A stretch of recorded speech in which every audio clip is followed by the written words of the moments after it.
In the depths of the night, when the moon is high and the shadows grow long, there is a place where the unexpected comes to reality. Welcome to the show that is darker than the worst nightmares. It's called Late Night with the Devil. And now, here's the man.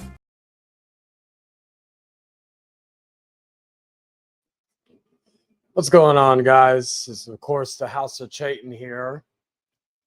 And just got home not that long ago. I went to go see, what was the movies? The Naked Gun, which I'll give my thoughts on tomorrow on the popcorn panel. And then Freakier Friday, which also I'll give my thoughts on tomorrow on the popcorn panel, along with Weapons, because I am going to go see that tomorrow. In the afternoon after my fiance gets off. So, just got back home and I really wanted to go live again, but I have other things I have to do. So I thought, why not do it with do the stream while I'm doing it. Now, I never got to celebrate my 8-year anniversary earlier in the year because, well, it wouldn't be really appropriate to do it on the Network 3000 since I'm not, I haven't been on that channel for 8 years. And I didn't come back to the House of Chayton channel, I believe, until late April. Because April was my official 8-year anniversary since starting the channel. Technically, if we want to be technical here, I did do a few videos on this channel going all the way back to 2013, but I don't really consider that anything because I was like, you know how a lot of YouTubers, they start up their channels and after that, they don't really continue onward. After all that, they don't, and I only had a few videos. I think one was like, they're very cringe, but they like one was I think a rap thing of a rap I wrote many years ago. Another was a cover of a Jeff Hardy song that he sang, Parawyjin. I just can't remember the name of it. And then I think there were some videos that I was like year-end reviews type things for movies. Nothing too crazy. Right, I did that, and back then I didn't have really the most reliable internet connection. That was another reason why I didn't. I'm gonna put the link in for anybody. This is gonna be kind of an open forum, but this is gonna be the main focal point of this stream. I don't know how long I'm gonna go. Probably until my woman gets home. Probably, but nonetheless. After that, I didn't really do any other content on the channel after that. It was 2013. I didn't do any videos until 2017. And even 2017, I really didn't do, it was kind of a slow burn, if you will. Even when I started my channel, because even when 2017 came, I went through a few different names. So like the running joke is that I went through so many different names, right? Antichrist Priest, the Dark Father, the Dark Passenger, Hangman Charlie, House of Chayton, the Devil, the Che, so on and so forth. I went through so many different names throughout the years, but even then I was what was it? My first name on YouTube was the Enigmatic Cowboy. To be more specific, the Enigmatic Cowboy 666. And so, I know that may offend some people, but you know what? Fuck it. Even back in 2017, I wasn't really the most politically correct individual on the face of the earth. But I came to a realization today that regarding this channel, regarding the success of this channel. I'm not going to sit here and say, oh my God, this is the most successful channel on the face of the earth. Like, no, it's not. Like, we've hit 1,000 subscribers. We've hit over 1,000 subscribers. We're still at, 900. We've been at 900. Like, there's not been really a drop off, right? We've had videos, go thousands of views. Never had this channel taken down. Close I've had to anything was copyright strikes, which has been very rare. And it's something that I've noticed. Like, we've had a lot of people come and go on this platform, rebrand themselves, make new channels, so on and so forth. In our community, I'm probably one of the only people to still have their original channel intact and be able to rebrand without having to delete my old channel and all that stuff. The only thing I've ever deleted from this channel is old videos, which sucks in hindsight because there was we're almost at the, 200,000 overall views. We would have probably already been at 300,000, 400,000, hell, maybe even 500,000 if those videos were still up on this channel. But that is the casualty of being young, stupid, and making mistakes. It has not been a perfect road. I've made plenty of mistakes on this platform. But before I get into that, because I'm always going to give you an overview. So I was inspired by people like Chris Stuckman back before he sold out. Although Shelby Oaks does look intriguing. I was inspired by John Campea. I was inspired by the Solo Monster. People like that who I was very familiar with in regards to, and it was different types of people. It wasn't just like wrestling and all that. Like a lot of people, even going as far back as a few years back, used to put me in the YWC bubble. And I never understood that because I never looked at myself as a YWC member. I'm talking about the old YWC. Because from what I've seen of what remnants are left of the old YWC videos, I think people like to think that this era is the worst era in the world. Like, that era was far, far worse. I think it's a lot more contained compared to how it was back then. Like, I'll be honest though, like there are times where I think about it and I think, man, I would have thrived in that era. But with we're going into more detail regarding like certain things. Back then, it probably was good I wasn't involved in that era because I didn't know when to fight my battles and know when to step away from a situation. So like I said, originally 2013, I made a few videos and really never really did anything more than that because I didn't have the necessary tools to do it. Granted, I had a laptop and I also had some, like, I had a phone, I had things I could have used for that situation. But I wasn't like, I didn't have the internet capability, which in this era you need, right? So let me unplug the microwave. I'm doing some deep cleaning, ladies and gentlemen, because like my lovely fiance has been doing a good amount of cleaning this past couple of weeks due to some personal matters that came into play, which I have mostly gotten through. And so, anywho, I actually have the computer on top of the microwave as we speak. Little fourth wall breaking for you, ladies and gentlemen.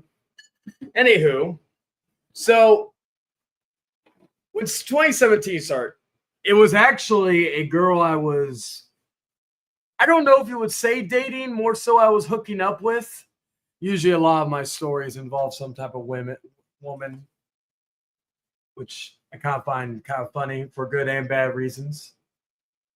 Like how I started smoking was also that way. Some of these may be repetition in the coming weeks. I will explain more on Wednesday's Outcast. But nonetheless, so there was this chick I was dating, hooking up with, whichever way you want to look at it. I'm actually gonna light a candle. How good is that? I could always do that. I'll do this one. Fuck it. So I was doing a video. I was like, she started to do YouTube. All right, there we go. Got both of them. Anyway, she was doing YouTube at the same time, like around that time. She's long, as far as I know, she's long since retired from YouTube. And I met her ex, who I became very close with at the time, and he was doing YouTube, and we had aspirations and all that other good stuff. Other things came into play regarding our aspirations, and so on and so forth. So I did YouTube until I met a lot of you guys that are probably watching right now, good or bad. I was doing YouTube from like 2017, 2018. So where I started going to meetings regarding YouTube where I met people like Lennon's Kitchen and who I credit. If I didn't meet him, who knows if I would have met a lot of y'all, because he introduced me to some people, which introduced me to other people, which so on and so forth. Ooh. So, anywho, okay, so that part is not, okay. So anyway, so like 2018, that was probably my first decent era because I got access to go to cons as press.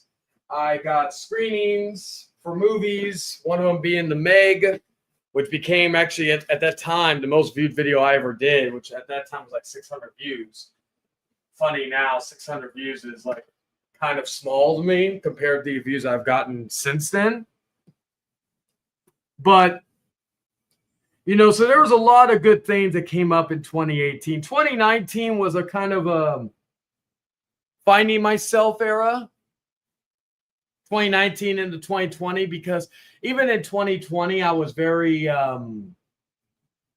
cringe, if you will. 2018, 2017 period. 2019 into 2020, I call that my finding myself era. Plus, it didn't hurt that the world shut down, so I was able to take more time. But my first hurdle came in, and that was burnout. And burnout was something I suffered due to consistently making videos. And I'm talking like I'd be up at 4 a.m. making content, whether it be movie reviews or stuff like that, on a consistent basis. 3, 4, 5 videos a night ready for a week, right? I would post a video every day. And, that was the beginning. 2020, the summer of 2020 into the spring of 2021 was kind of what I consider at that time the peak era of this channel, because it was in, I believe, 2018 I started going by Hangman Charlie, and then my name got a little more out there. Damn it! You hear bloopers, ladies and gentlemen. Anyway, so that era, 2020 to 2021 was kind of the peak era at that time. And, it was a very good period. 2021 came in, like the early summertime came in. We all know what happened there. Going through a lot of mental issues and not knowing how to handle them, as well as personal stuff going on that you couldn't process nor handle at that time, and you made some dumb, stupid mistakes. And at that time, especially then, I was a real arrogant prick back then. Now, some would say I'm still an arrogant prick, but I know like the difference between then and now is I'm a little more self-aware. I'll make fun of myself as well as make jokes about others.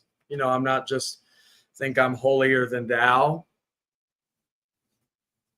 I always tell people, what you see on the internet compared to real life, like I'm me notched up to 1,000. I was watching parts of it. I just got home recently, MK. Went to go see some movies, so I haven't had time, and I thought about just going live right now just to shoot the shit, talk about my story without going into like the same regurgitated bullshit that most people already know about. All right. I hope you're doing well, MK. Haven't seen you in a minute. I'll be streaming in the morning if you're interested. I'll be doing a gameplay for Resident Evil 3, the remake, not the original. Although the original I will be streaming very soon once it becomes available on PlayStation Plus.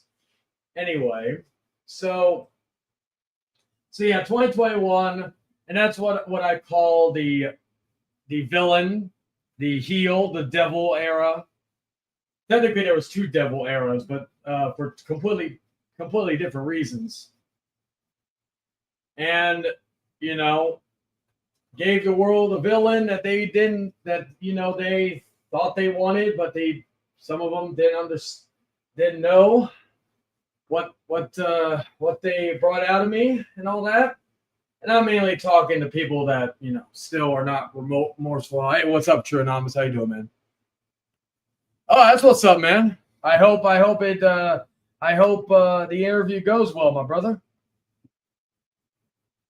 I actually have orientation coming up very soon regarding a job I'm working. It's the beauty of working, doing what I do. Like I work events, so like concerts, stuff like that. So I'm able to go and do other similar things like that as long as it doesn't interfere with specifics, which I will not get into. But, I'm able to do other events at other venues. So that is one of the perks of my job.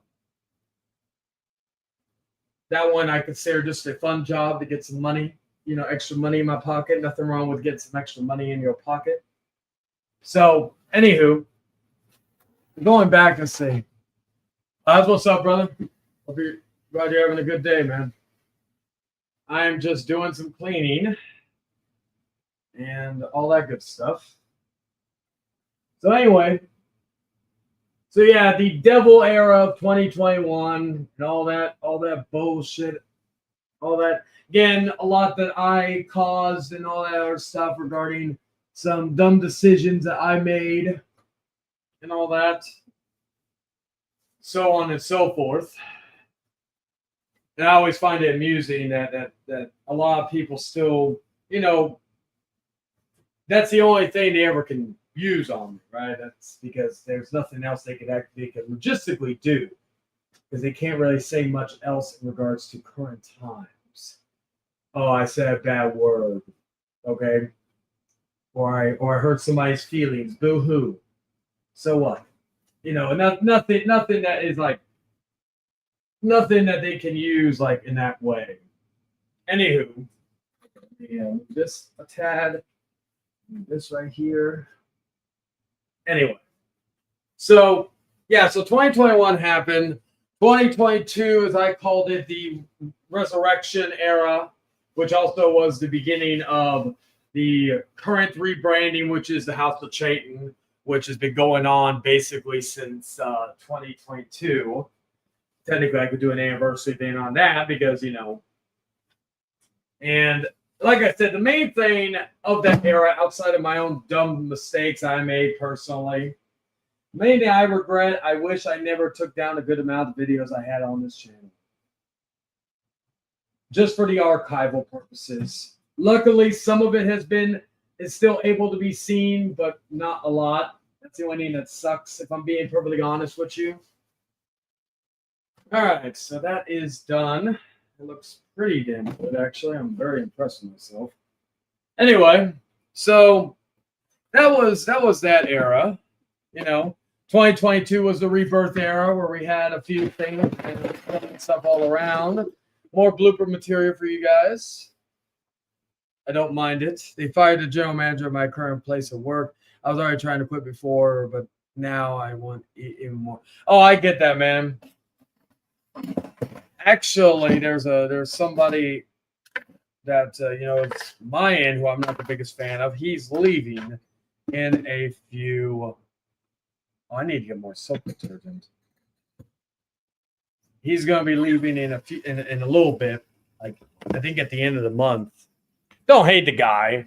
We all have that one person that we don't like, Let me go check on. I haven't gotten any messages to see where my woman is.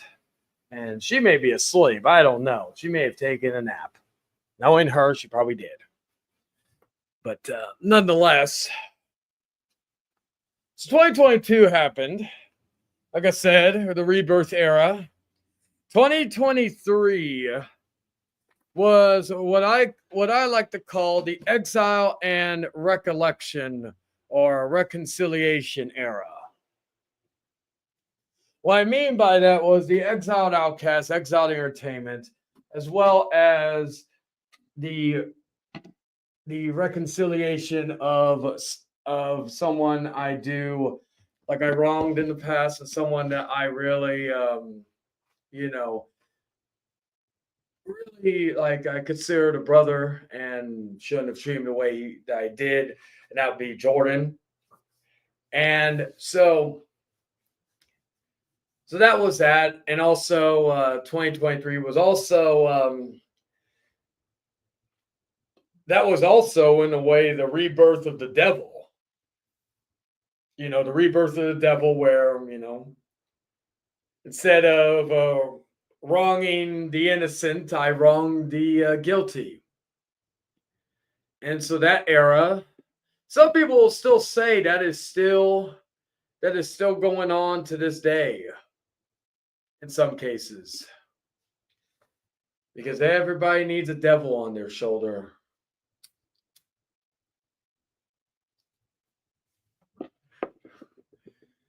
Maybe I do still need my Discord, because I've noticed. Let me see. I may keep it on the computer because it would be easier just to run it through there. All right, there we go.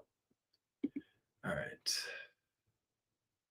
Let me go to my main channel real quick.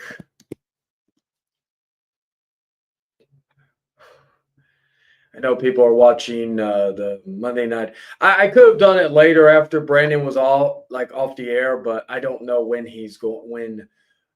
my fiance is going to be home. So I kind of just wanted to do it real quick because I wanted to talk to y'all for a little bit longer. Giving you like a slight overview before I get into the main points of each year. All right, so we put that there. And boom. Where's everyone? Go and go to. Oh, that's a message. Oh, all right. I told him to put it in the whatchamacallit, bastard. Oh well. Let me put this right here, and boom.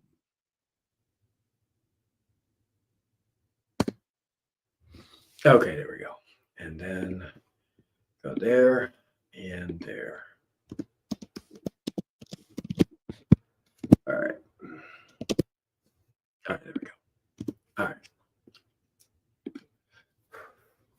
Anywho, so going back to everything. Yeah, so the devil character, which again, still basically kind of like a mixture of the devil and the what's the other word I can refer to it? The devil slash Che era. You know, I know a lot of people Mr. Che. I really don't, because that was kind of made for the final boss of Rock, and you know he's pissed me off some more. So fuck that. The devil's always been, and that's been a name given to me by a few. Oh, okay. I've been hearing decent things about it. Let me know how it is. I'm actually maybe curious about picking that up. But anyway, so like the devil era, which was like in the around the same time as the reconciliation era, as well as all that. 2024 was like, I call that year the outside of meeting certain people, like certain YouTubers and all that, some of my closest friends on here, I call that the purgatory era, because that era, while it was very fruitful for this channel, it was not like this, like it was kind of like the prologue to what this year's been. And this year's been one hell of a fucking roller coaster. We've had a lot of fighting. We've had a lot of fucking just bullshit going around and all that. And of course, the relaunch of the Hangman Cast, which has been very successful. One second.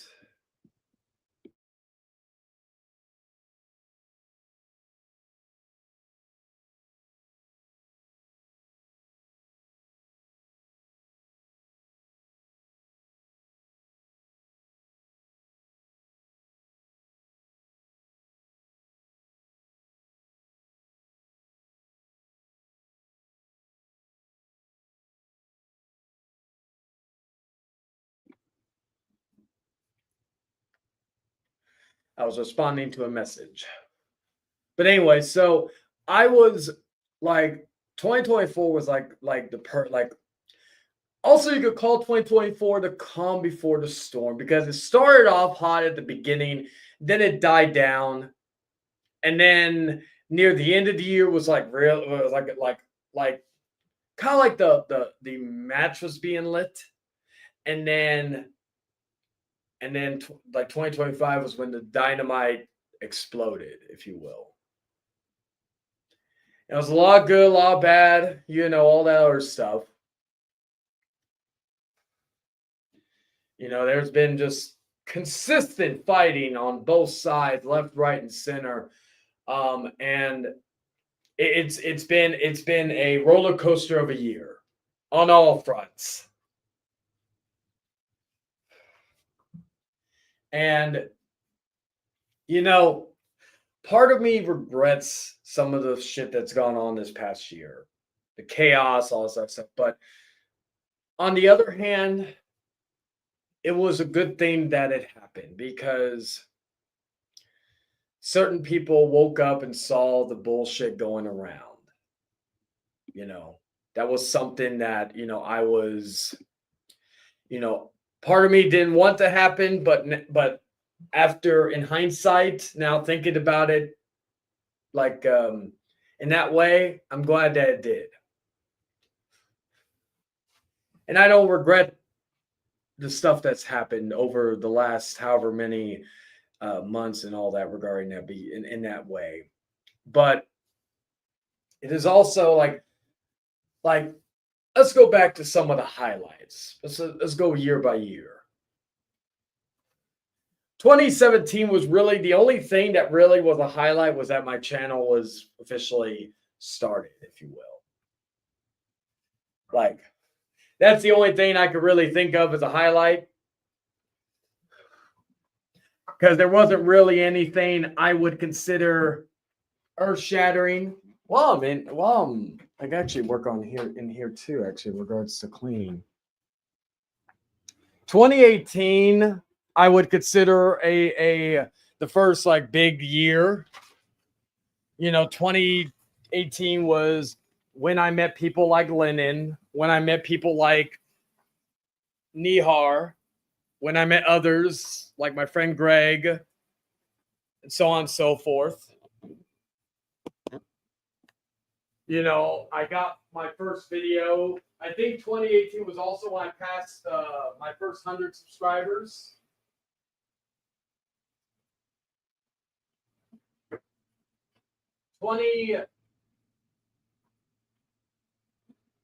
So 2018 was like that. My first video to get over like 500 views. 2019 was where. One second. Give me 1 second.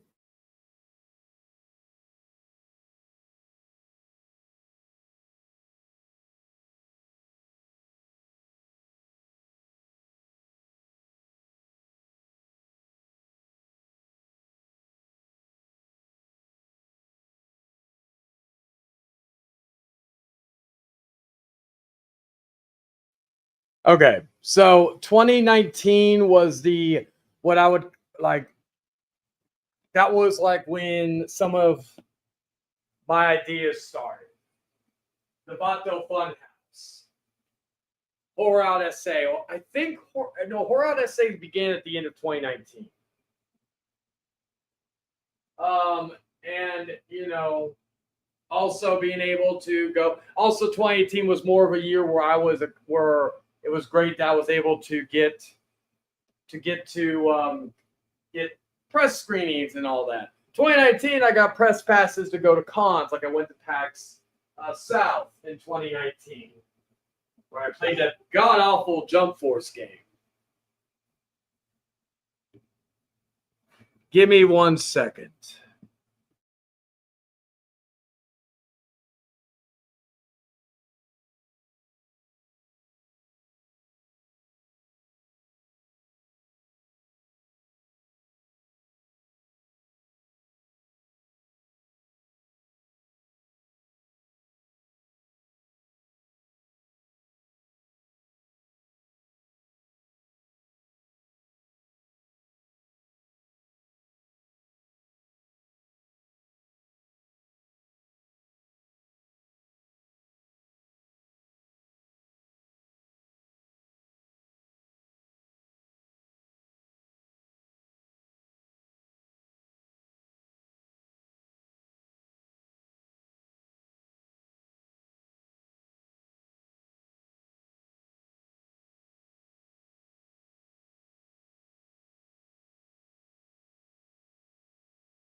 All right, so 2019 was some of the ideas. 2020 was like a highlight year for the sole reason that I met a lot of people in this community. Where I met people like Jordan, where I met people like Dan, where I met people like Paige, so on and so forth. Give me 1 second.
Okay. I had a call, so I needed to want to take that because, as I've always said, while I do, okay, so take care of that. Give me 1 second. All right. Anyway, so where were we? 2019, right? So 2019, yeah, there was a lot of different ideas, and in 2020 was when I started to meet a lot of people. People like Jordan, Paige, Dan, Tom, people like that, David, so on and so forth, right? 2021 was a very, shall we say, tumultuous year. So there's not a whole lot of highlights. However, the Hangman Outcast, the first iteration, that was the year where it got like thousands of views and all that. And that was like, episode 50. I think still the original version was still the most viewed episode of all time in terms of that. I think I know that had to go 4,000, maybe 4,000. Let me see. Okay, I'll check that in a minute. So anyway, so yeah, 2021 was like, that was kind of the main highlight of that year.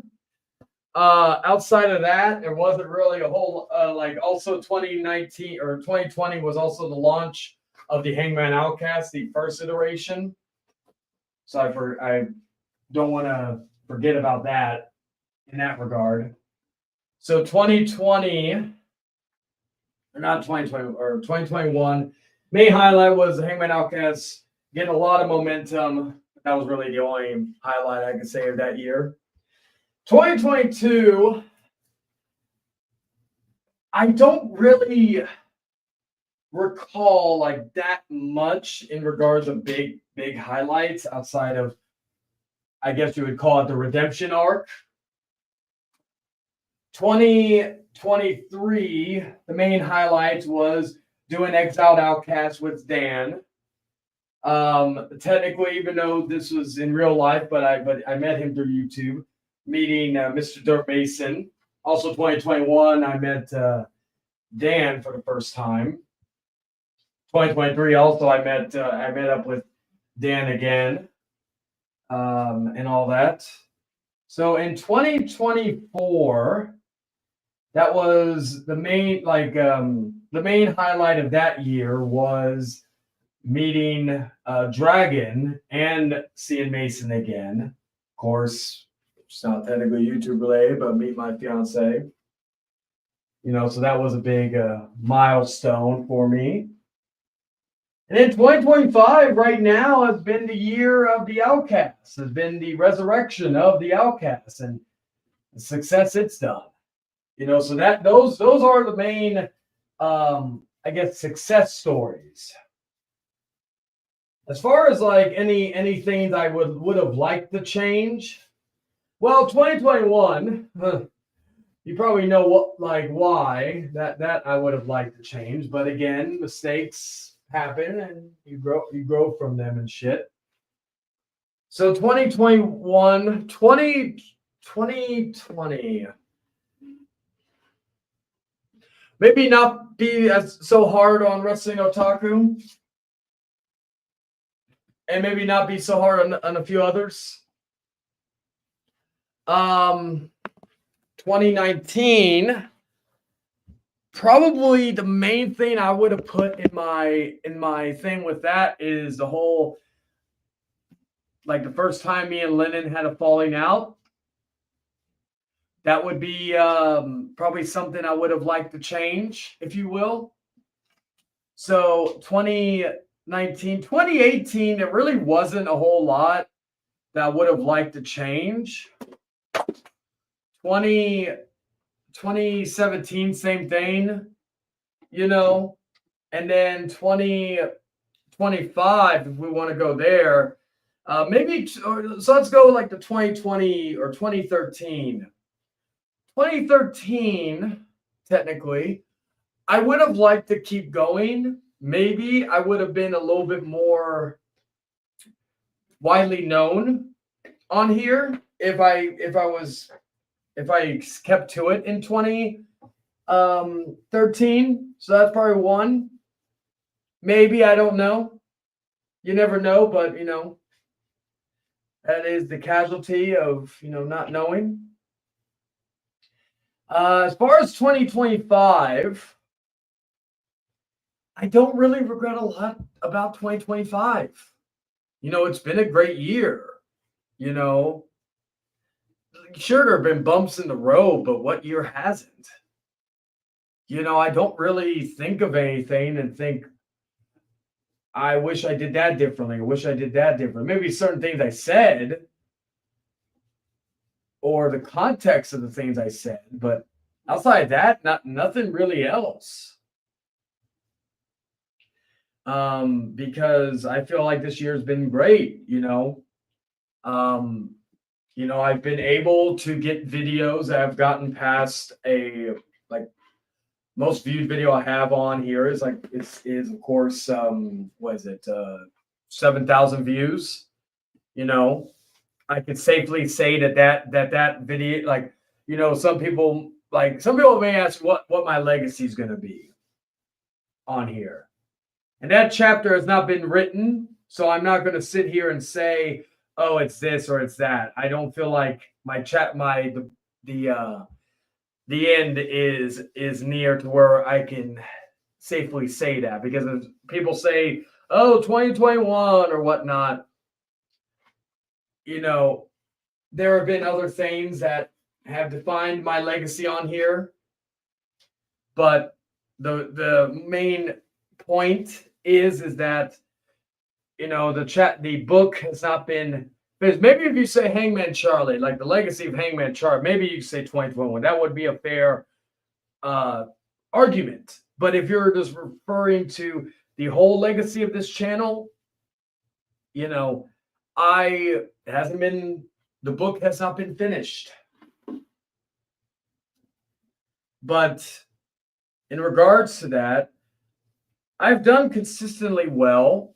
I'm proud that, again, as I mentioned earlier, regarding this channel, that I have a video that's over 7,000 views that is not drama related and doesn't have anything to do, there's no old footage or WWE stuff or this, that, and the third. It's just friends having a good time, So in regards to that, I'm proud that I've been more successful than some people with double or triple the numbers subscribers I have.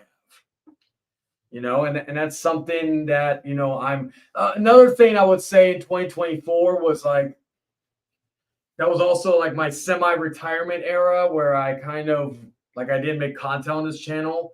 I mainly focus on making content on David's channel, which I still do to an extent.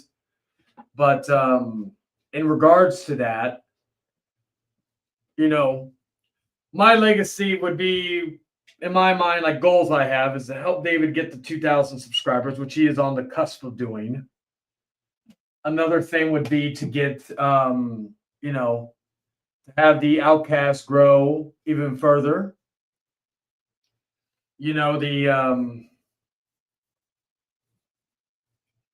What is it? What else is there? To do something that nobody in our community has done, at least in this current time, which I have talked about it, but if you don't recall it, then you just have to wait till the inevitable announcement happens, which may not be for a very long time. Don't know yet. Depends on certain matters. The most important thing that I am grateful for of being on YouTube for as long as I have, I am grateful for the friends I have made. I am grateful for the friends I've made. I am grateful that I've been able to meet some of those friends on multiple occasions throughout the years. I've had the pleasure of meeting Dan twice. I've had the pleasure of meeting Mason 3 times. I will have the pleasure of meeting Dragon twice. I've been able to have all those people around and be good support outside of my friends in real life, if you will. And give me 1 second. All right. So anyway, and so that is the most important thing. Now, as far as anything else goes,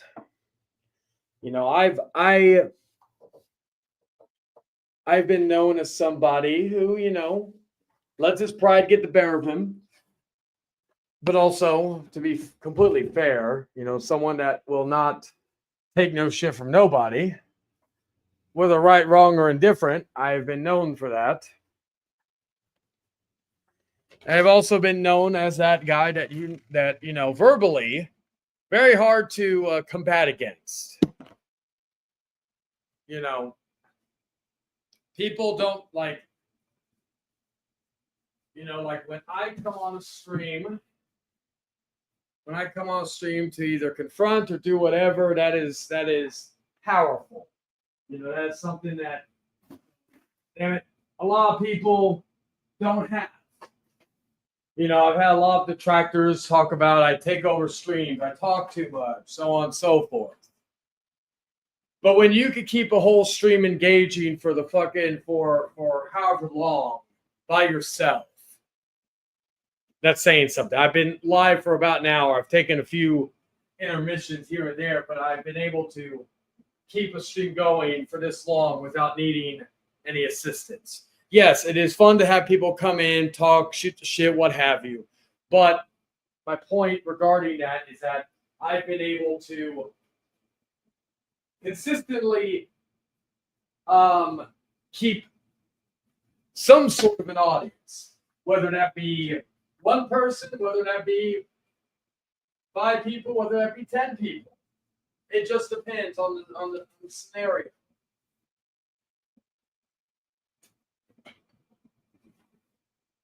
Hell, I'm cleaning while I'm doing this. This is like, again, I'm not coming in here preaching that I'm the most talented motherfucker in the world.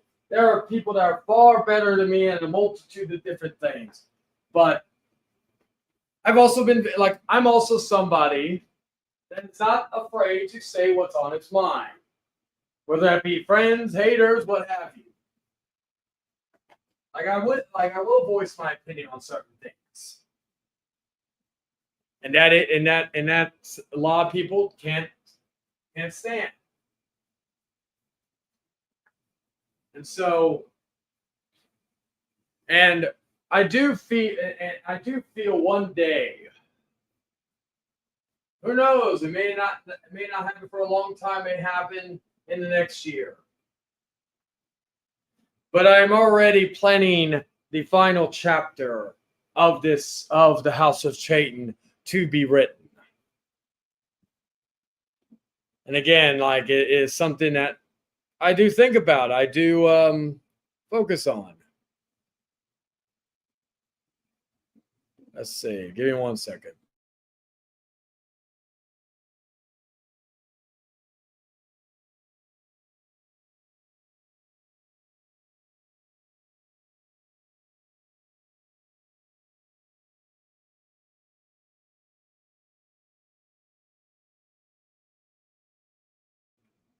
All right. Anyway, so that's what I'm saying. It's something that, hey, Emotional Zombie, how you doing? I'm going to see Weapons finally tomorrow. Thank goodness. It's been a roller coaster. I've even picked a movie theater not too far from where I live. That way we can go see it. And that way, worst case scenario, we're not far away. So, yeah. Anywho. The other thing I am proud of, even if people have made new channels, I have outlasted a bunch of people through my era. I outlasted the original Wrestling Otaku channel, which, congrats to him. He's almost at 1,000. I will give him his due. in regards to that, because that is not easy. Basically, starting from scratch again, just and to get back to that number. People could say he buys subs, he does this, he does that. We don't know that. The fact is he's at or nearing 1,000 subs if he hasn't already. So again, I gotta give him props on that. You know, he's worked his ass off, and he's gotten back, I guess, to what you would call the promised land. Did my woman learn? Where did she do it? Like the stuff? Huh? Oh, there it is. As soon as I told to myself, I found it. Anyway, I've outlasted other people, you know, who had channels who, you know, for whatever reason, took them, like they got taken down or some other bullshit. And I've outlasted others who, you know, had those videos taken down or had those channels taken down, made new ones and bought subs. You know, that's one thing I could pride myself on. Despite what anybody wants to believe, that like all my views, all my stuff on this channel has been organic and all that. I've never had to, you know, buy subs, buy views, so on and so forth. That's one thing that I can consistently say I'm proud of throughout the years.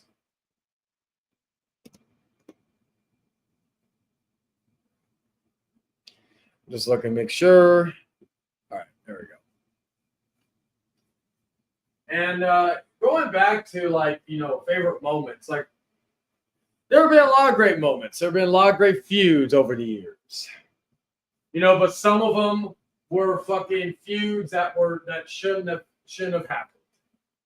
My feud with Otaku. That's like one of the really my feud with Otaku. My feud with probably if I had to rank them. My feud with Jordan. My feud with Otaku, and my feud with Dark Horse.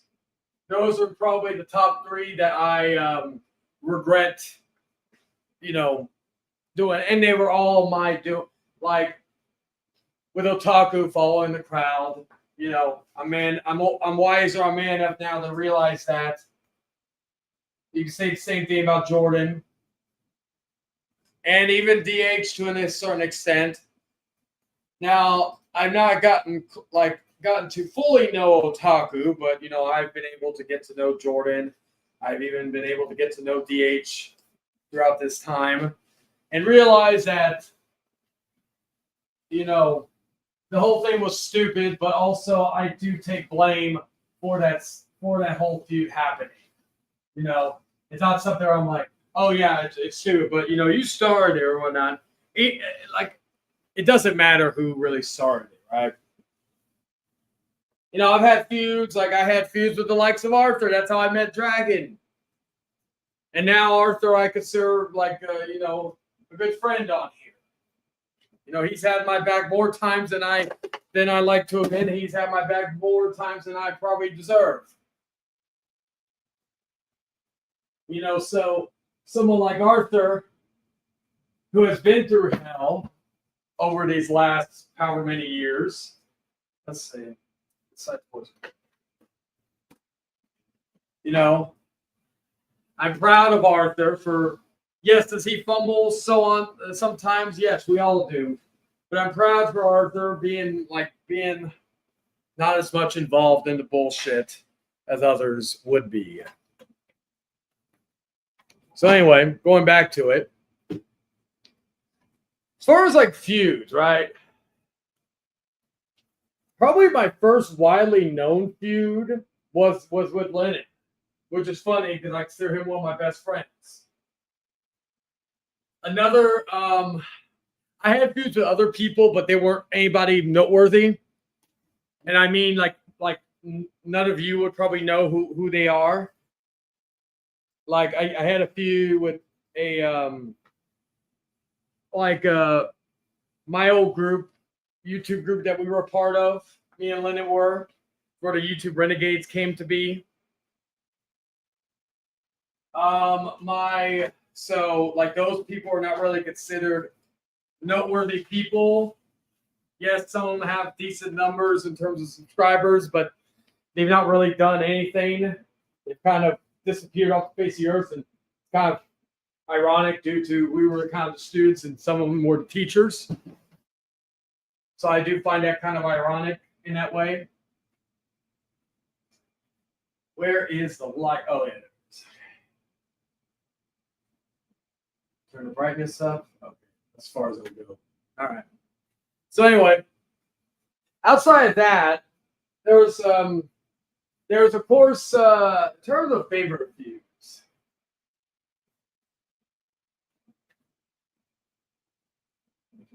Like, because I've had like over the years I've had so many different feuds, and some of them like were regrets, because I wish that we didn't get to that point. I think probably one of my favorite groups or favorite feuds was a specific group because it was a very successful. Like I won't get into detail who is who, but I was able to systematically tear them apart from the inside out. Are they still around? Yes. Like, I'm not going to sit here and because one thing I always, and this goes to everybody, we've all said this in the past. Oh, I buried this guy, I buried that guy. Buried somebody means they can never show their face on YouTube again. When they do, and they're able to still thrive, that's not burial. That's really just a, maybe an own, if you will. Systematically destroying a group from the inside out. That was a very like to the point where certain people have not shown their faces in a very long time.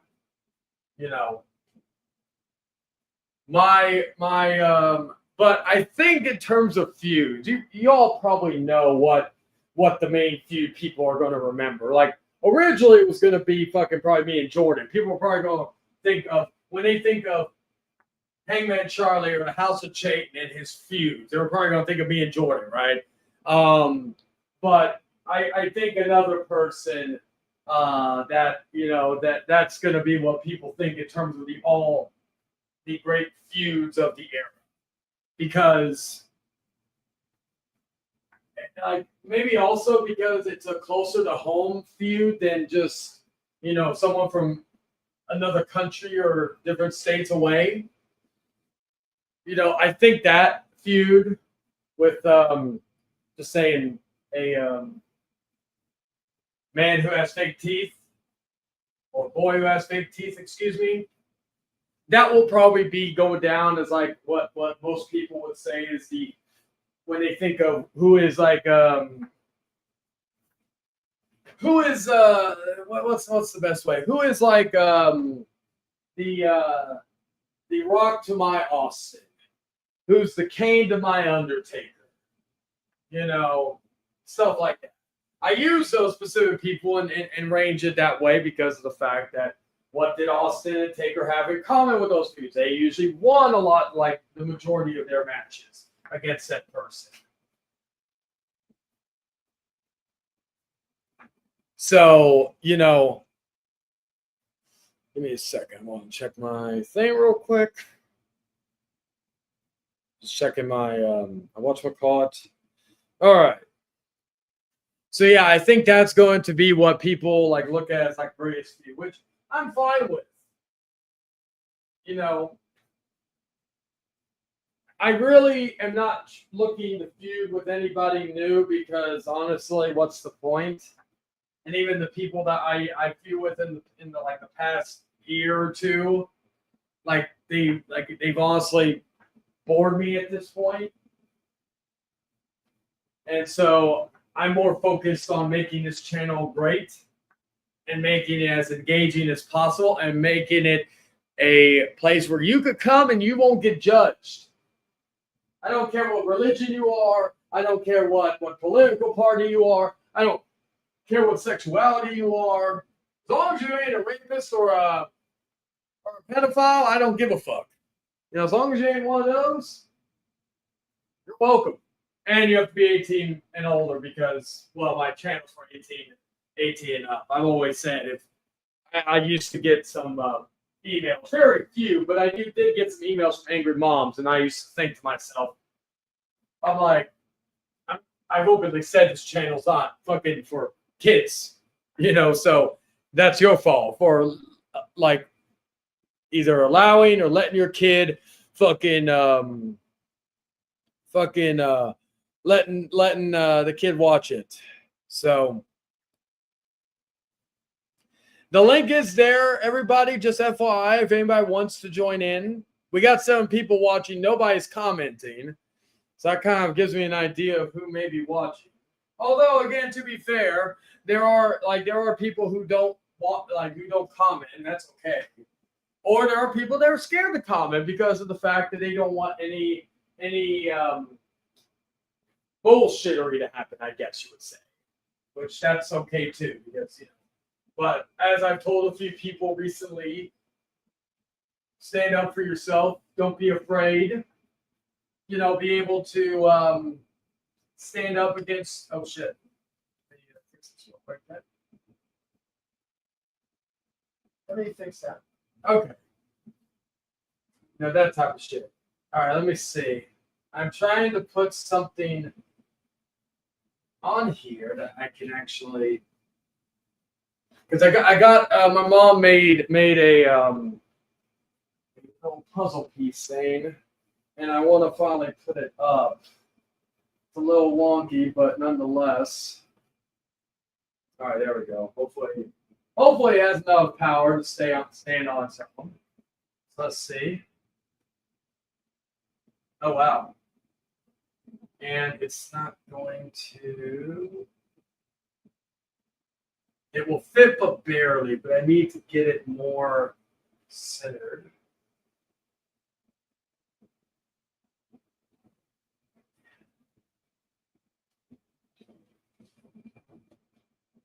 All right. Give me 1 second, ladies and gentlemen. All right.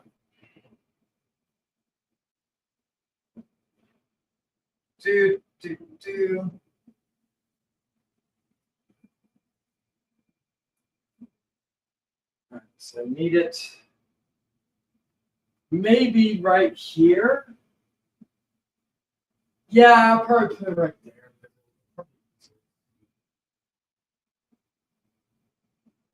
All right.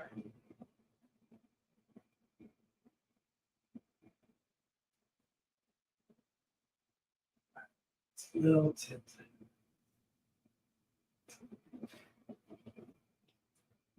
I wish the thing wasn't so kind of wonky, but fuck it, I'll keep it like that for right now. It'll work.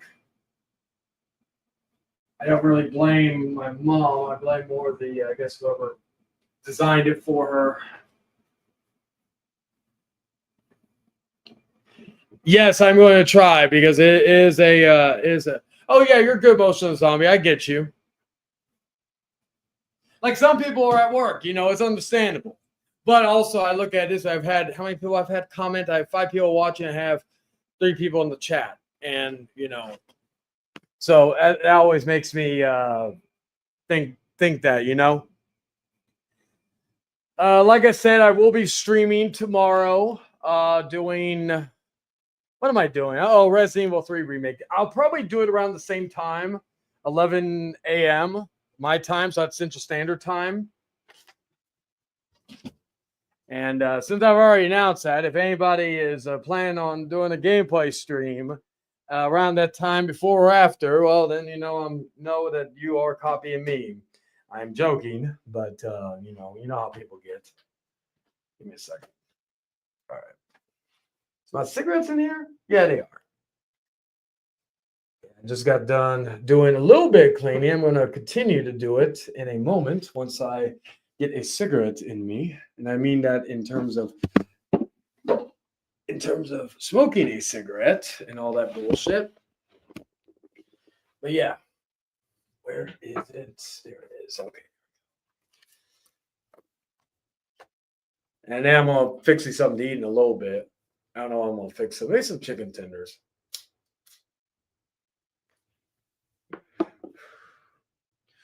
But yeah, so like I'm thankful for everybody who has checked out this channel over the years. You know, I'm thankful for everybody that has consistently been like that has consistently been behind me through everything. You know, and a lot of stuff has gone on the last couple of weeks that has made me reflect and know that I have a great audience,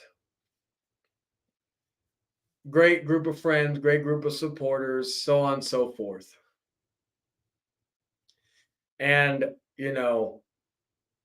through all the bullshit, you stick behind me because you know damn well that while I am far from being politically correct, you know that I have some values and some morals I will never cross whatsoever.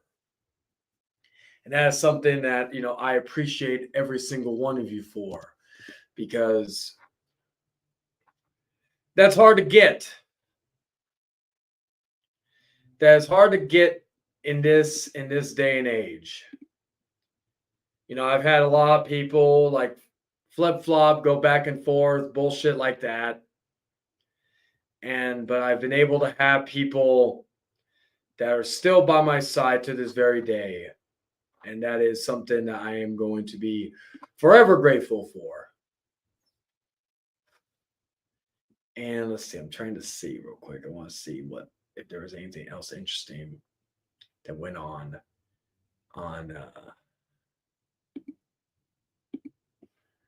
Okay, nothing really on Raw. So yeah.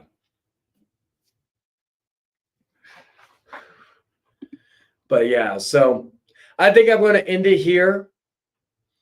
Every time I feel like I'm going to end it, that's when the chat lights up again, or people start coming in.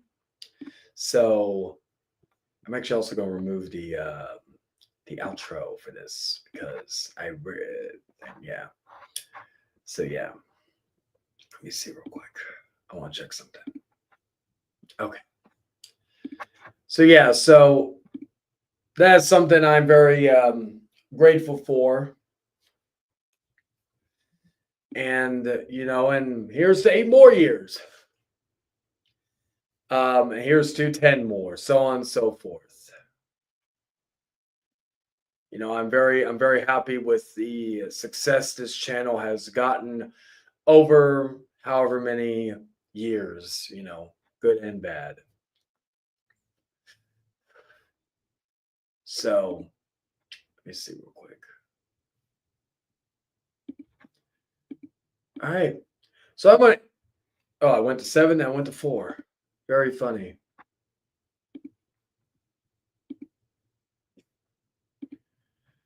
Wow. Maybe to keep the algorithm going just a tad. Let's show a highlight. Let's show a highlight thing. Oh, who came in?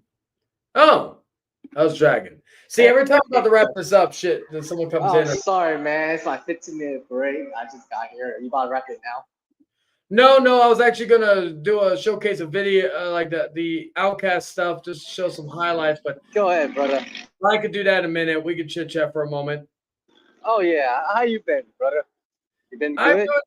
I'm doing good. Like yesterday was one hell of a day. I talked about earlier in the my gaming stream, and today it's been a lot more chill. That's like gaming earlier, and then going to do my going to see some movies. I'm going to go see another movie tomorrow with Lilith. Hey, I got a random question for you. What's up?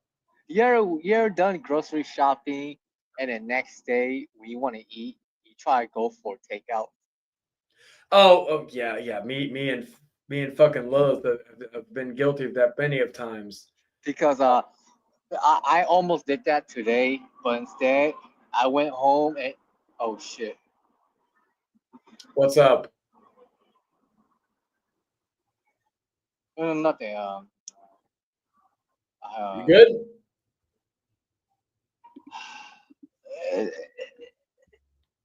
it, it's not my problem. It's someone else's problem, but it kind of made me. I'll explain later. Heard. Yeah, I've done that before where, I've even talked to Lilith about that, saying really do need to cut back on that. Granted, I did have McDonald's earlier, but in my defense, it was through my points. But like I'm more, and even when I go out, like if I'm eating by myself, I try to be cheap. I don't go full on um, like I try to go on like if I can get away with it, $5 or less. But the max is usually less than 10, especially with this economy with the prices and shit. We went to a fucking McDonald's on, I believe, the South Side yesterday, and fucking the McChicken over there was even more expensive than the McChicken downtown. The McChicken there was like fucking 240 just for the McChicken. Does anybody remember that? Were like anybody watching? Were they alive when the McChickens were only $1? Actually, the hot and spicy McChickens, to be more specific. But yeah, no, I feel well. Hell, Dragon, when you came down last year, I got like a bunch of groceries, and I think we only touched a few items, and then we just ate takeout like all four of us the entire week. How about this? Next time when I do come, we're just gonna cook when we're home. Yeah, I'm down. And I don't have an issue with going out every so often, but yeah, I know we went to Whataburger. I know we went to Hooters. I know we went to Whataburger a few times. I know we went to fucking where else did we go to? We went to Dave's Hot Chicken. We went to fucking I know me and Mason went to a few places. Junebug or not Junebug, Bojangles. Went to some chicken place as well. I think that was also. And then we went to, where else did we go to? Basically, we went to a lot of fucking places. Like I can remember most. I know Mason and I we went to Johnny Rockets, which I hadn't been to probably since I was with my ex-wife. And we went to where else? We went to this one kind of what was it called? I wish Mason was in the chat. He could remind me. It was like a noodle place, right? But it was like a buffet where you could make, and it was funny because we went there. We had one plate and we were fucking full. Like, it wasn't even like most buffets where we go to and it's fucking, we eat a few plates and then by then we're full. But no, we were full after the first fucking plate. It wasn't even like a big ass fucking plate. But that shit was good. But yeah, no, like that happens, That's why again, me and Lilith we've been trying more and more to fucking. Our fridge is still pretty well stocked for the most part, Yeah. I do need to go and probably grab a few things when I get paid and all that. But other than that, so yeah, no, I get you on that, man. Because yeah, it's more like here's the reason behind it all. It's more convenient. We don't like if we get off of work and we've had a long ass fucking day. We don't have to fucking go home and fucking cook and take more time just to cook. We just can go and order something. We can eat in the car. We could go and eat. Do that. Let's see. Well, Pizza Hut does have. I've noticed they do have some decent deals. I'm a cheap ass when it comes to pizza. I love Pizza Hut, but I could chow down on some Little Caesars. You know, also CC's. Well, shit, Dragon, we can go CC's in November because Mondays and Tuesdays they have $5.99 all you can eat buffets. Shit, that's I need like that's something me and I keep telling Lilith, I say, hey baby, it's gonna be going on for all year until the end of December. They probably were at the point where we're like, we're just gonna do it just to do it because usually you only have it for a few months or a few weeks. So, but it is what it is, brother. Oh yeah. Is the studio chat? That's a private chat, right? Let's see. Let's see. Private chat. So that's a private chat. Yeah, that was a private chat. Hold on, I'll tell you. What? Oh, you're telling me in the private chat? Okay.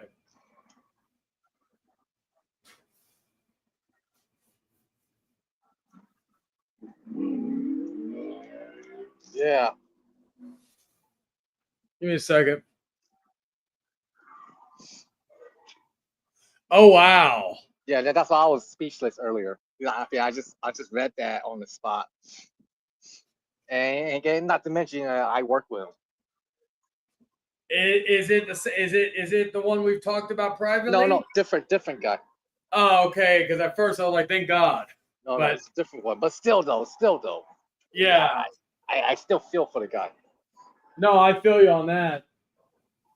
Hopefully he takes he takes it good, and hopefully we could talk more like some this week we could talk more about in detail because not everybody just for anybody wondering, no, it has nothing to do with any YouTube bullshit. It's real life shit, like seriously. Yeah, it is. So yeah. Dragon, before, because I know you won't be here for long, but what like of the 8 years, I know you've probably been around my like stuff for like the last 5 years, because in October it'll be 5 years since you and I met on YouTube. But what would be something you would consider like your favorite memory of the five years you've been around on this channel? I might be a little biased. Oh, let me guess. It's the by the way, Hangman Charlie. Yeah. Well, I always say to people, even if it's something that they did, and hell, like that's why I told you earlier that we're doing our own Hangman Outcast Hall of Fame thing, and you will be the first inductee for that. Yeah, you can say that. I'm not gonna lie. That moment, I feel like it kind of opened new doors for me. You know what I mean? Yeah, and that's something that still gets talked about to this day, whether that be by you or me or other people. Let's see, hold on a sec. Let's see. That sucks. No, like I was even talking to a friend of mine. She had a very horrible first day of her kids going to school and stuff, with some bullshit going on in her area. So I was like, hey, Jay. huh? I don't know. I'll explain later. Heard. The situation. Yeah, for sure. But anyway, I just want to have fun and chill with the Che. Do you hear what the Che is speaking? Do I hear what the Che is speaking? Oh, in some case, maybe a bunch of nonsense. You never, like, with me, you never know. I'm excited though. Only a few days until I go see Ghost in fucking Austin. I'm so excited for that. Oh yeah, for free. No, that was something my fiance got for me because I thought you were working on the day Ghost is performing. No, because for some reason Ghost never comes down here, and unless I get a car, that's like probably like I do know a few people that do like events all around, so not just here at San Antonio, but all that. But I know if I ever wanted to do something like that, I'll have to get a car. So, that would be something in the future I may think about doing because I do have the experience of doing that, like in terms of handling events and stuff. Yeah. So so maybe one day I'll be able to work a ghost concert straight up. But like sometimes yeah, it's nice working these events, but also on the other hand, I do I do like when I don't have to worry about other people. And what I mean by that is like not here like yeah, you still worry about people when you're at a concert, especially if you're with somebody, but it's different when you're actually working the event because you can enjoy it, but you also still gotta do your job. Hey, Che, I'm get back to work. All right, man. It's nice catching up with you again. Heard. You take Heard, it brother. easy, all right? And You happy too, eight brother. years, man. Thank you. Thank you. And by the way, hey man, Charlie. And by the way, Dragon. Yeah, hopefully. Like, I'm curious how that's going to affect me. I don't think it would affect me too bad. Um, like in regards to um my current employment, if you will, but that won't be for another few years, so that's not something I got to worry about right now. I don't think everybody's going to get laid off or anything. I'm just wondering what is going to happen with the certain venues. So, but we'll cross that bridge when we come to it. So I'm going to showcase what I was going to showcase on the Outcast the other day, and a little highlights package of different things. I may show some. I may keep this up for a little bit. Showcase some random stuff, some of my favorite moments, if you will, that are on my channel, so I don't have to worry about. Well, this one's on, but it is my content, if you will. So, give me one moment. Share screen.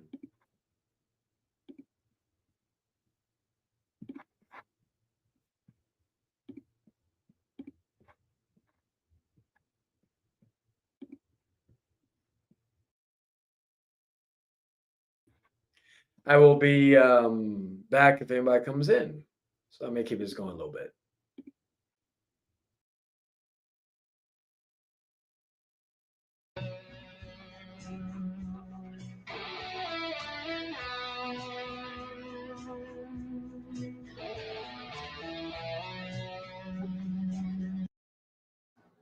Welcome, ladies and gentlemen, to the debut episode of the Hangman Outcast.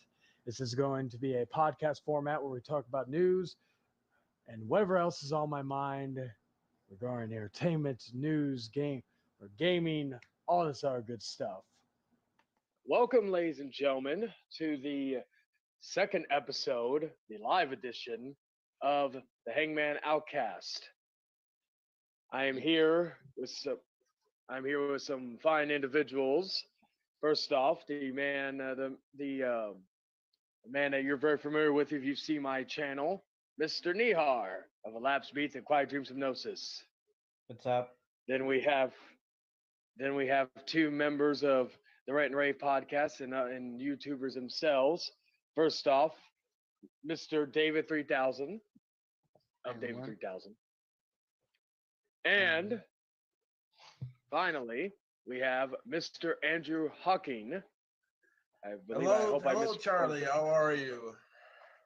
I am doing quite well, thank you. I was just, besides getting ready, I've been binge watching What We Do in the Shadows since I'm waiting on Harley Quinn. I think that's up already, episode 8. I don't know. But with that being said, guys, this is going to be a topic base. We were planning on doing it for 2 hours, but due to some circumstances, we are cutting it to an hour. So we will get as much topics as we can. So my first topic, I'll go myself, Nihar, Andrew, and then finally David. Live here on YouTube. Welcome to the long-awaited special edition of the Hangman Outcast episode 10, the debate of the century. Yes, we have the man next to me, Mr. Jordan Little. I'm over here. You're supposed to be, pointing over there, not over here. How am I? Wait, no, I'm not over there. What are you talking about? Is it your left or is it my right or your right? No, you're supposed to point like this. No, okay, use your right arm. There you go. See, I taught him a new trick. I was pointing. Oh wait, no, it's fucking camera. Hello, Meadowland fans, 2004 backup. It's like having to learn. It's a mirror. You know what I mean? Yeah. Oh. And then the guy beneath me, making his debut on the Hangman Outcast, Rami 2184. Romy. Folks, get the suit, get the roses, and get the preacher ready because we're going to have a funeral. Someone's getting buried. Buy all the ointment you can purchase because that asshole is getting burned.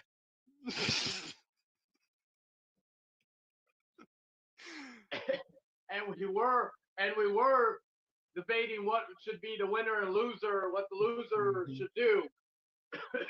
And I do agree. However, I was going to say a hair versus hair match, but oh wait. Oh.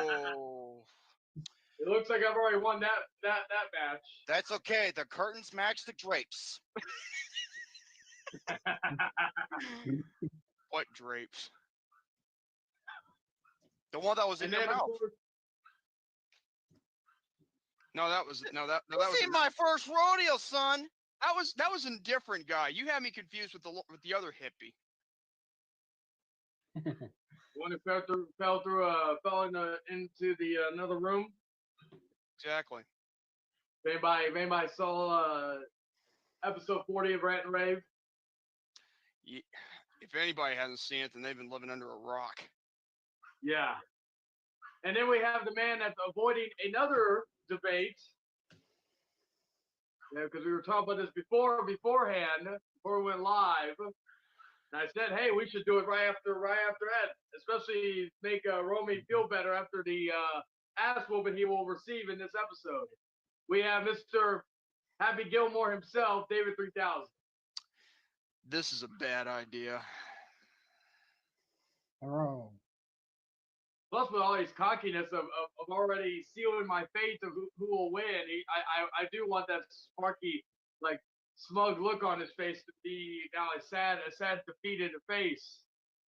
At least if I do lose, we can share that in common, and I can feel better about myself. You have no idea what you get yourself into. I feel better whenever I keep in touch with myself. That did not sound right. The episode's going to be good. Just so to see, grab your popcorn. Oh yeah, I forgot to say hi to Jose as well. Hello, C.A. Cougar. Oh, that guy who you call is C.A. Cougar. That guy. Oh, is it Mike? Oh. You're lucky you're my favorite Canadian. Or second. Moving on. Speaking of Canadians, at least he'll be number 2. Speaking of number 2, hi Jordan. How you doing? What the frick is? What, Jose? What did you just sent me? As you were, Hangman. We are missing another Canadian because he is doing the task that I do not want to give to anybody, and that's watching SmackDown. Following last week's show, wonderful. Yeah, I will say, Andrew, you have bigger balls than I do because I cannot sit through the torture that is SmackDown. What are they doing this week? Are the Viking Raiders playing shuffleboard? I thought this was SmackDown, not Raw. Yeah, I was going to say. Same difference. They're both run by they got that inter-brand invitational to where they could watch they could come in. So the Viking Raiders and the Stupid could go on SmackDown doing the Hokey Pokey dance contest, or they could do karaoke part 2. All right. So I have listened to everything. May I Yes, say David? something? Yes. Don't forget to look to pokerconnections.com. There you go. I'm done.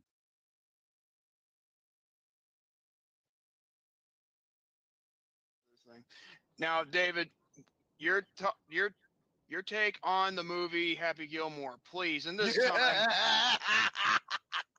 What can I name for what? my Wait, channel later on? wait. He What? wants to save it for his channel. Say it for his channel. Wait, you want Jerome on your channel?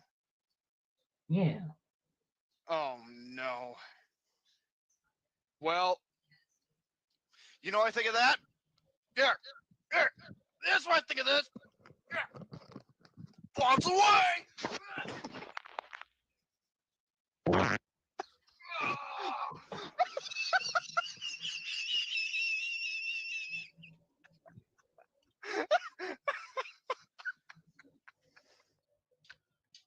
Oh my God! I gotta go again. Ah! No!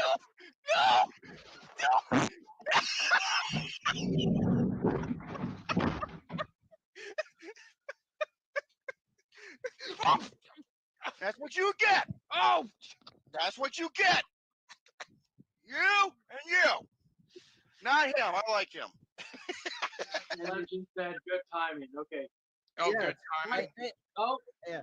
And okay, making and his look who's debut here. on the Hangman Outcast, Mike Psychopath the Legend. How are you doing? Oh, hey. We have not been formally introduced on this. We got too many Canadians on this call. That's another Canadian. So we got Yeah. three Canadians, three Americans. Apple cinnamon. Me, Jordan, and Brent. And it's funny. On my screen, the Canadians are all together at the bottom screen, and we're at the top because we're America. Oh. We are family. So, Mike, Psychopath the Legend, how are you doing? And you want to tell my audience a little bit about yourself? It's never the tissues. You're seeing things again, Jordan. You know what? I'm gonna do? I'm gonna do something right now. I'm gonna give myself a concussion. I gotta do this off camera. Hold on. Give me a second. Oh, okay, good. You're doing the opposite of what David should do.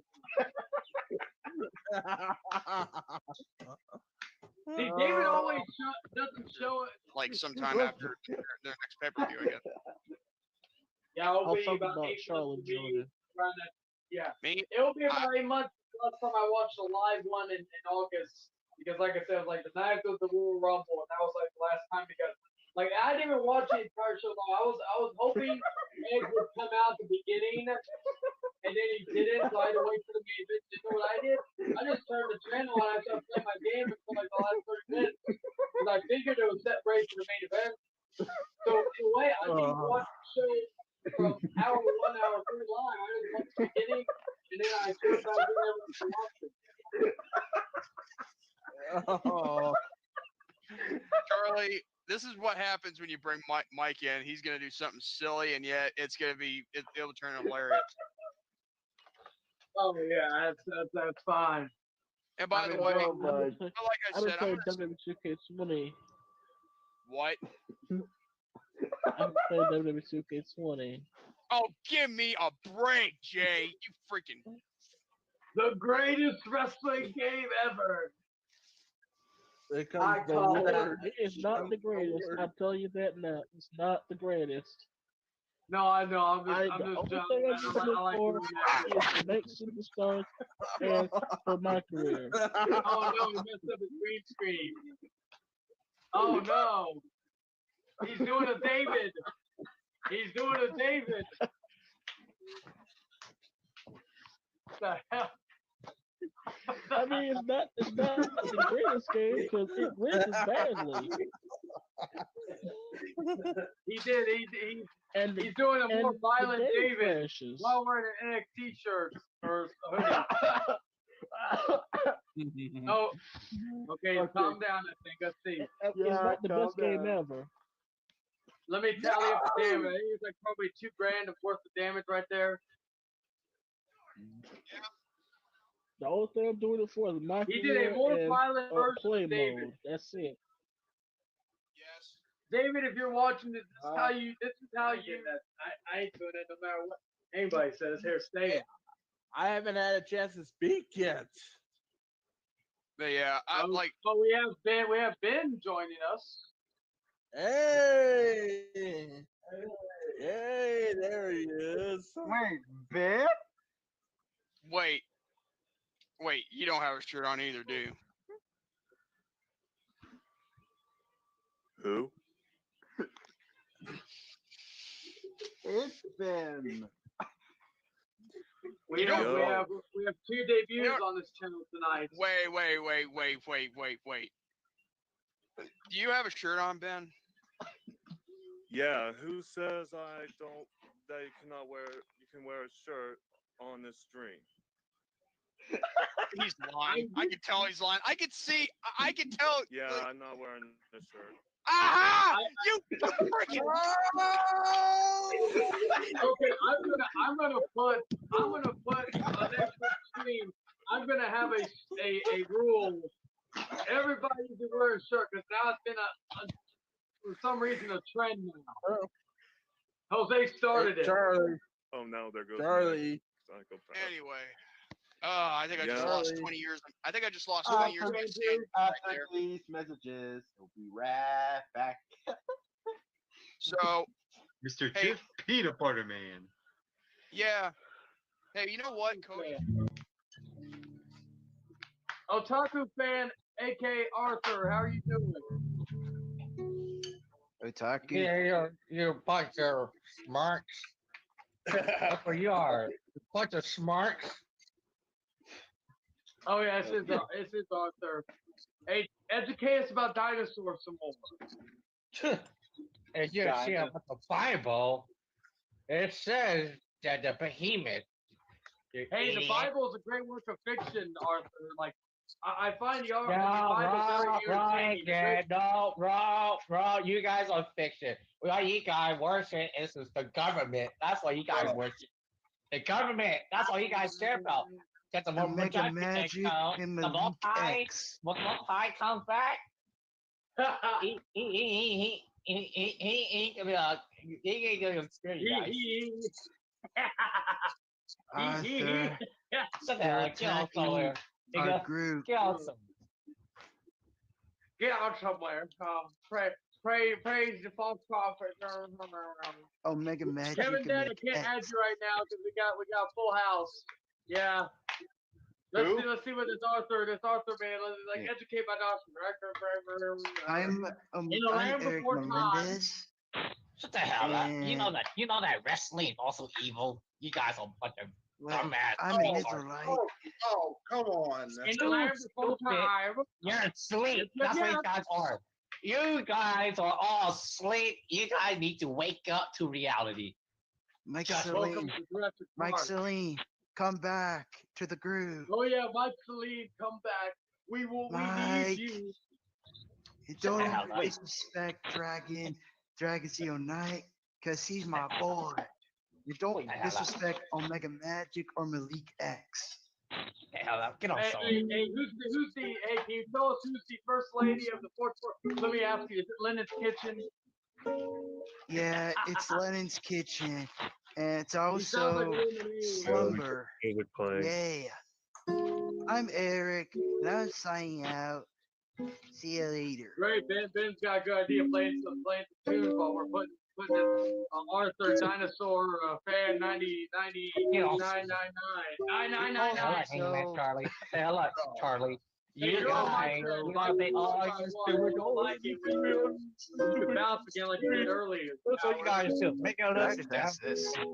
You're not a king of lions. You're nothing, Arthur. Hell up. Hell up. He's Hell a up. king, he's a king of shit. He's a king of shit. That's what he is. Hey. Yeah, keep mocking me. Dude, keep mocking me. That's Hey, what you gotta I do. can't see the I'll cross stay eyed behind thing a like computer. you. All you guys are watching when the most side comes back. I'm tired of everybody mocking the most side comes back. I'll deal with all you guys. I'm gonna let the most side deal with all you guys. You gotta get the hell up. Hey, did you? Get Hey, off side. we're gonna go back to What the hell is your problem? I said nothing bad about you. You want to stalk my channel? That's all Yeah, you all right, that's enough. You're not entertained. I'm the one who's entertained. I speak facts and truth. Everybody else wants to go and be like, oh, this guy, he's just talking off his ass. I love You know, Andrew. I don't He just care. beat you now. I don't care because you know why? Me and my friends, Eric and Bracada Games, and also on the Man of Valor, He we knew his all mind. speak facts. And so does Utaku. And Hiroshimaru, he's not a pedophile. He's not POV, so deal with it. All right? Like seriously, you don't want to start shit. You don't want to start shit. Because I already added the picture on my. you know, I live in that fantasy land and those little bubble of yours. You guys are negative. You guys like to bully people. And, you know, that's all you do. That's all you do is bully people for no fucking reason. I did not touch my sister. So stop bringing up the past. Stop bringing up the past. Everybody wants to bring up the past. And it's funny, he contradicting himself when he's talking about the past when it comes to dinosaurs, God, whatever else he's talking about. So he's contradicting himself with the past there. Stop bringing up the past, but let me tell you what happened millions of years ago with dinosaurs. Let me look cross-eyed. Dinosaurs. Oh my god, This dude. is hilarious. Oh, here he is. Keep mocking me. Keep mocking me because when the most high comes back, you ain't mocking me anymore. Like I said. Shut the fuck up. Shut the fuck up. Hey, you're on my chat. You're on my. I don't bring up the past. Oh, that's great. That's great, Kevin. Hey, it's my channel. I can do whatever the hell I want. Like, Shut the hell before Hey, at least you have more balls than Otaku. I'll say that. Shut the hell before I bring on your past. You bring on my past. You little kid. Demonic little demon, white devil, eight-ball. Why, Pierre? You're like you kind. Just enslaved my kind a long time ago. It used to be our time to slay your kind. Cause slavery is coming back. Watch it. Kevin, It's Daddy, funny. you suck. Your gameplay sucks. What? It's so laggy. Hey, you want to call my gameplay? Your gameplay sucks, idiot. It's like that. Roll off He 12. doesn't suck. He swallows Otaku's, you know what? Ross 12. They all just jealous because Otaku can get what he wants and not you guys. Yeah.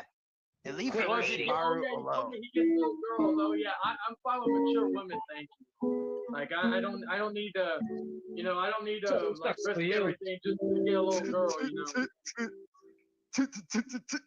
Why seriously, ZTB, he's so lazy. He doesn't make videos anymore. He's always gone. He's always on vacation. He's so scared of me because he knows the truth. He knows the truth. He knows it. Oh, wait, let me say this. Hey, shut the fuck up. Shut the fuck up, hey, Charlie. I know it's your channel, but shut the fuck up. Hey, what do you call it? Otaku fan, aka Arthur, aka Dragon Neo-Nazi, what the hell you call yourself? Hey, I got a question for you. Since Otaku's working right now, probably looking at his boss who, and I quote from what Otaku said, has a since Otaku's working right now, hey, Otaku fan, aka Arthur, aka Dragon Neo-Nazi, what the hell you call yourself? Hey, I got a question for you. Since Otaku's working right now, probably looking at his boss who, and I quote from what Otaku said, has a I don't have rats in my apartment. Yeah, that's true. Well, you know, What question, Kevin? I don't have rats in my apartment. Oh, give me It's 1 my second. Give me 1 cats. second. Here is for Arthur. Here is the baby Jesus. Let's see. Anime. Star Wars. You look like you look. Hey, man, Charlie, you look like a washed up DDP. Washed up DDP. And also, Well, you've if drunk all I'm a alone. washed up DDP, that means I was a 3-time world champion. I was one of the biggest stars in WCW. I'd be fine with a washed up DDP because at least I have the accolades. No, wrong again. No, you were all that before you yoga class. Speaking of which, I thought you said you don't like wrestling because wrestling's devil's work, but yet you know about wrestling. So you know about wrestling. So devil's work, but yet you know about wrestling.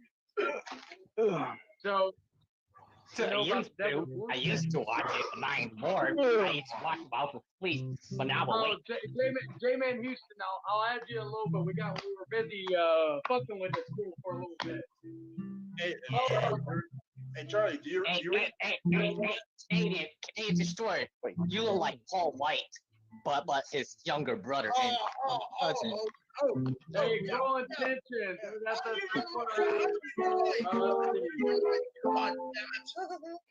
Let's see.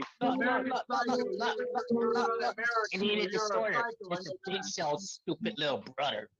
Hey, Charlie, you know why I'm wearing this Raptor tag? Yeah.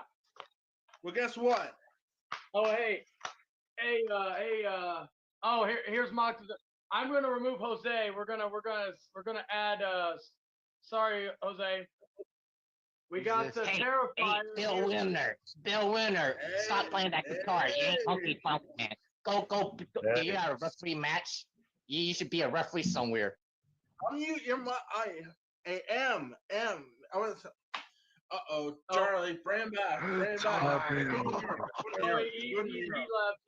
I'm gonna. Hey, man. You go back to your backyard wrestling and go get cut somewhere.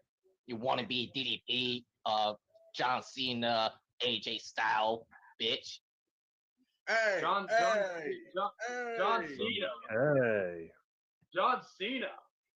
I'm more insulted it said John Cena. I don't even like AJ Styles and DDP. That's fine with me, but John Cena. Kevin Daddy said, Do I "Can have you the join long the chat?" hair? Guys, Kevin Daddy wants in. Oh boy, Kevin. Yeah, speak of the devil. Welcome. You guys are a bunch of immature little kids. Like seriously. Quit mocking me.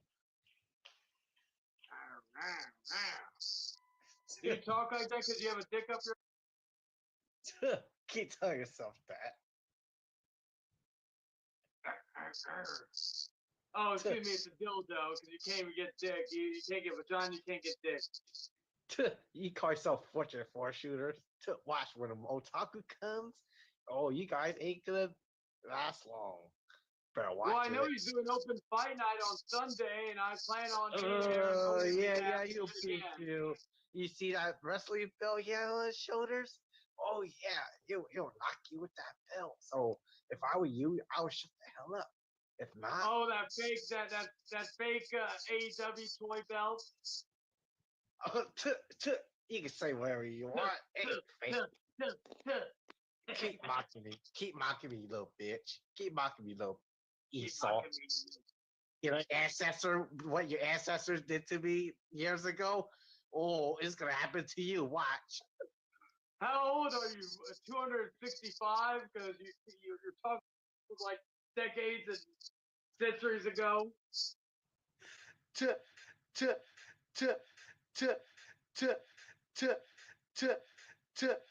Quit making jokes. Do you have to answer everything? Do you have to answer every question, or when you answer a question, it's like tuh?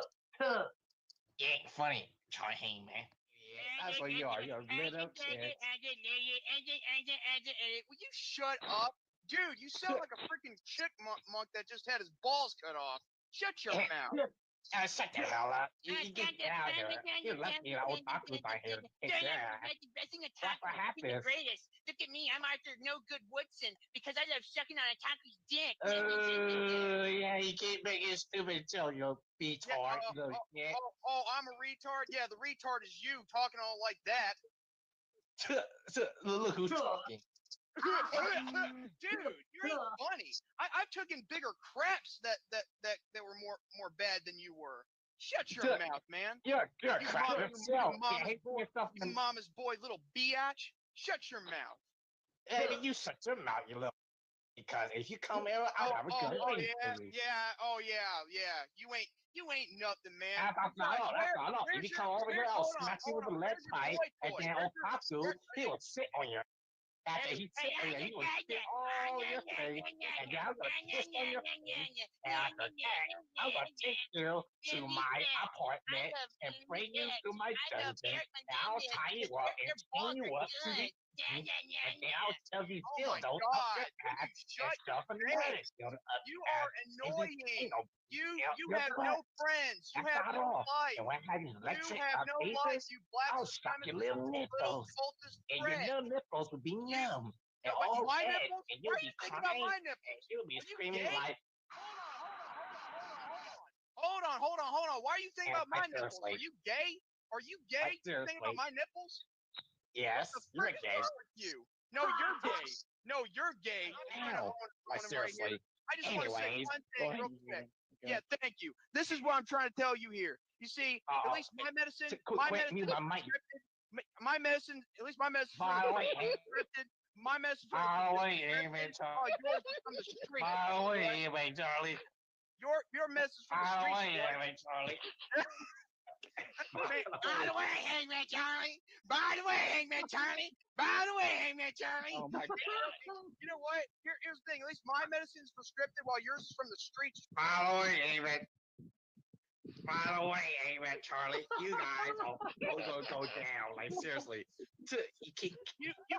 Hey, you know what? By the way, Charlie. You gotta go down. Like seriously. By the way, Hangman Charlie. Charlie. You keep on mocking me. You keep on mocking me and muting my mic. You guys show a bunch of cowards. That's what you guys do. Using your. By the way, Charlie, you need to stop doing that. I don't like it when you do that. Like seriously, because you break the 10 commandments. By the way, By the way, Charlie. By the way, By the way, Charlie. I don't like what you guys did. So, the two choices. Either you repent or go to hell. Like seriously. Oh man, you know what? Join in a little bit. I'm going to add Thomas in here. He's just gonna be moderating, watching everything. So I do all that. Thanks, Charlie. Hello, Tom. How you doing? Doing good. Now, as I saw my opening arguments, Arthur, I didn't really have an issue with you until besides you being in that group. One where with the Yeti, even taller than a giant, the size of the Yeti. And then he fell off the roof. That's the one where. Oh my God! It was like, oh no, help! Then they tried to ignore that. They tried to ignore the fact that he fell off the roof. I'm telling you, if you're gonna make it real, make it look real and not try to comment too much. I mean, I just cannot believe the giant just fell off the roof. I'm still stunned. Anyway, hey, look at this maneuver right here. Wasn't it Bobby Heenan who I think he said he in an interview that he wanted to address it and they told him not to. Like he wanted to be like, yeah, guy just fell off a roof and he's coming to the ring. They wouldn't let him do it though. Now where Jordan went to? I'm still here, you mooks. I just had to grab something. Something fell off my desk. Hey, Charlie, I was actually grabbing something you'll never own. Dildo? I mean, yeah, this is better than a dildo. I'll tell you that right now. Be the force with you. Oh, the force! Oh, I always bring the force within me. Jordan, what kind of is that? Is that the one that is that the one you get from Disney? No, I got from Saberforge. Oh, really? Because there's ones in Disney that you put the crystals in, and it Yeah, projects. Disney. What does yours look like? Can you see? Can I see? Mine's it? kind of like It mine looks like legit. mine's kind of like Ahsoka Tano's from the Clone Wars. Only it's got a little Yeah. bit different features on it, as you can tell. It looks like it's made good. So You can what tell. yeah. Disney, the Mulan bullshit? Which Disney the Mulan? Oh my God, that one. Yeah, same. That's stupid. That's so dumb that they talk about that. But one second. So just know this: that you're the one that's obsessed. We don't care beyond. I don't care beyond the studio. It's whatever. You guys are the ones that care. The moment you make a new account, well, the moment Mr. Professor X, fucking shit lover, the moment he makes his like, extra account so he can comment on this stream, makes you obsessed. When I go on people's streams, Peace out later. Hey, J-Man, I dare you to copy what I just said. I can't copy all that with a straight All right, people. I've got so rudely interrupted. face. Motherfuckers. Imposters. I want All the you. spotlight on me. I'll Look try at it. my lightsaber, damn it. Cozy, God send me that dang it. file on Discord again or the link to it. I'll download it and try it right God dang it. I'm talking because Hey, I just came up with my J-Man so present. mad. I get so furious. Like I have chilling streams, but they're more of therapy streams because I need to calm myself down. Because I have J-Man's of gents. I am the end all be all. I am Actually, I am. brave. I actually am the be all end all if you don't know what's good for you. Like, look at my lightsaber. I compensate that for a small penis. At least you're honest. Hey, let me tell you something, y'all. First of all, I like to say that you guys, oh my God, you're like twisting my balls off. Like, shut the hell up, man. Like, oh my goodness. Like the you guys frick are up. I freaking, hate shut the frick up. Hey, I'm speaking, okay? Yeah, Don't really I got interrupt me. it. Shut the frick up, okay? I'm trying to speak here. No, Princess is all hot and bothered. let me speak, man. Let me speak, okay? Jeez. Oh, no, I need to take my pills real quick. You guys don't give me blood pressure. Oh, now I gotta take my antidepressant. Oh my God, dude, I'm trying to speak here. Okay, as a born-again Christian, I don't like what you guys just said, okay? Because even though I do some bad things, at least I'm not a hypocrite. I admit to it, okay? Like seriously, Charlie. Oh. I am not Charlie, you mother chucker. I am J-Man's legit. You are tossing me. Kidding me, man. Stop kidding me. And I thought I was explosive.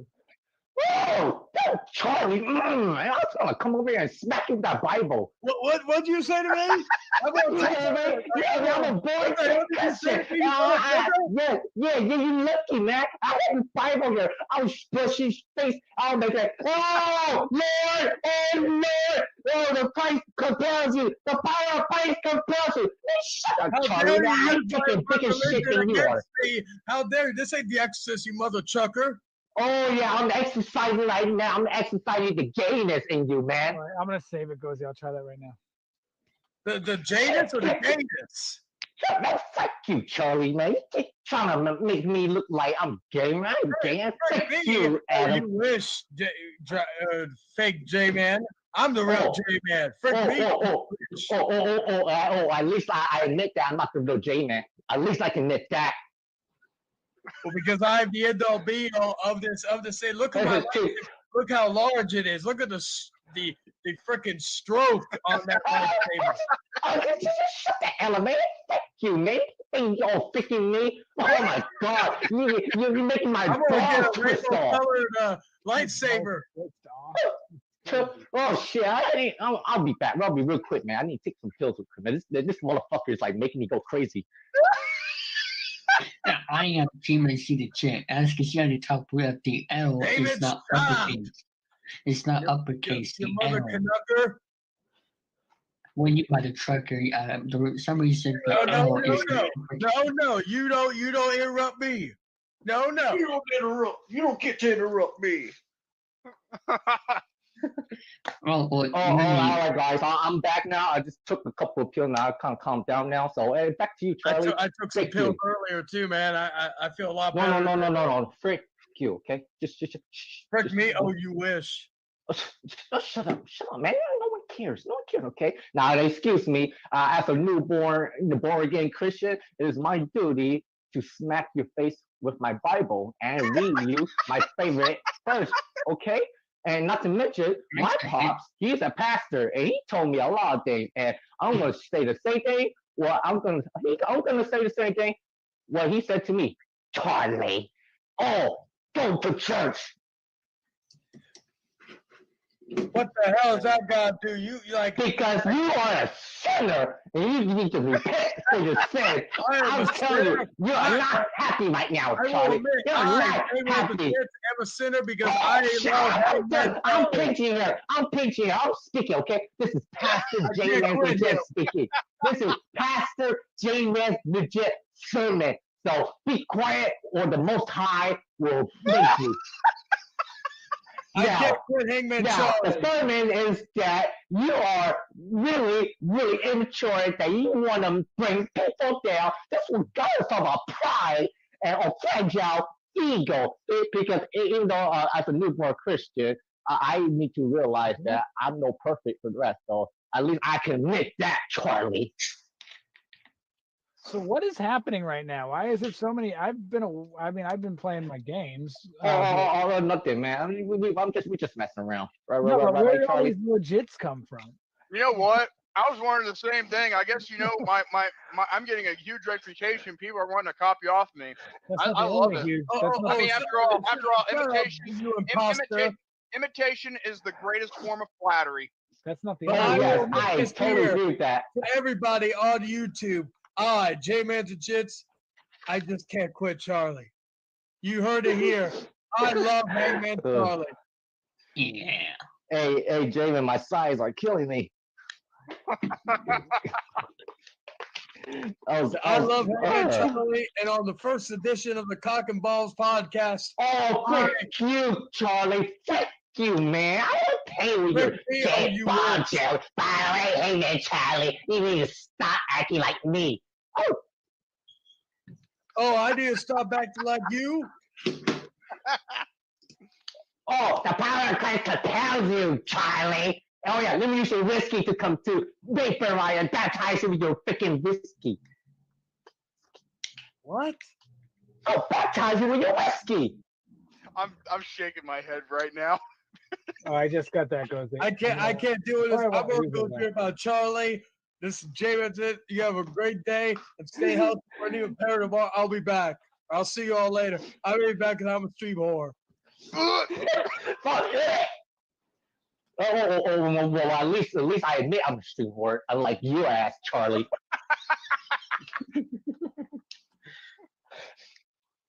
See, at least I'm real. I'm always real myself, man. At least I admit. I can't lie. That's what my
On the only, the immortal wrestling otaku.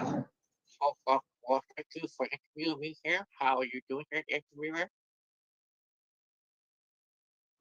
I am doing well, sorry, I lose my train of thought. Wrestling Otaku, how are you doing? I in fact forgot to say my title.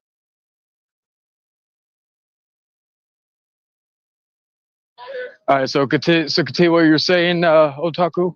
You forgot to say my freaking title.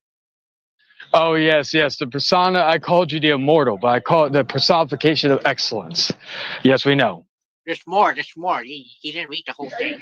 Oh yes.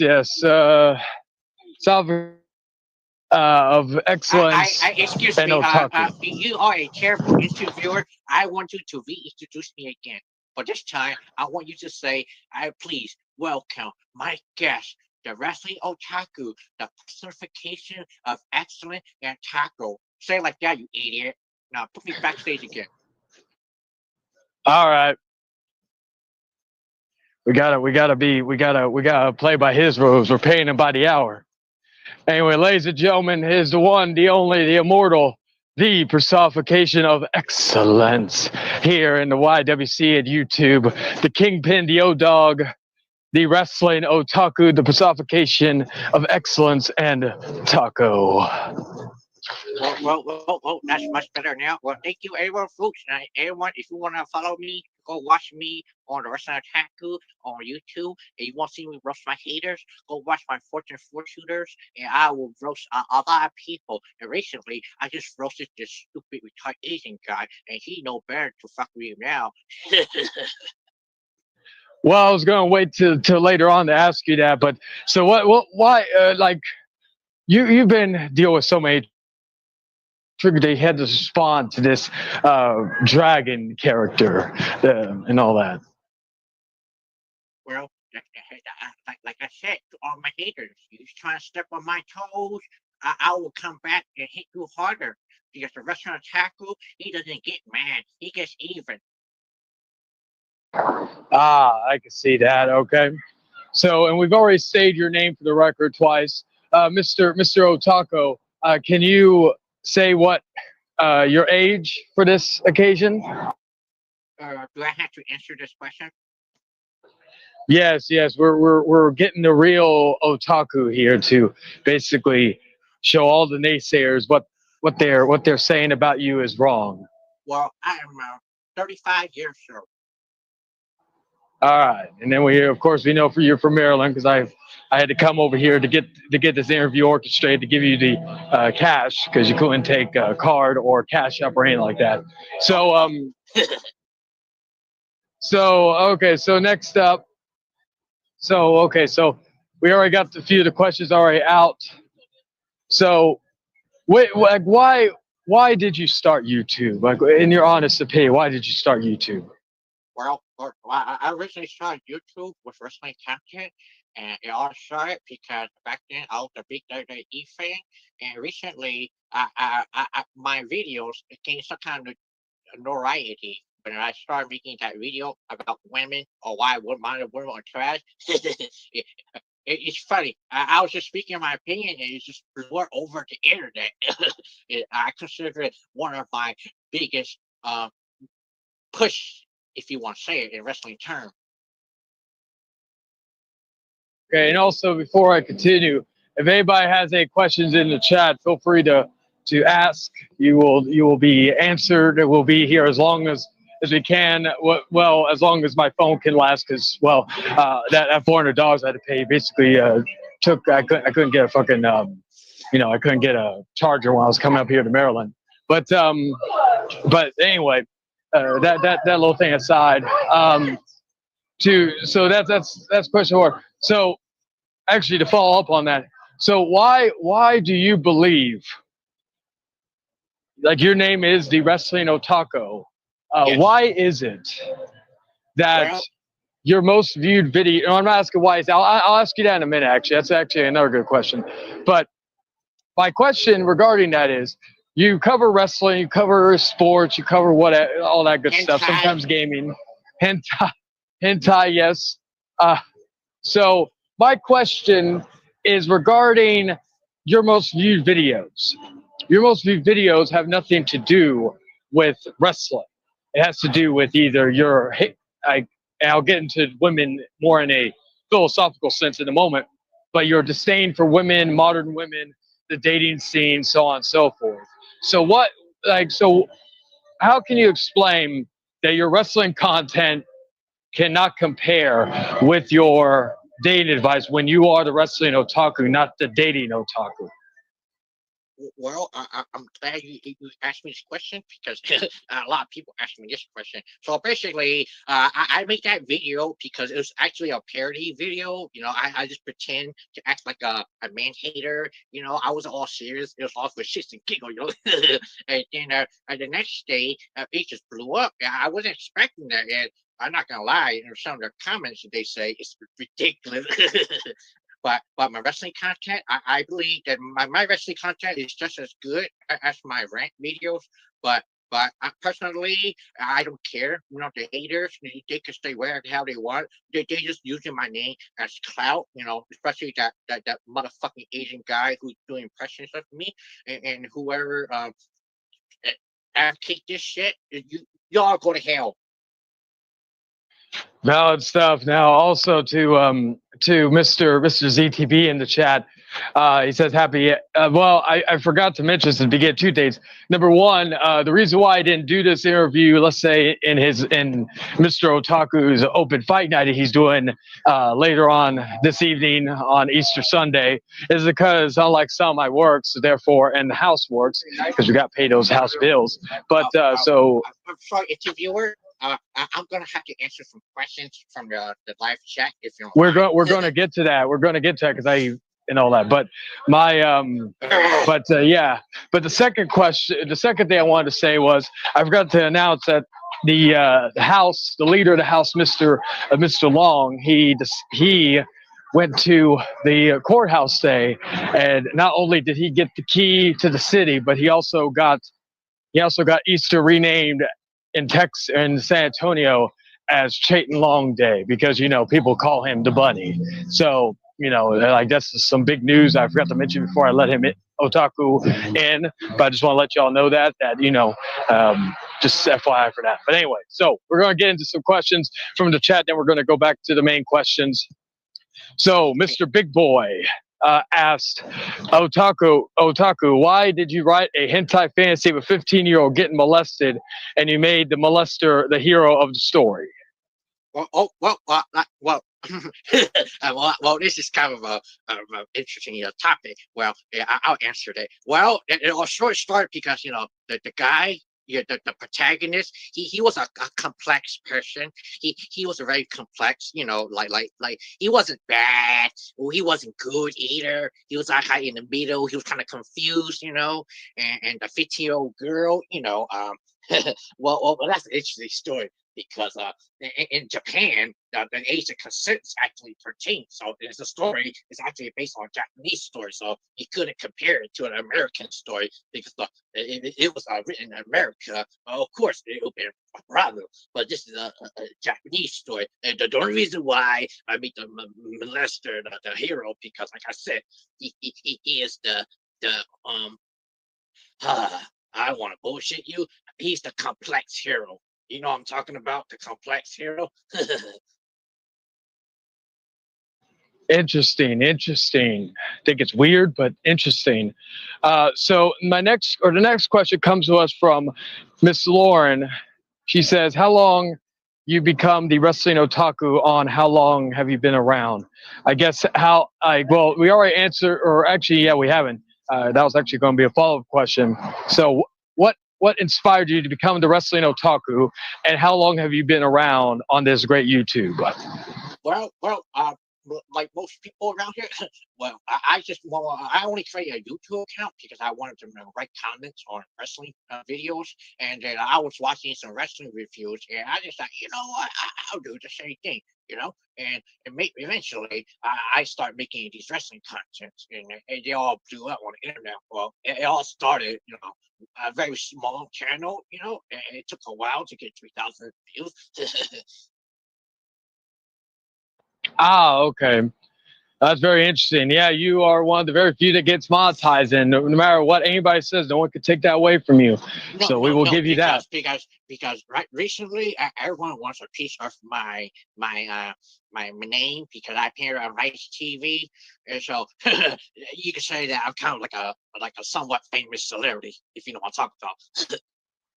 That is true, even though the leader of the House, from my understanding, was on TBS for, of course, Dynamite and all that. But We're not here to talk about that piece of shit animal abuser, so let's not talk about that guy and make it about me, damn it. actually, I was going to get into the next question from another person, but I sense great disdain that you have for this individual. So what is your beef with, of course, the head of the House, the House of Chayton? Well, I'll tell you. To be honest, I don't even know who this person is in the first place. He just came out of nowhere and tried to start like a feud with me, and then he went personal on me. But I won't tell you why. And then I went personal back, and he got triggered. And see, I already buried him already because I already gave him the fight on nail on the Hangman Hoffman. But at the moment, I don't want to talk about that piece of shit. I don't know why people still support that piece of shit. He should be in prison already. If he's not in prison, I'll find him myself and I'll sit on his ass and maybe I'll send him to prison and let the other people give him poetic justice. Piece of shit.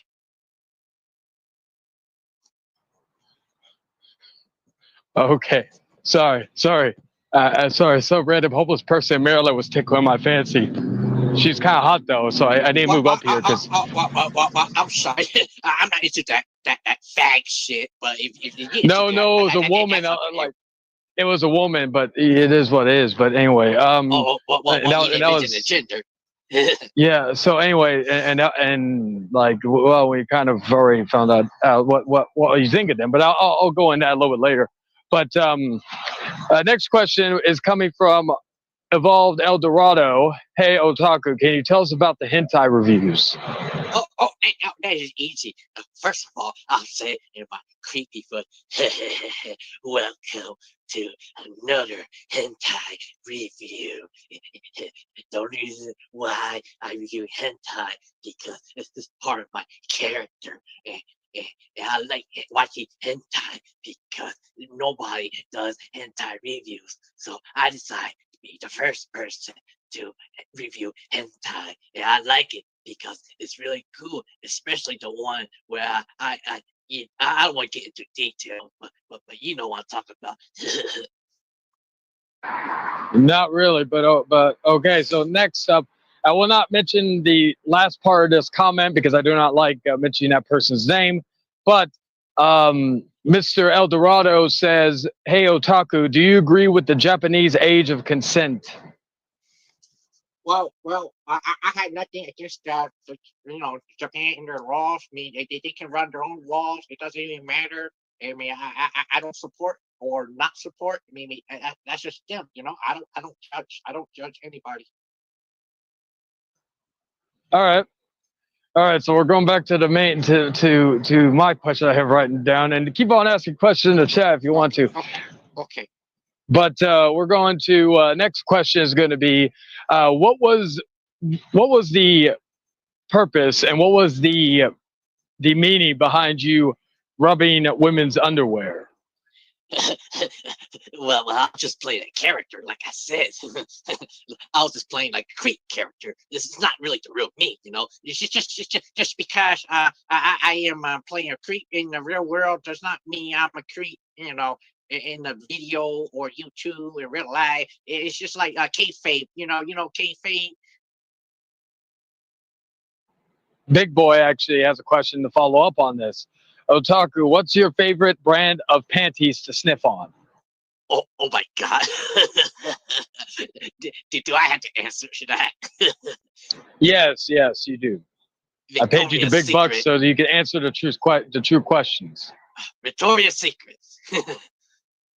Okay. So he at least he has taste. We'll give him that. All right. So the next question is, what was your? I like that piece of shit. He has no taste in real women. we're gonna get into the women part in just a moment, but like before we get into the meat and potatoes, what was your obsession with the person by the name of Pokimane? Oh,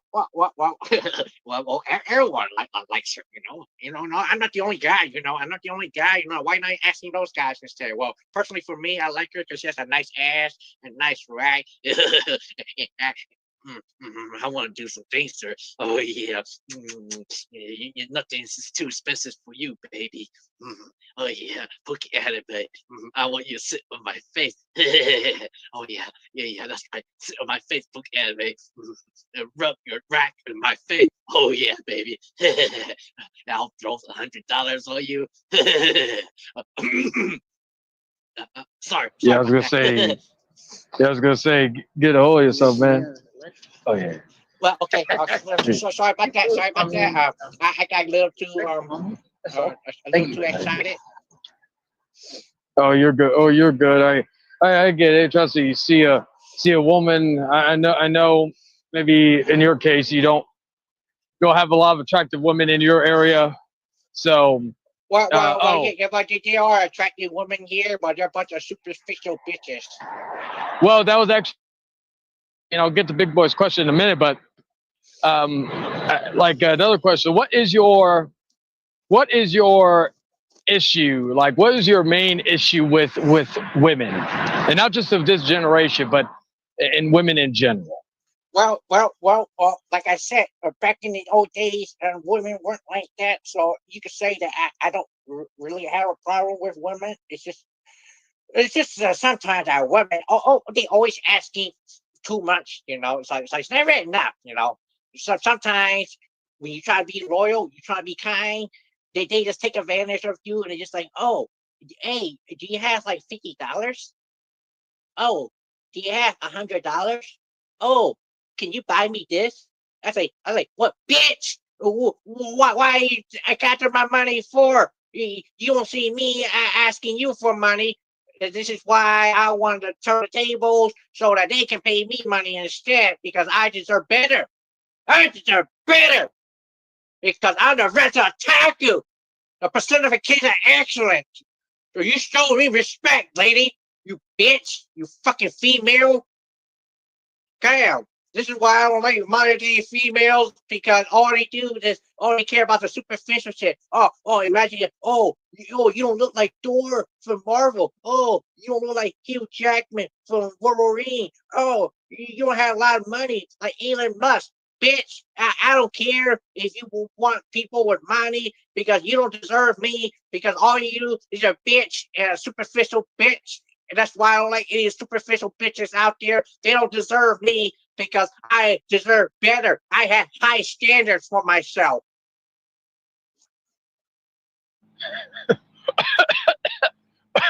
Are you okay? Yeah. Sorry. Sorry. I just saw. You need to be professional. You need to be professional. I saw. I'm trying to be serious here. I'm serious right now. You making a joke right now. You're a bitch. That's why you're a bitch. You're a fabulous bitch right now. No, Mr. Otaku. I saw a naked lady running down freaking the street of Maryland. So I was like, I thought that was hilarious. Oh, wait. A naked lady. A 1 or a 10. No, she was like a -5. I just always funny that she actually thought she could look good walking around naked. Well, I guess she's for you then. Oh no, not really. But so we're going to get into another question before we get into the whole situation with some of the chat. So I noticed in your interview you did with that dragon character, you were mentioning like a lot about like some homosexual aspects regarding his relationship with people or all this. So my question is, are you homophobic? No, I'm not homophobic. So I know a couple of gay people in my workplace. I only say that to trigger him. Oh, okay. Because it's not the first time I've noticed you said those things. That's why I was asking. Well, yeah. Well, they had people from the opposite side saying the same thing too, but no one checks them. Oh, okay. I just wanted to clarify that because, like, it is, very sus if you really think about it. But so okay, so we're going to get in some more chats and or some stuff in the thing. All right. So first off, going back to El Dorado, he says about the consent. He said it's a simple yes or no question. There's no need to make things complex. So, do you agree with the Japanese age of consent? Yes or no? Well, I'll say it again. I'm not a judgmental person. I mean, if they want to make their age of consent 13, that's up to them. I'm not saying I agree. I'm not saying I disagree either because I don't have a clear answer to answer that.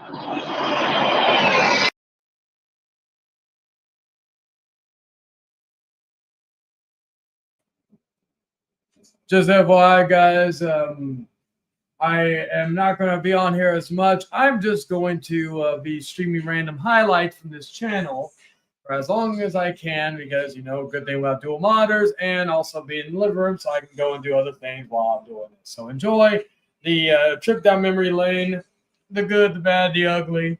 Anyway, see you all later. I may come back when I end it, or I may just say something before I end it on thing. And hello, Enzio and Red Hair Jay. Anyway, enjoy. Okay. All right. So next question from Big Boy. Otaku, what did you mean when you said you were make Pokemon your senpai in your dungeon? well, I want to make her my sorry, I get a little too excited because every day I think I put anime, I want her to my face. What I'm trying to say is, well, actually, one Pokemon anime, my dungeon. I want her to be there forever and ever, like a comic book guy who takes all these people and plastic. Mr. Otaku, you're away from your your audio. Well, I think that you're deaf. Oh, okay. Something else I was going to ask because you seemed very like upset when you were mentioning about the women and all that. So, but I thought that was your character. Yes, it is my character, but at the same time, I'm kind of trying to tell the truth. Ah, okay. So, true. Mr. Anonymous says, Otaku, do you really like hentai or real porn? Well, personally, I like watching both of them, but I personally prefer hentai. Mr. Otaku, we can't really hear you. You seem like you're away. Can you hear me, you deaf motherfucker? No, get close to your mic. Hold on. Can you hear me, you deaf motherfucker? Yes, we can hear you, Mr. Otaku. So, hentai or real porn? Personally, I like watching both, but I prefer hentai because the real stuff is kind of disgusting. I don't want to look at another man's junk. Ah, okay. All right, so Mr. Big Boy asks, is a girl asking you to take a shower really too much to ask? Well, if she wants me to take a shower, she got to take a shower with me too. Okay. So Mr. El Dorado says, so Tucker, what did you think of the leak of Pokemon's boob on live Twitch stream? Fat. All right. Let's see. Let's look at some more questions if we have any more. All right, here we go. Here's one from Mr. Cubics. What was your question, Lauren? Let me go back. I gotta see because we got a lot of questions. Here. Okay. So Miss Lauren says, Otaku, are you a wrestler or a fan? On how many shows have you been to AEW or WWE? On have you met any legends or superstars? Oh, yes. I am a wrestling fan, and I do plan to trying to become a wrestler. Yes, I have been to several shows on AEW. I uploaded them on my YouTube channel if you can watch it. I also been to some tapings in independent circuit. And I have met a couple of legends over the past, such as Ric Flair, Rick Steiner, John Laurinaitis, Rick Steamboat, and Demolition, and Kevin Nash. but the only wrestler who, if I ever meet that wrestler in real life, I'm gonna punch that motherfucker's face. If I ever see Roman Reigns, I'm gonna beat the shit out of him. And if I see John Cena, I'm gonna blast him with my gun. Okay. All right. So no need for death threats, but okay, we'll continue. All right, Mr. Cubits has a question. It's just my character. All right. So here's a question for Mr. Cubics. Here's a question, Otaku. Anytime you reach outside the wrestling community with people calling you out on Twitter and such, do you enjoy that or think it's free publicity? Well, Cubics, I'm glad you answered this question. And personally, I think it's free advertisement because these people, they can't get my dick out of their mouth. So basically, they're making me famous. And to be honest, I have no problem with that. Even though some of their comments can be hurtful, all I know is that I, the wrestling otaku, the personification of excellence and tacos, will rise and always rise. So these haters think that they can bring me down. Fuck you, haters.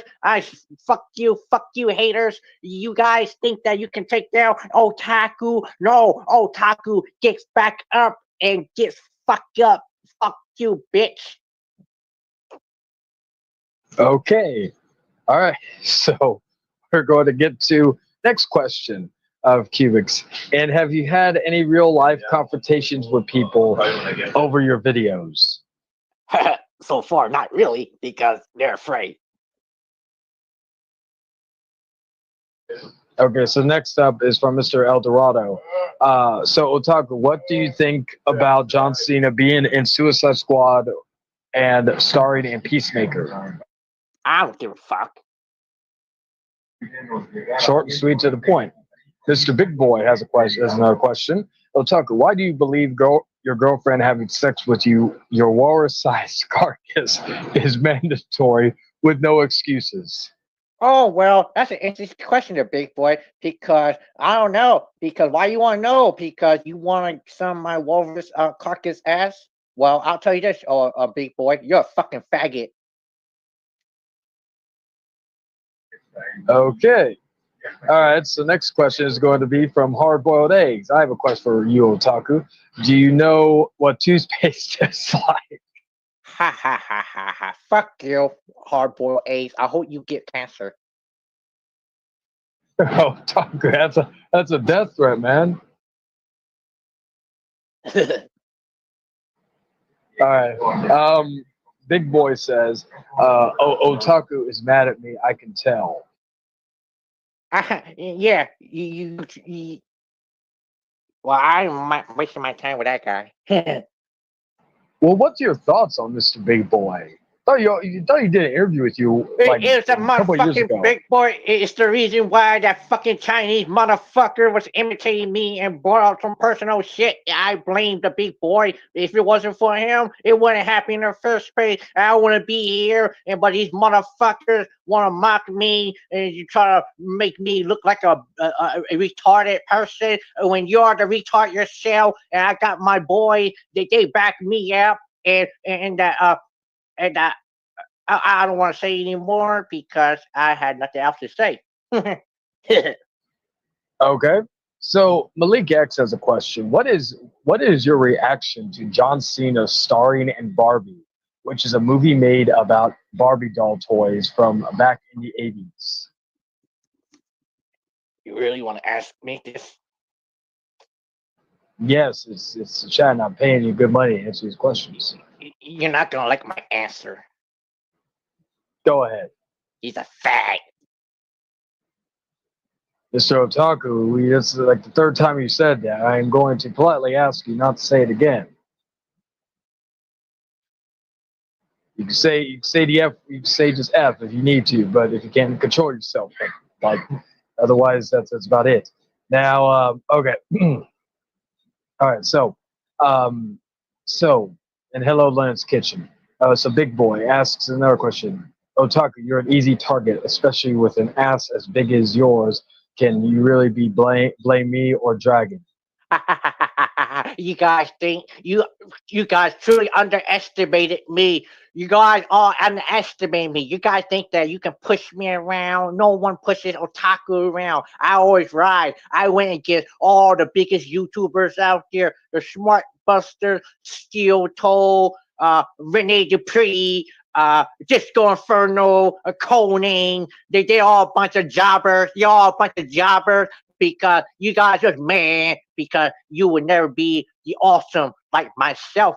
I am the personification of excellent, and no one and nobody walks on otaku.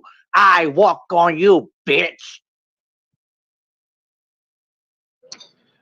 Okay, I like that is a very, very forward and blunt way of making a statement. I respect that.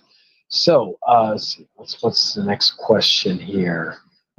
Keep asking in the chat, but besides that, we'll get back into my. What is your like character? Not what is your ideal woman? Like, what is a woman that you would like? That would be your that would you would drop everything and be like, that's wife material. Well, do you watch my requirements for dating me? Watch that video. That's the kind of woman I want. No, Mr. Otaku. The only requirements video I saw was, of course, our leader, the leader of the house, Mr. Long. What that piece of shit? He's just mocking me because he think he's better than me. Well, I'll tell you this, you piece of shit. How about you go back into prison and maybe you watch your back, you stupid piece of shit, and don't wash it and don't drop the soap. Well, well, Mr. Long, of course, he's away on business. That's why he couldn't do his interview. That's why he assigned me to do his interview. He's got a stream planned for this Monday that he has to take care of. But Mr. Otaku, okay. Mr. Big Boy actually has a question. He says, "Do you really demand a woman to pay you $100 to take you out on a date, and does she have to pay for dinner as well, knowing the bill will be at least $3,000?"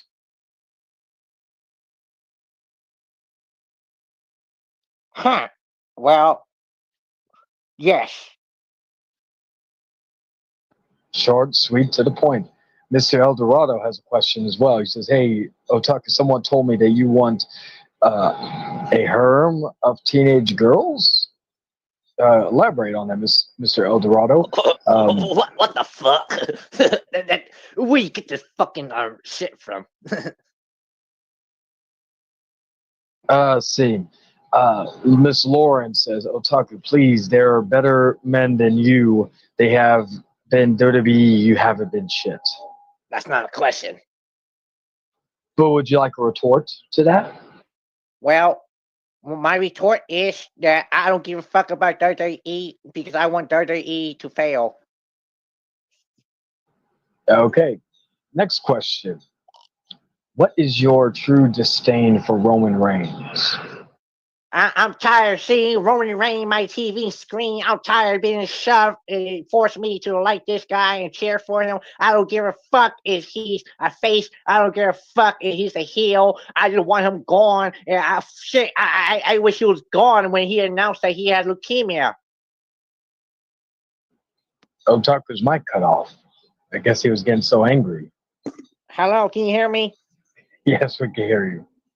I don't like him because I had a lot of hatred for him. I just wish he never came back. From his leukemia? Yes. So do you want him to still have leukemia?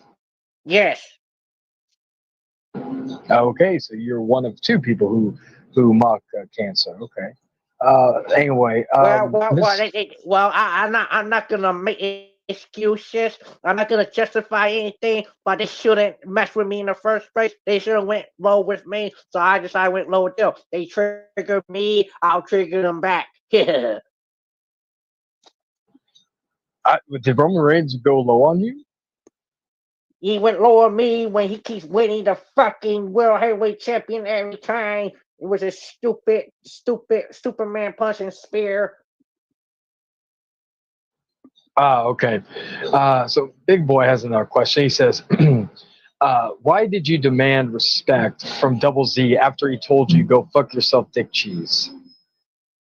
I demand respect because he disagreed with me, and I demand respect because I'm a different person now. I'm more than just an ordinary YouTuber. I now more feature in other places, in other video sites, and Vice TV, and I appear there, and I say WWE sucks, and they don't want to agree with me because now that I have a new status now, they all think that, oh, they're afraid of me, they're jealous of me because I am very popular among the wrestling community and all these people on Twitter. They wanna fucking humiliate me. Ha ha ha ha ha ha ha.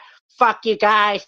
And fuck you, El Dorado, who the fuck you are, some jobber. Go back to where you come from, you piece of shit. You are just a poor man's dragon. So get the fuck out of here, bitch. And you want to entertain people? Oh, go to the streets and maybe you can dance around for quarters. Okay. All right. So Mr. El Dorado has another question. Otaku, who is worse, Roman Reigns or John Cena? I'm done answering this question to this jobber.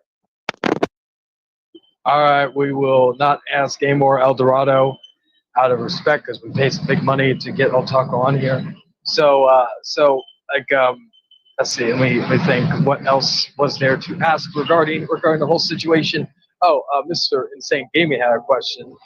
He was wondering if you and the house, leader of the house, will be doing a Jamaican bobslide, whatever the hell that is, here in a bit. I don't know. This is stupid question. I don't even get it. Why they ask me these stupid questions? Oh, and then okay, so I have another question. Okay, so what is your opinion? What is your take on an individual that has the name Adam Turner? He has the name breast cancer. He goes by the name breast cancer, and him taking a picture of an 8-year-old little girl to use as a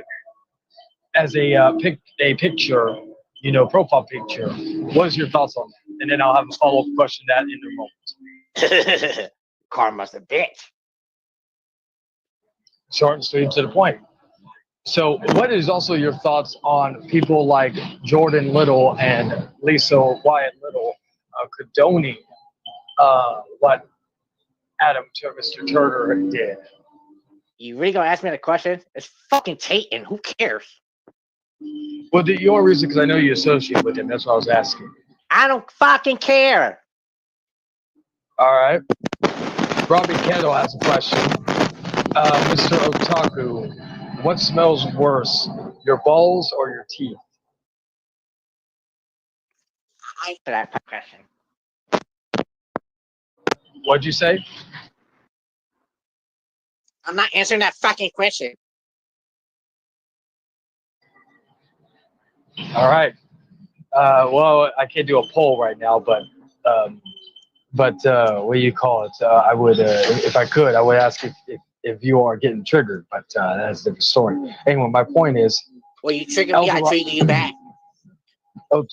El Dorado had a more so a statement. He says, "Hey, Otaku, what's wrong? Did I struck a nerve? Did this jobber made you cry?" Well, fuck you, and get the fuck out of here. You just a wannabe dragon. Okay, so Insane fuck Gaming. Dragon, fuck that Chinese motherfucker. He need to go back and make my Chinese food. So Mr. Insane Gaming HD is elaborating what he meant. 4 guys in line. Guy in the back of the line inserts a butt plug into his own ass and then his thumb into the ass of the guy in front of him while masturbating. That guy does the same to the gentleman in front of him. And so on down the line, the guy What? Highlight Big Boy's comment. I want to respond to this motherfucker. I'm getting tired. I'm getting tired of people comparing me to EDP. I'm getting tired of it. Damn.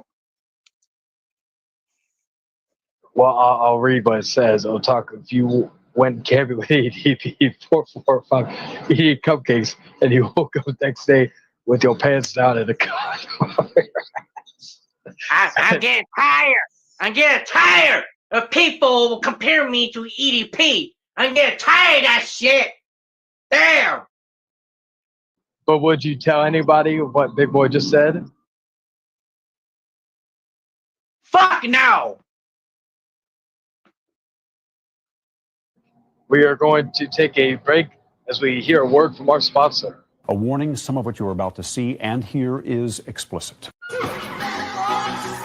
down! Get down!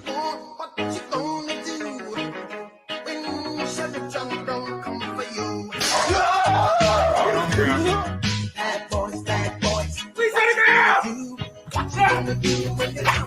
Thumbs down. Thumbs down.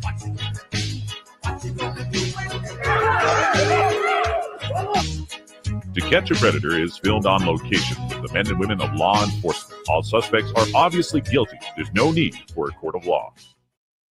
They're fucking Chinese. Okay, I just wanted to thank you to Catch a Predator for sponsoring this video. Really appreciate it. Otaku, what did you think of that? That's fucking up. You want me to say it? What are you gonna say though? F word shit. Oh, okay. Let's see. Okay, so Mr. Big Boy says, okay, that EDP will happy to go camping with you. Big boy, don't be fucking putting EDP and my name in the same sentence, you fucking bitch. How about you come to Baltimore right now, big boy? Or should I say, little boy? Yeah, that's why you got a job. That's why you ain't no tough guy. You ain't no tough guy when you say you slap Chayton, but Chayton, he slapped you first. You're a bitch. You lost your tough guy. You lost your tough guy image, Chase, big boy. When did the house ever say that? Because as far as I know, the house never said he slapped her. Like, the only thing they fist bump at the Rumble. Next question. No. All right, so Mr. Otaku. Okay, so actually, to kind of carry on, outside, not exactly talk about EDP, but talk about somebody else. What is your thoughts on people comparing you to Andrew Tate? Well, I'm not Andrew Tate. I think that's a stupid comparison because we're nothing alike. So my next question: what is your thoughts? Like, who is your favorite member of the Asylum, and that is not you, and who is your least favorite? My favorite member of the Asylum? That's a good question, but I don't want to say it because it's gonna make you mad. And who is your least favorite? You. Myself, I'm not. I was never in the Asylum. Next question. Okay, so what is your thoughts on Eric Melendez? I don't want to talk about that guy. What is your thoughts on Arthur Woodson? Oh, I think Arthur is good. I think the Legacy Dragon is really obsessed with him. I don't know what the fuck that Chinese fuck is obsessed with all these years. I think he needs to fucking jump somewhere, or make some kind of Chinese kung fu movie. Okay, so what is your thoughts on if you were president, what? Excuse me, I need to go drink my milk real quick. Oh yeah, that's good. Oh yeah, pull it out of me.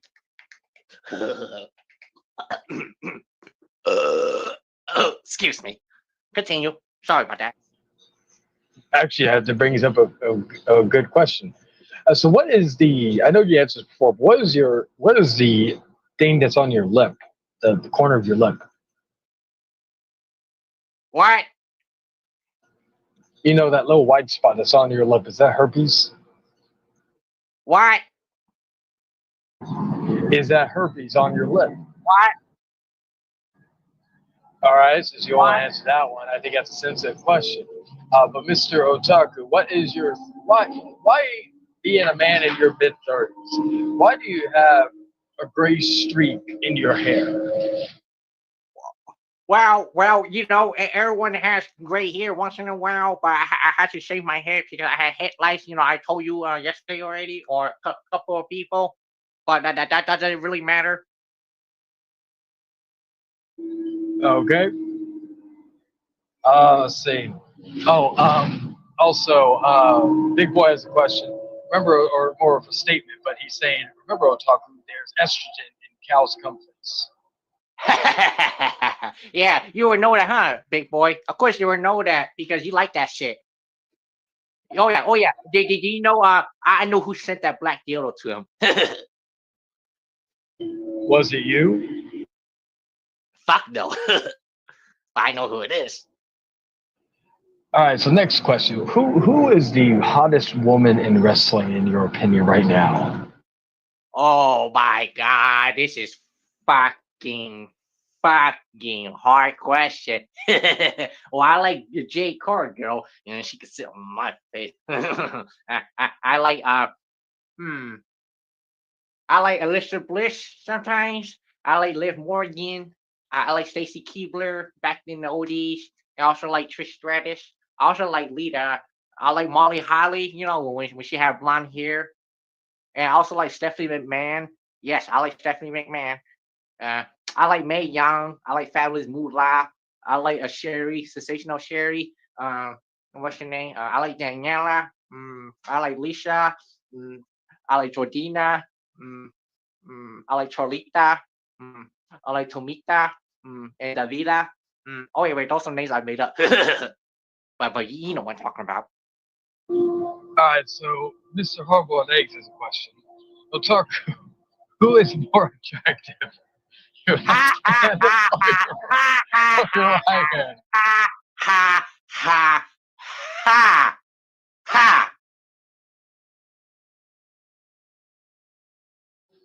Oh, okay. Oh, all right. So, Mr. Big Boy has another thing. He says, "I will admit I'm talking smack to you, Otaku, because I've seen the screenshots you in the chats of dumb fucks that were talking smack about me. I saw the shit you said.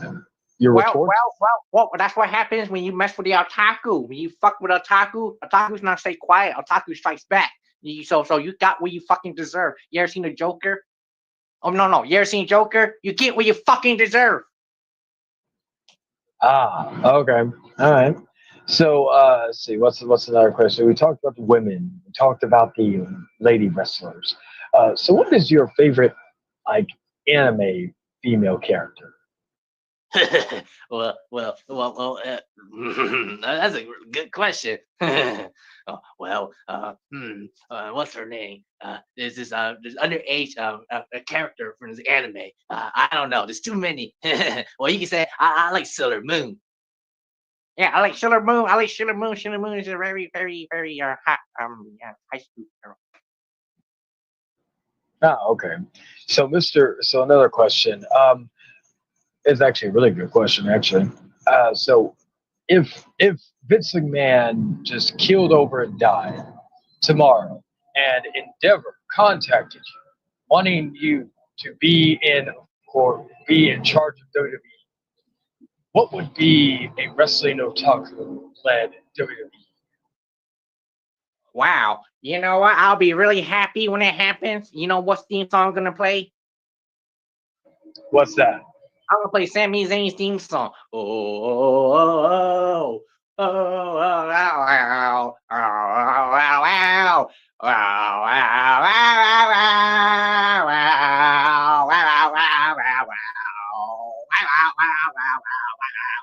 know what I'm talking about. Yes. So what would you do? Like, say, be happy. What would you do exactly if you were in charge of WWE? I will. You will what? What? I never thought about that. I never really thought about that because usually I rather watch AEW. But if I were to be the owner of WWE, I will fire Roman Reigns. I will ban Roman Reigns. I will ban Braun Strowman, and I will blacklist John Cena, and that's it. Okay. So, Big Boy had, and follow up to what he said earlier. Oh, never mind. He said, I wasn't fucking with you at all before you started running your mouth. Well, you were fucking with me when you make that fucking Chinese fuck imitating me. Then he says, don't worry. I'm not mad because at the end of the day, I make more money than you. I'm better looking than you. I get laid more than you. I can see my dick. Why is everyone so obsessed with mine? You just jealous because I made it and you guys want to bring me down because I appeared on Vice TV. I'm really popular now.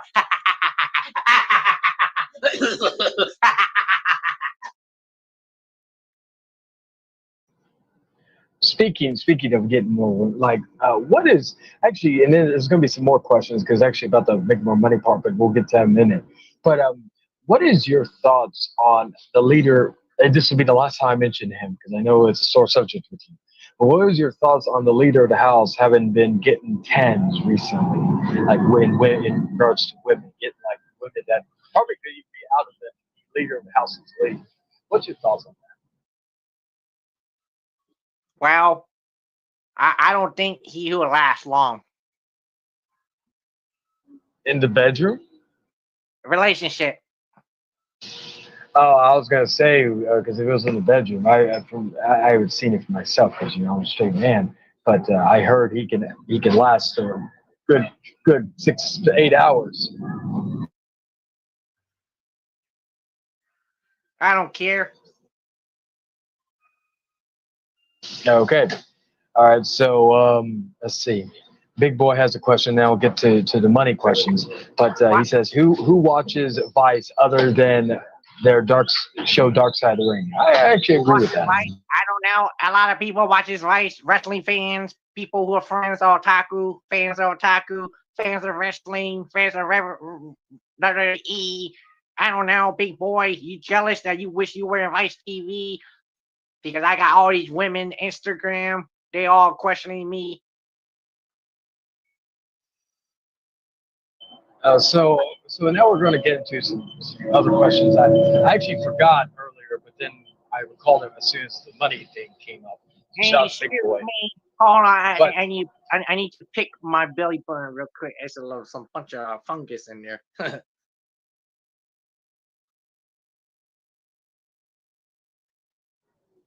While he's doing that, we'll take a moment to hear again from our sponsor. A warning, some of what you're about to see and hear is explicit. Actually, wrong one. Sorry, we have another sponsor today. You are retarded. More than happy to have you a part of us.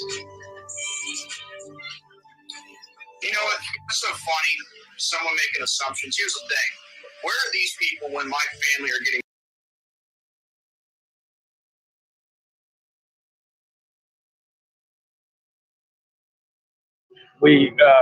Yes, J-Man's Legit's channel is, of course, on a sponsor of this channel due to some court arrangements that were made by the leader of the house and this little that we have to sponsor the show every time. So yeah. Anyway, so yes, a shout out to J-Man's Legits and check out his channel that I watches. Anyway, so let's get into next question. So Otaku, Mr. Otaku, we recall that you were, of course, worked at Target. Now, do you work there still, or do you not? Well, this is kind of a personal question. Before we go on to that question, it will be done this Monday when the leader of the house comes back because he will be, of course, talking about a stream that happened. Of course. Yeah. I for one, on the contrary, I agree with Big Boy here. I think you stop mentioning them because I think you got what you deserve, or should I say, the leader got what he deserves, so he needs to move on. So I had nothing against the other family. You should leave them alone because that's what happens when you target other people's loved ones. Because I know what happens because I had the same thing happen to me. Uh huh. Anyway, so what was your experience working in Target? What? What was your experience working in Target? My my experience working at Target is just like any other job. 9 to 5. Well, I just got a fax because again I'm on location, so I can't really get too much else. But I just got a fax from I guess your coworker, that your boss from Target, saying that you got fired for talking about how big of an ass she has on YouTube. Well, it's all allegations. No, you did. You did say she had a big ass. Yes, yes. But allegations, that's not the reason why I got fired. Why is or is he got fired? Don't worry about it. I paid you. I paid you a good amount of money. Well, you want to know why I got fired? Because I got caught masturbating to hentai on my cell phone in the dressing room.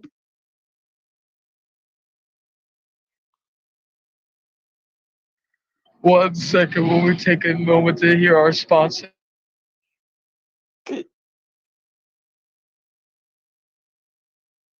This is the Sinister Minister, Father James Mitchell, and you are listening to Hangman Charlie on the Hangman Outcast. May you all burn in hell.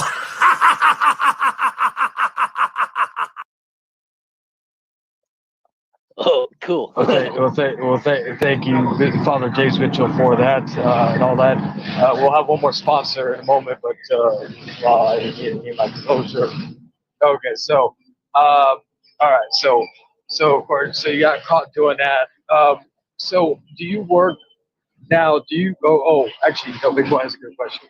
Who caught you in the dressing room? Was it a man or a woman?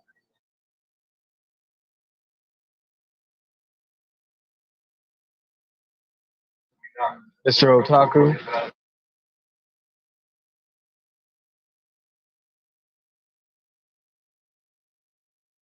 While he regains his composure himself, I will hear the final word from our final sponsor. Hey guys! Did you know that in terms of male human and female Pokemon breeding, Vaporeon is the most compatible Pokemon for humans? Not only are they in the field egg group, which is mostly comprised of mammals, Vaporeon are an average of 3 foot 3 inches tall and 63.9 pounds. Now this means that they are large enough to be able to handle human dicks, and with their impressive base stats for HP and access to acid armor, you can be rough with one.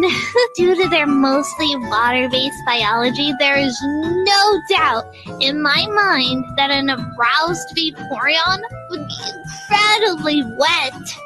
So wet that you could easily have sex with one for hours without getting sore. They can also learn moves like attract, baby doll eyes, captivate, charm, tail whip, along with not having fur to hide nipples. So it'd be incredibly easy for one to get you in the mood. With their abilities water absorb and hydration, they can easily recover from fatigue with enough water. No other Pokemon comes close with this level of compatibility. Also, fun fact, if you pull out enough, you can make a Vaporeon turn white. Vaporeon is literally built for human dick. Ungodly defense stat plus high HP pool plus acid armor means it can take cock all day long. All shapes and all sizes, and still come for more. Oh my god. Well, I'm not really into furries, but I'm not gonna lie, that voice is kind of hot. Okay. Let's see. Big Boy has. He asked earlier before we took our commercial break. Who caught you in the dressing room? Was it a man or a woman? Well, it's one of my female coworkers. Okay. So we're nearing the end of the we're nearing the end of course the what do you call it? Near the end of this interview. I appreciate your time, but let's see. El Dorado has a question. What do you think of Wiz Khalifa made a I'm not song? answering that fucking jobber's question. Okay. All right. So actually we'll go up to this. Okay. So why in your opinion does the Baltimore Ravens suck so bad? Fuck you. No, thank you, man. I don't know that. Fuck you. Fuck your favorite team. Fuck your state. Fuck everything you like. Fuck you. Baltimore Ravens will win. Baltimore Ravens will win the Super Bowl this next year. Pal, I'm in your state. Say fuck my state. I'm in your state right now, pal. Oh well, be professional, you stupid idiot. All right, so Big Boy has a question. When the woman caught you masturbating, did you ask her to call you master? What the fuck? No. Oh, okay. All right. Okay. So we got all that out of the way. Who is your favorite AEW wrestler right now? MJF. But you realize as he calls him the devil, someone else that you hate with a passion. Well, that guy, he's fucking plagiarizing and being a copycat. So MJF is better than that fucking piece of shit, Charlie. Oh, okay. Just wanted to clarify that. Like my next question. Okay, who would win between a wrestling match between you and the leader of the house? What was that? Who's talking behind you? So this is the random people of Maryland. It's a weird state that we're in. Hey, don't fucking talk shit about my city, you piece of shit. Now answer that question. Now ask the question again before I sit on your ass, bonsai style. Well, Big Boy said you did say you were going to eat Chayton's Twinkie in my stream. You guys don't even understand sarcasm. And then he said, "Are you still going to eat Chayton's Twinkie?" Fuck Chayton! I'll rip his Twinkie off and feed it to his stepfather. What would you rip it off with? Would it be your hand, your feet, your mouth? I use my scissors and pliers. Ah, okay. All right. So you do that. All right. So anyway, with all that, Mr. Otaku, so you who is the one person on here on you? Oh wait, actually, before I get into this, hard-boiled eggs. This question, Otaku, how many biscuits do you eat? I don't eat biscuits. You don't, not even with gravy and sausage. No, but I know Hangman Charlie eats that shit. How would you know that if you're not obsessed with him? Because Heyman Charlie told me in private call. So you two have had the private conversation? I thought you two didn't like each other. Well, do you know what kayfabe is? Yes, but so you what's the phrase I'm looking for? So you really don't have an issue with Mr. Leader of the House. All right, listen, it's just business. You don't have to like the guy to work with him. Oh, okay. So what is the one person on this platform that you hate with the most with passion? Oh, well, I don't want to hate anybody because I'm just trying to mind my own business and trying to just do my own thing, trying to make wrestling content and sports content, but these haters, they just want to profit all of my names and clout chasing. So I don't really hate anybody. So I don't want to hate anyone. But if you hate me, I don't care because my haters are the reasons why I keep on rising on the top. So I love my haters more than I hate them. Because the haters, they motivate me. All right, so I'll have two more questions, and then we'll end it because yeah, the interviewer's phone is getting very low. But so like, what are your thoughts and that your requirements videos and your videos on Hold on. women? Fuck you, you fucking jobber. You just a wannabe fucking dragon. Wanna go fuck him, bitch. Okay, so does it bother you at all that none of your wrestling content or sports content will ever compare to your most viewed videos that have nothing to do with wrestling, sports, or gaming? It has to do with your lack of daily life. Well, to answer your question, it doesn't really matter because views are views. It doesn't really matter how I get my views because all that matters is that people are watching my content. And the next question, what like if Jade Cargill ever came to your house and said, "I want to fuck you, Otaku, but before you fuck me, I fuck you," and what I mean by that is she has to peg you. Would you let her do that? Well, she has to call me master first. So if she calls you master, then you will let her peg you before you get to fuck her? Well, whatever it takes to get my head inside her pussy. All right, confirmed. Otaku is down to get pegged. Let's see. Big Boy says, I don't hate you. I didn't say that. Don't fucking put words in my mouth, you stupid shit. You said. Stop laughing. You're supposed to be a professional call. I get tired. I get tired of people treat me like I'm some kind of joke. I get tired. Damn. Oh, all right. All right. My apologies, sir. My apologies, Mr. Otaku. All right. He said, Big Boy said, I don't hate you, Otaku. But yeah, you and your little butt plug. All right. I don't hate you, Otaku. Be professional, you fucking idiot. Oh, I'm going to leave your stream. Yeah, yes, Massa. Yes, Massa. Anyway, I don't hate you, Otaku, but yeah, you and your little butt plug buddies have gotten on my nerves by continuously running your mouths on me on YouTube, Facebook, and even when I'm not even speaking of y'all. Yeah. Your retort? Well, Big Boy, you deserve what you get. All right. So the next question, I guess the final question of this this interview, and I appreciate for all your time, Mr. Otaku. Yes.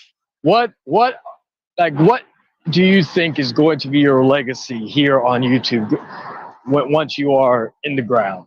Well, all I got to say is that I don't know what the future is for my channel. All I know is I'm going to keep on making as much content as I can and try to build it up. And maybe lately I might try to get some donations going so I can make better content for my YouTuber viewers and my subscribers and my friends and my fans. And for my haters, fuck my haters, but they're the ones.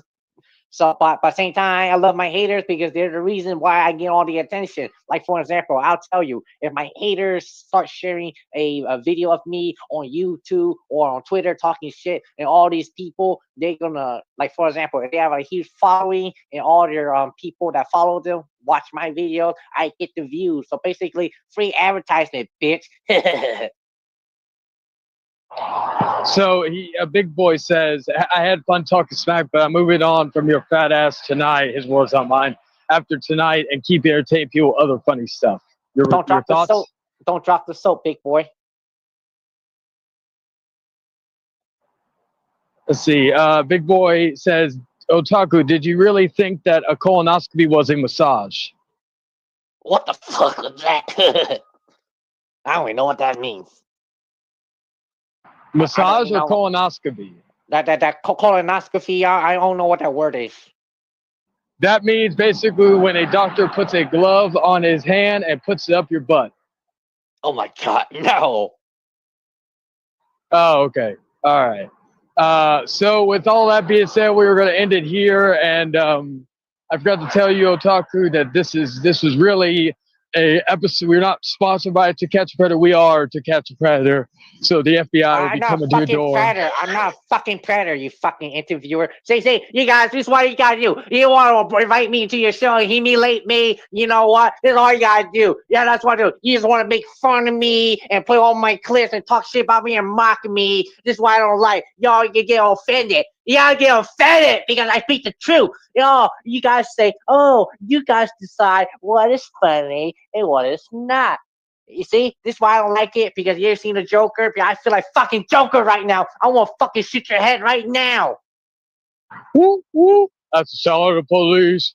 Mr. Otaku. This is Officer Daniels. Quit Open the fucking door. around. Quit Bag, fucking bag, bag. around. Quit fuck. You don't fuck this shit.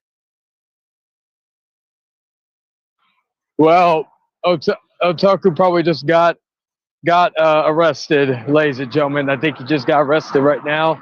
But yeah, that was the interview with the one, the only legendary Mr. Wrestling Otaku, the personification.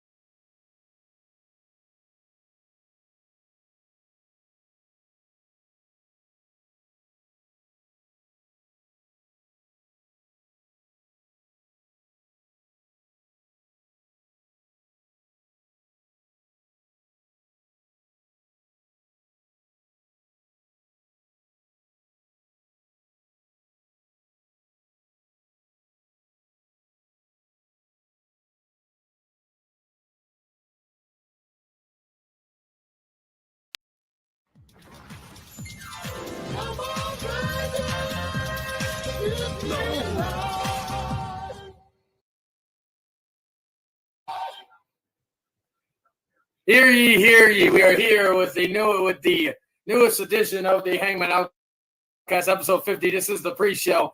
And of course, we are here with, of course, the star witnesses here. But first, I am, of course, your unholy, your dashing, the greatest judge that you've ever seen on this earth. Judge Hangman. Next up, we have our star witnesses here. We have Mr. Legit. Hello.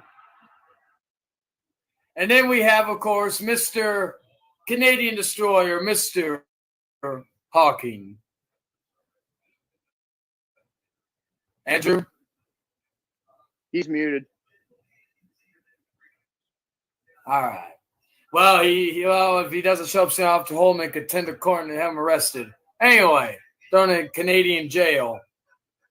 And now we have, of course, Mr. St. Dennis.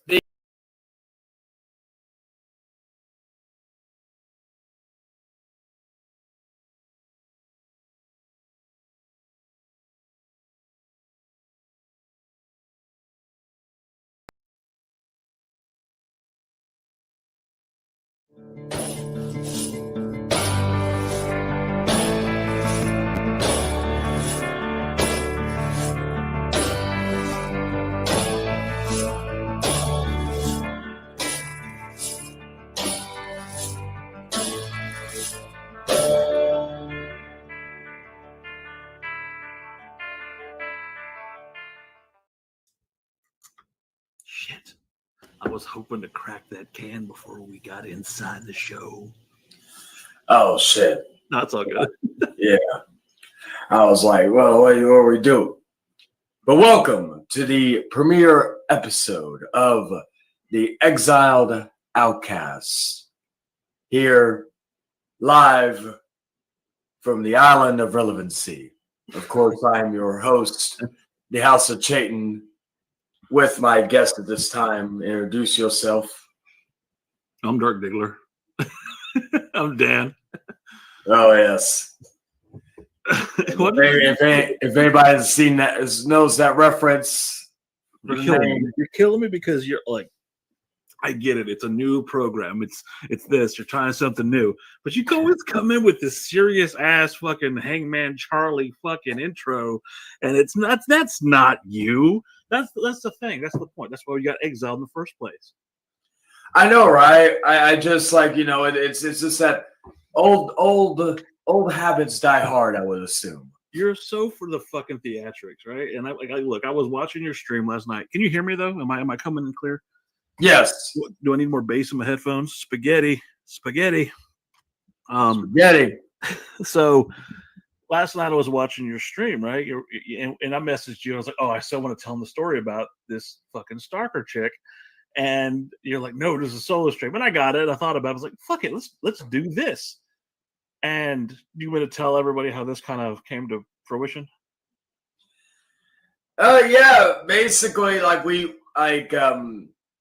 of course, for some of you who followed me for a long time, I used to host a show called The Hangman Outcast, over 50 episodes strong, all that good stuff. Don't need to talk about how the show ended, yada yada yada. But for the longest time, and me and Dirk have talked about this privately. You can call me by my name. I'm dead. I'm just fucking. Oh, I know. I just why it's like whichever name works. But Dan and I have talked in the past, and he even knows that he was one of my prime choices to be the original co-host. So it's been like we've been wanting to work together for the longest time on something. Yeah. And finally we just said, fuck it, let's do something together. Well, and not to to be fair, okay, so this just came up, right? This kind of just yeah. So you were doing one of your recent streams, and I'm not trying to throw anybody under the bus or anything. Fuck that. This is, again, we're not bringing up the past.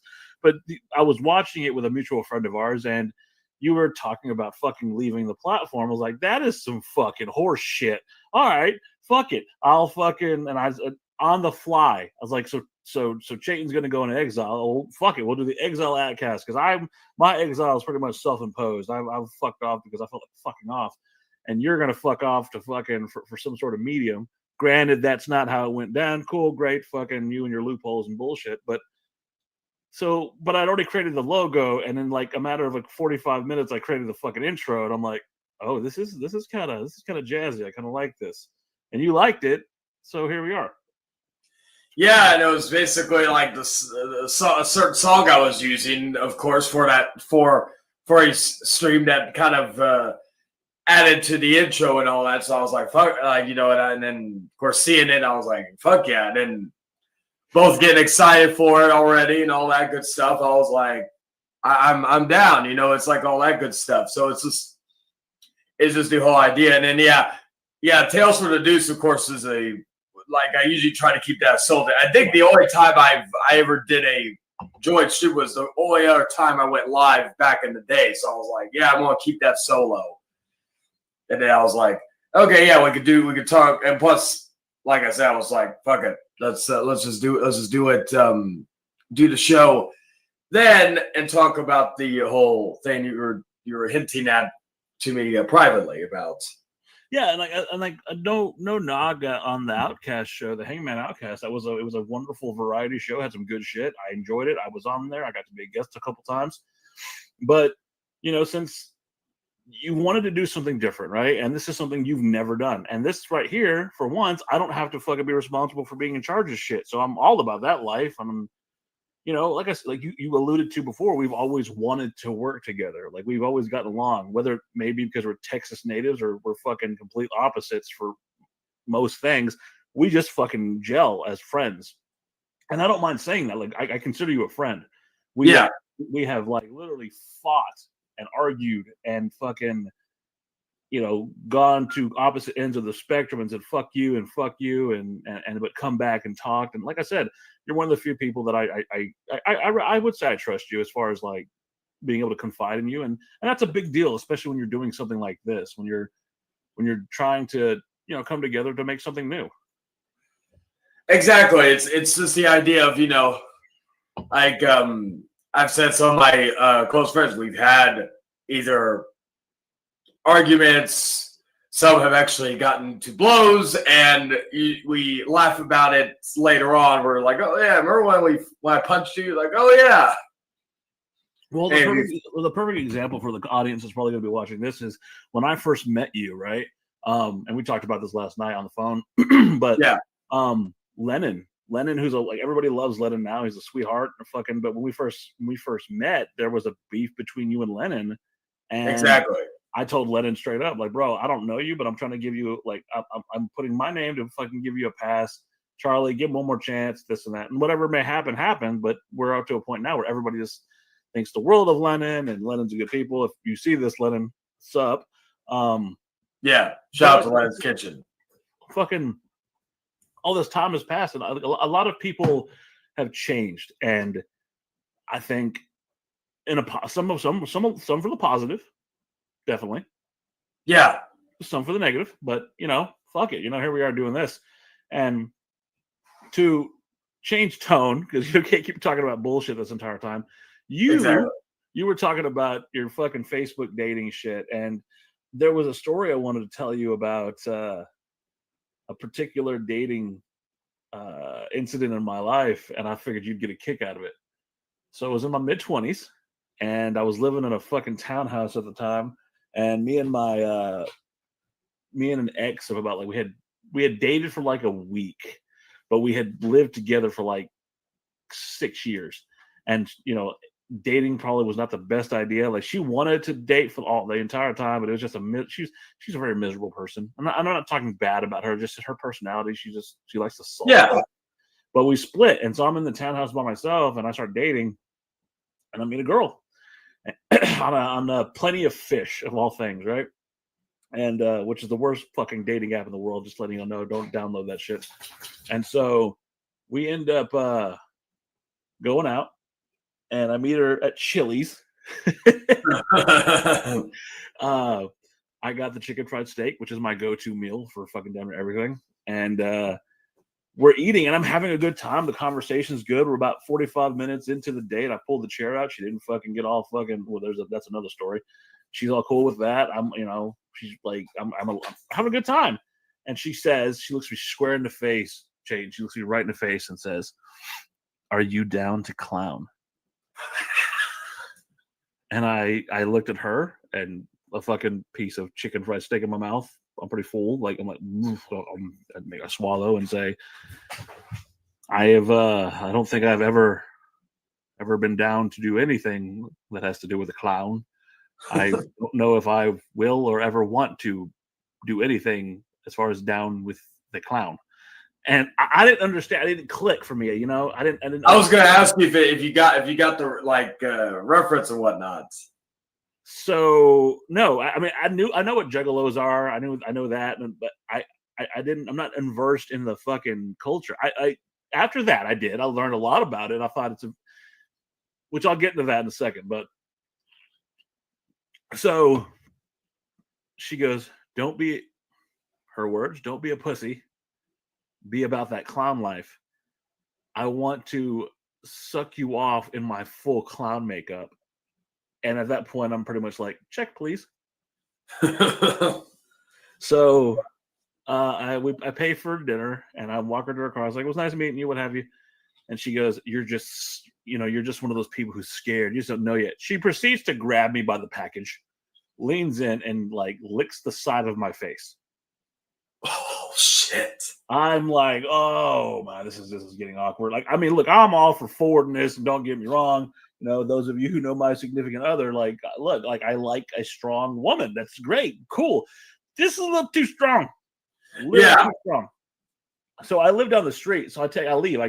This is the time I owned a fucking. I drove a Ford fucking Ranger. So I drive my little Ford Ranger back home, and I'm like, fuck my life, fuck my life, fuck my life. I get home, I park, and then I go upstairs, and I get a text message. "Why are you running from me?" How long has it been since you interacted? That same night. Oh shit! I just got home, not realizing she followed me home. What the fuck? And so she goes, you can never hide from me. And I look out my window, and there she is, looking at me. Was she wearing the makeup? Yes, that's what I was going to say. I don't know when the fuck she had time to do this, because it had to be less than 45 minutes from the date. But she's already in fucking full-on makeup, got some fucking black nose and little fucking lines over her eyes, full-on white face paint, full on looking like Shaggy 2 Dope and fucking just. I'm like, oh my fuck. I was literally imagining like you peeking out your window, and then like there's a quick pan to her like close up, and she just wearing the makeup. So I was like, was she wearing it? Because I'm like, so I just don't answer the phone, and she like continues like she ends up leaving, but she keeps texting and this and calls, leaving messages of her. If I can remember correctly, doing stuff and just leaving messages, being fucking weird. And so anyway, she finally stopped. I ended up fucking her, but I'm just kidding. No, but it finally stopped. But it got me curious, right? So I looked into Juggalo culture, and not everybody's like her. A lot of people are, but like there's this thing they do up north called the Gathering, and they all and that it's a very some aspects of it, they're a very close-knit community and they love each other, and it's like they're like fucking hippies from the 60s. Some of them are a little dark, some of them are a little fucked up, but no, like if you look into, and we're talking about the Insane Clown Posse for anybody who hasn't picked up but like they give so much to charity and they fucking hold wrestling events and do all kinds of shit, but like there are just some sects of that culture that are a little fucked. Yeah, like that's like that was like something I probably only interacted with one person in that like group and all that, and it was ironic on a bus, and it was just and I guess due to when I had long hair, they were asking, "Hey, are you a juggalo?" and all that. I'm like, no, I'm kind of like, what do I say? I'm like, I listen to ICP, but I'm not like, I don't consider myself a diehard or like a hardcore fan or anything like that. I'm like curious. It was what if I said yes, and then what would have led that conversation? Would have made it been good because it was a dude, so it wasn't like, oh yeah, I'm down for all that. I was like, yeah. I think that's like the only time I've ever met anybody who was considered themselves a juggalo or juggalette at that moment. Well, I mean, like some of the juggalos I've met when I was like growing up, they were pretty cool. Like they liked to freestyle rap and this and that. And I'm a guy who grew up on NWA and like Tupac and Biggie, and then the Third Coast movement with like Paul Wall and Bun B and shit like that. And they have their own style. It's very.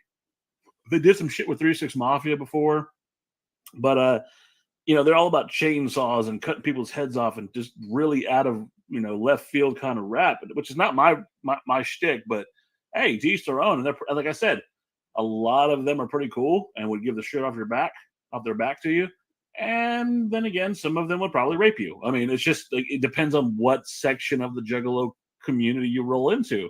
I mean, there are gangs based off the fucking juggalos that are fucking criminals that do fucked up shit. It is a very interesting anomaly. Yeah, I've heard a lot about like the different variations of it. So like it's like and then of course like the government considered to have like a cult and all that good stuff, which I guess to some extent they are in certain parts of it. So it's just like but it's like, but I'm disappointed you in one thing, that you did at least tap it once. I'm sorry, but I don't like my dick looking like it's covered by Sherwin-Williams. I didn't really need the fucking ice cream paint job for my penis. I think I'm good.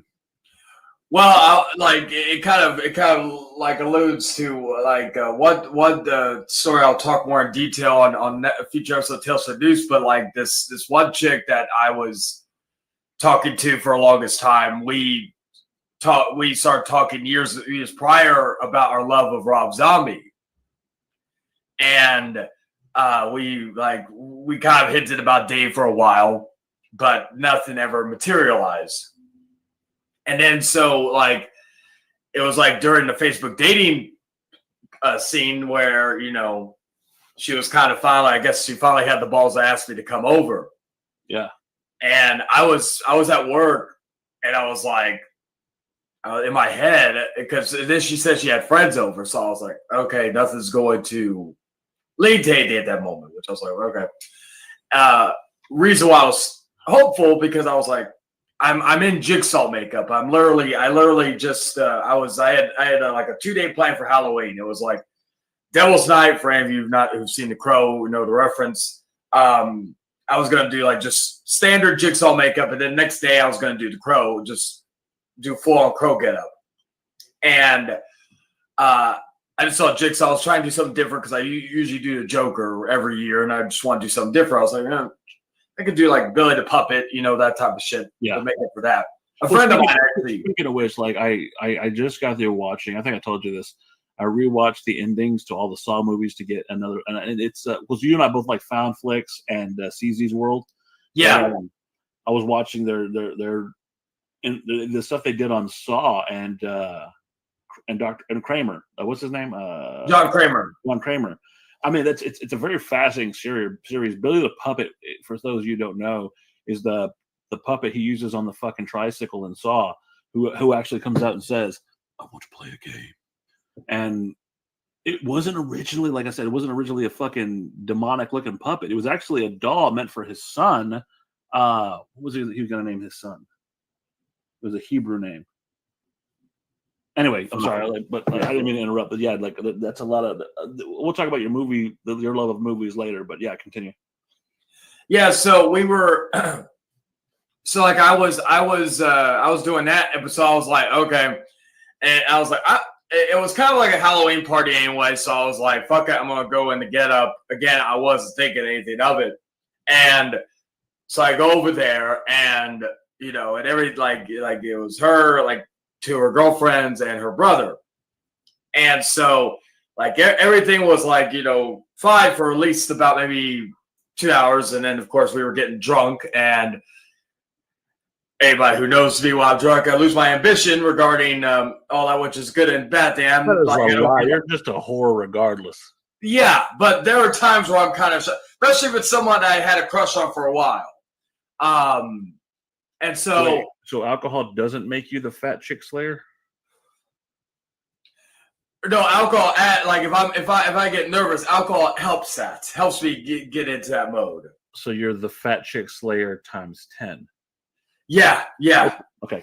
Continue. She was a big old woman with what do you call it? She was half black, half Mexican. Oh, that's nice. Yeah.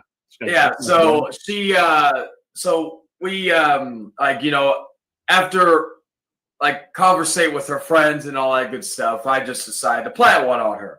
Mind you, wearing the Jigsaw makeup the entire time. And one thing led to her friends finally left early in the morning, and I guess because her brother passed out on the floor in the bedroom, we literally basically started off doing stuff in the fucking restroom, mind you, which was really, if he woke up and walked over, there was no door between the restroom and the bedroom. At least the sink area. The bathroom, yes, but not the sink and all that. Then we led into going into the closet. Not very nice closet though. I will say very spacious. But I said that was the first, I believe the first and only time I ever did a check while wearing makeup. And then of course sleeping with the maid. I was like, pardon me. I finally woke up the following day. I felt bad because I was like, oh god, probably you're definitely going to need to wash these pillowcases because it's covered in my makeup. Like her, she could just wash off the makeup that was on her, so I was fine. But I was like, fuck. You reminded me of some stuff that I can't even get mad at you more. We used to talk about, you and I talked about a story with you sleeping with a girl with a baby in the room. In a what? There was a baby in the room that you slept with a girl, and or there was a baby stroller or something. I don't remember what you said. Well, I remember the pregnant chick, which I'll try to. Oh yeah, that one chick. Okay, I remember who you're referring to. Okay, so I have to apologize because I gave you a bunch of shit, and recently I thought about it. There was a time. Again, this is far before meeting trips. This is far before my ex-wife. This is like I'm young. I'm working in strip clubs. I'm doing my thing. Yeah. And am I coming in clear? Am I good? Or am I doing? Yeah, you're good. Okay, so there was a girl, and I was working this club, and her name was, I'll never forget it, Desire. Desire. And Desire decides that I'm going to be her sandwich for the night. she's a big girl, like big, Caucasian gal, like thick everywhere. And so she goes, I want to practice my new dance on you. And I'm like, sure, why not? Like, I got an hour before I get off. Little did I know that I would be getting off in the fucking back area. And I did. And then she goes, you need to come over. And I'm like, all right, you got me all hot and bothered. Let's go do it. So I end up going over to her little shack apartment. Like, I meet her there after I finish up. And she's already got a bottle of Boone's Farm, which is cheap ass alcohol for anybody who doesn't know. And her gay roommate's looking at me like, hi. And I'm like, what's up? And she goes, come back here. It's a 1-bedroom apartment. And I go in the back. And I'm not proud of this, all right? I just want to make it clear. I'm not cheating and saying that I'm proud of these moments, right? This is something that happened and live with for the rest of my life. These are memories that I can't wash away. And so we go in the back and I see a crib, but I think nothing of it because I'm like, I'm a young 20-year-old man. Yeah, she's a big girl, but I don't have to think about this. I'm drunk, right? I'm drunk. This is not something I have to ever think about again. And so I'm like, okay, cool. And we're doing stuff and we're getting naked. And next thing you know, I hear a baby crying. Oh my God. I know. I'm not proud of this. I'm not. I don't know why we're talking about it. I don't know. But you can call me a scumbag. But again, I was in my 20s, right? I was young and stupid. And I'm like, first instinct, as anybody, any guy, any normal breathing guy is, oh shit. Okay, I'm gonna stop. She's like, no, the baby just does that. Keep going. And as a normal man, I should have been like, as a human being, as somebody with a conscience, I should have gotten up and said, no, this isn't right. This is not my child. I need to go. But the alcohol was talking, and I don't know. I like a big woman, and her moves are just too good. Yes, horrible. She was a gelatinous woman. It wasn't like it was like a 10. She's a fucking 4 on her best day. And I'm just the desire was there. And it's like with that one. It's like I part of me is like, okay, why are we doing this when the kid, like literally all that? At least the second time she had the decency of doing it on the couch while the kids were in the room. But the first time, and it wasn't like really full on intercourse like in that situation. It was basically her doing a hand job under the blankets. But still, I'm like thinking, I got mad at you, right? And that's the biggest thing about people. And again, I'm transitioning away from the sex stories, but what I'm getting at is, people give you a lot of shit, right? People like to cheating is fucking public enemy number 1 to a lot of people. But fuck you all, because y'all have done some fucked up shit. Y'all just don't have the balls to admit it, all right? Not everybody's fucking perfect. We make mistakes. Boone's Farm is involved at times. Thunderbird, fucking a 40 ounce of 211 still reserve. These things influence you in bad ways, all right? So for anybody to sit there and judge, you know what? Fuck you. And I always say it is. I have more balls than anybody to basically explicitly talk about my sex life, whether some people like it or not. Because at least you're also a damn fool, to be honest. Because some of the shit you talk about, if it wasn't you, I probably wouldn't believe it. But I've met you, I know you. You're a damn fool. There are stories, like, of course, I'll talk about in a feature of Tales to Do about a pregnant woman with technically in a way, first threesome, even though the third party didn't get involved, with a pregnant woman. And the place that her apartment, I said, I hope after she had the baby, she moved or she got that place clean, because it was the filthiest place I ever been to. If I didn't have to go all that way just to fuck her, because she was like on the other side of town. Hobo ass. Again, I was trying to get away from the sexual talk, but this is the hobo ass shit you kill me with.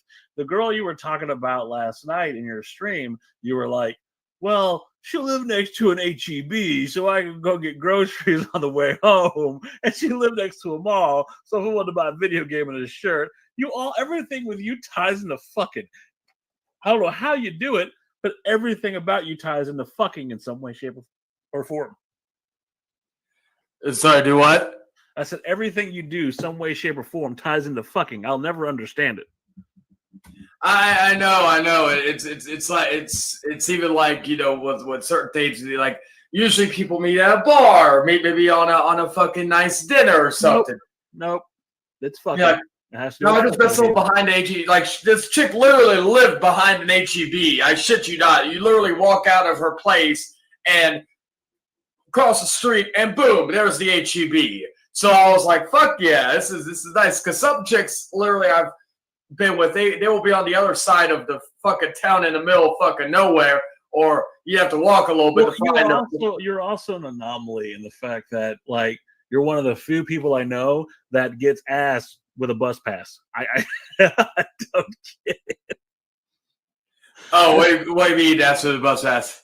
Like you don't have a car. Yeah. You get more ass than some people I know rocking a bus pass. Yeah, there's literally, I only have a few people where I've literally either taken an Uber to, like the ex-military dominatrix chicks I mentioned, or another chick, and the only reason why I even took an Uber was because of the fact that because she lived not that far from me, but walking wise it would have taken me longer. She only has like a few times, so I was like, fuck, I'm just going to get an Uber to get over there.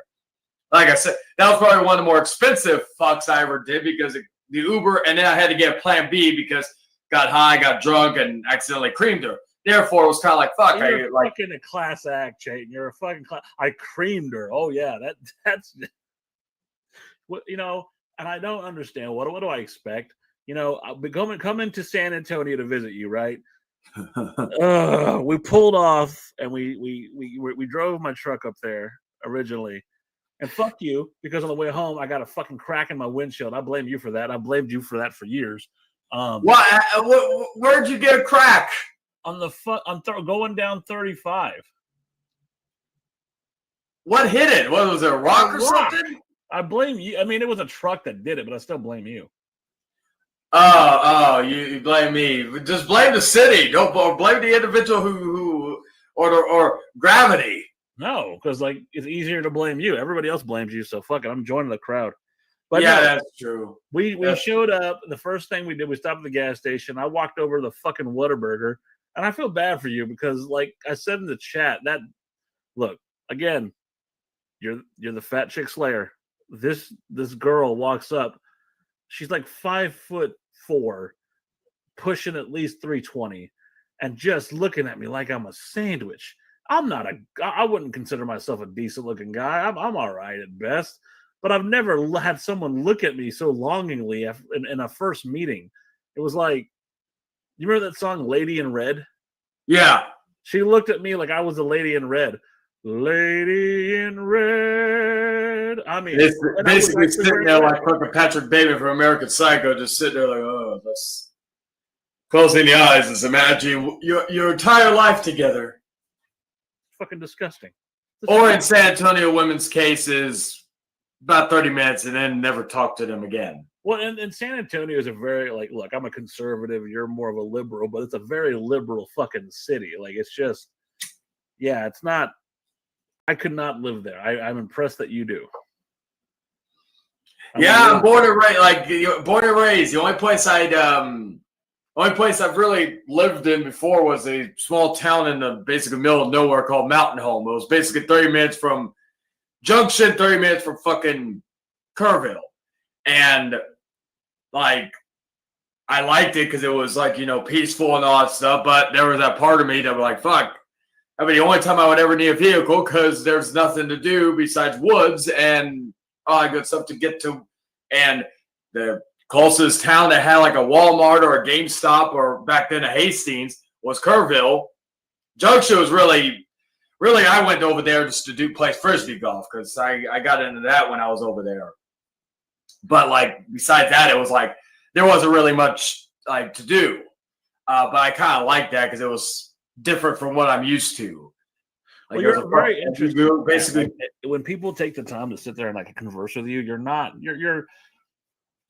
I wouldn't say you're odd.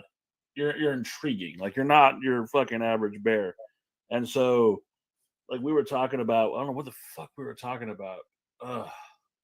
But then you start talking about your love of movies, and you know some people collect fucking cards, and some people collect stamps, and some people collect this and that.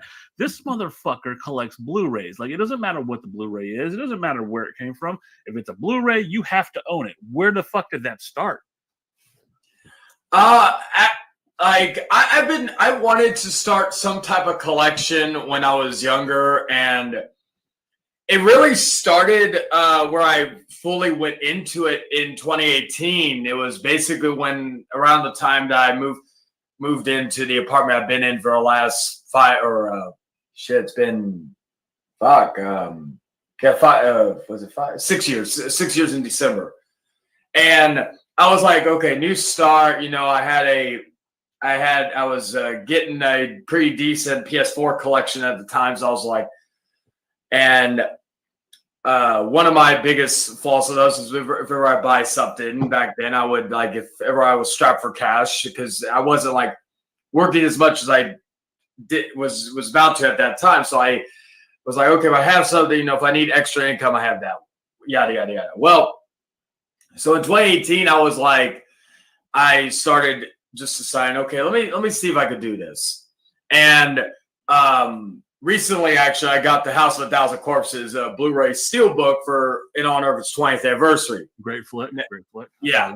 Now, to add to the collecting, there's another box set of the 20th anniversary that came out. Same basically discs, all that, but different artwork, some cards and all that.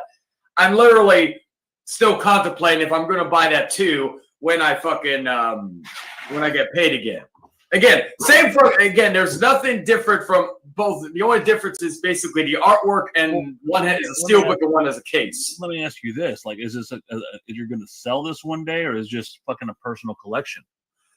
Most of it is. I've only sold a handful of them, and I'll get into that in a moment. But like, I have a Blu-ray copy of the House of 1,000 Corpses with the original poster that I bought. That was I was debating if I was going to sell, but then I remembered that was actually one of the first movies I bought once I started my collection. My first 4K movie was Halloween 2018, and that was because I didn't know at the time I had an Xbox One S. I didn't know at the time that it could play 4K. I just saw it play Blu-ray. So I saw the steelbook. I was like, it's a really nice steelbook. I want to get it, but I was like, and it came with a Blu-ray. So I was like, fuck yeah.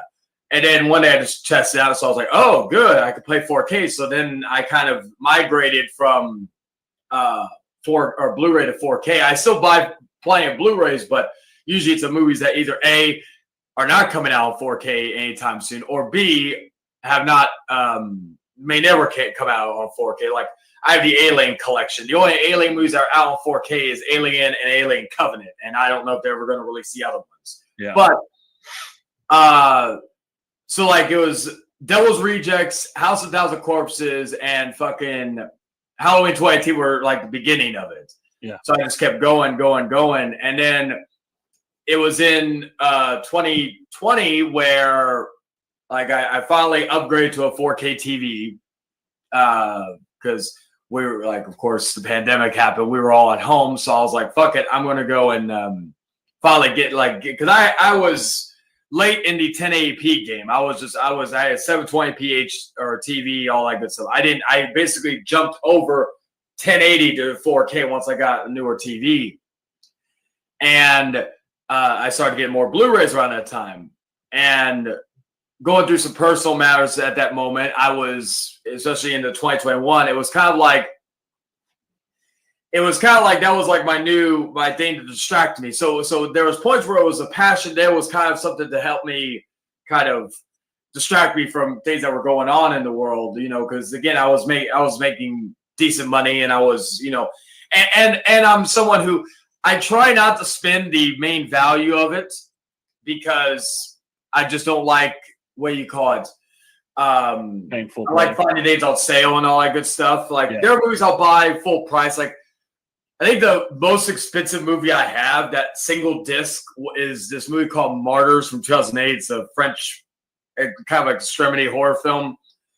And that one, I found like a CD exchange for like $70, 60 after my coupons.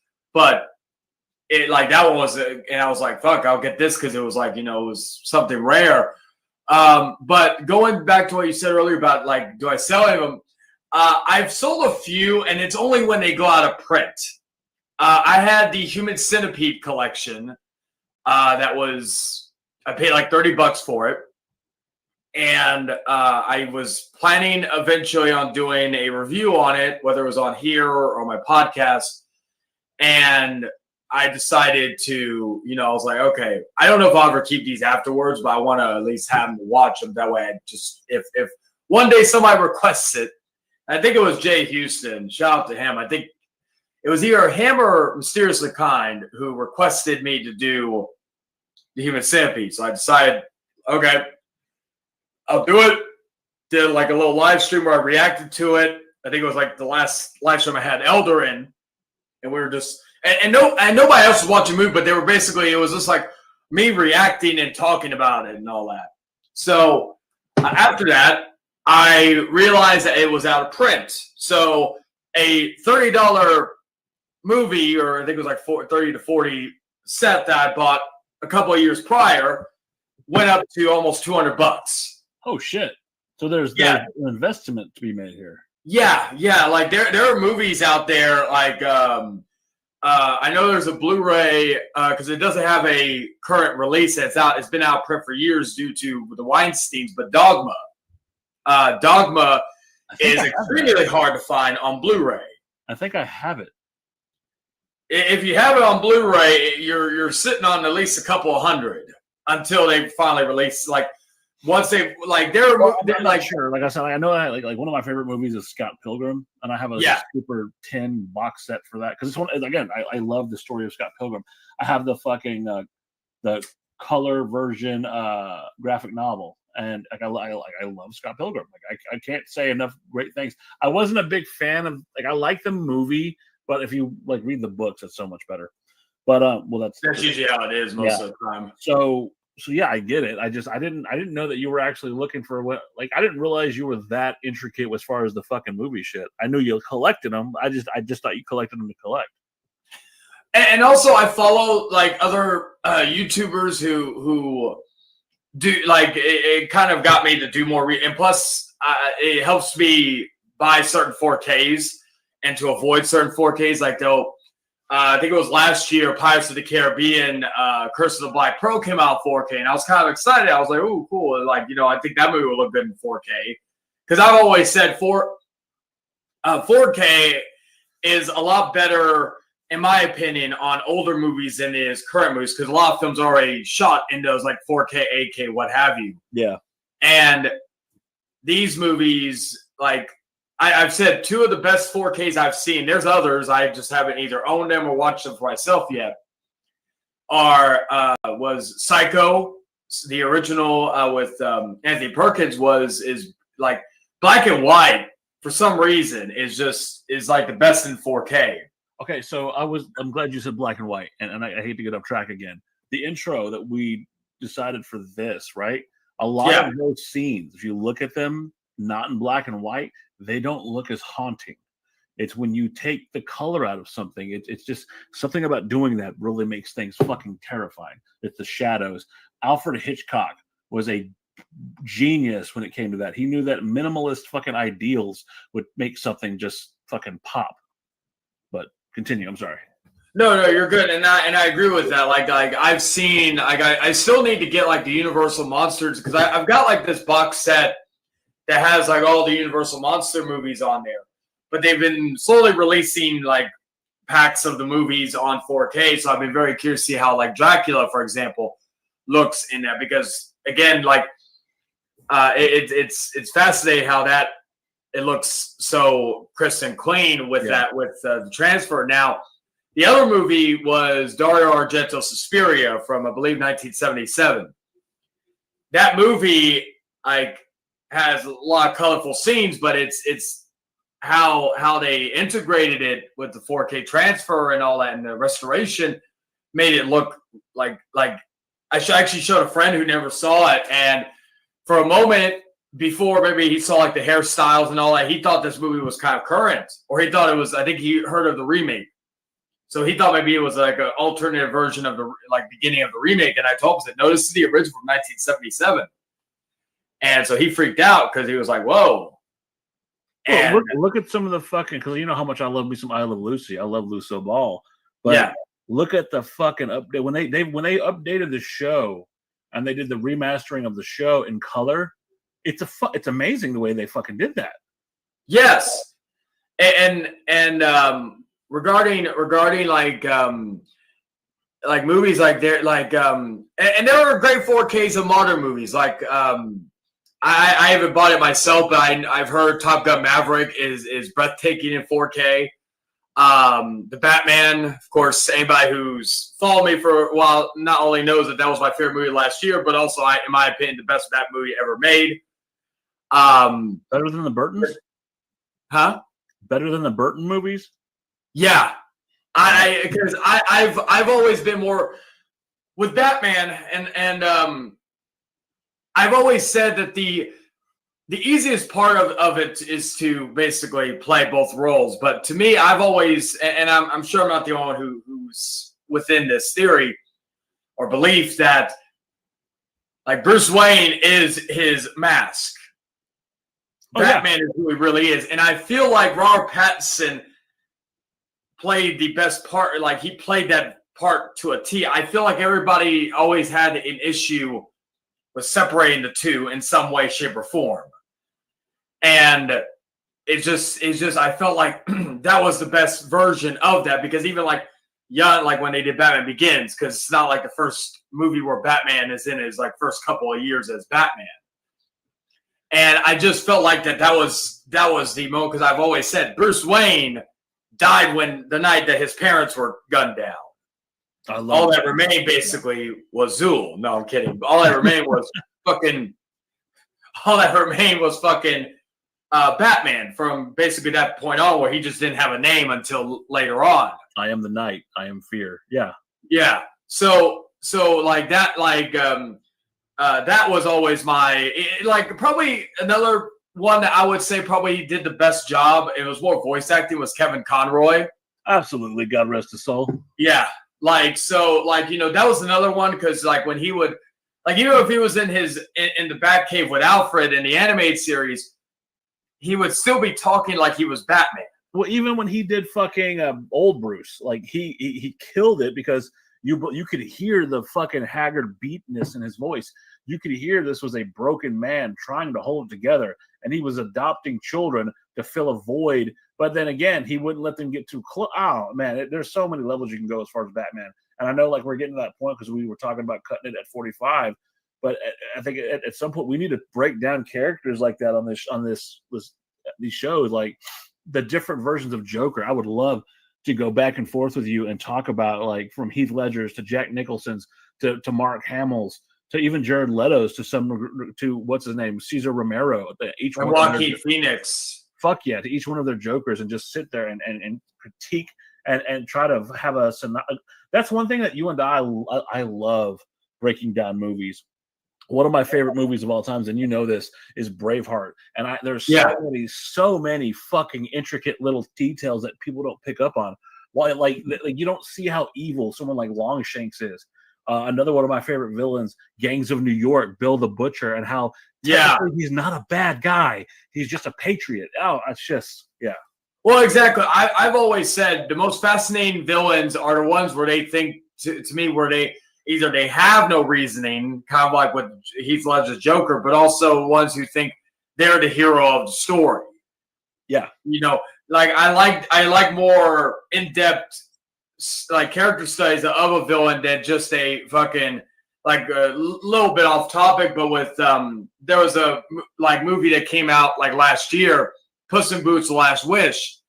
I won't go into details, you haven't seen it, but that movie had especially being 10 years off of the last Puss in Boots movie, that movie had no right to be as good as it was. Was that Antonio Banderas? Huh? Yeah.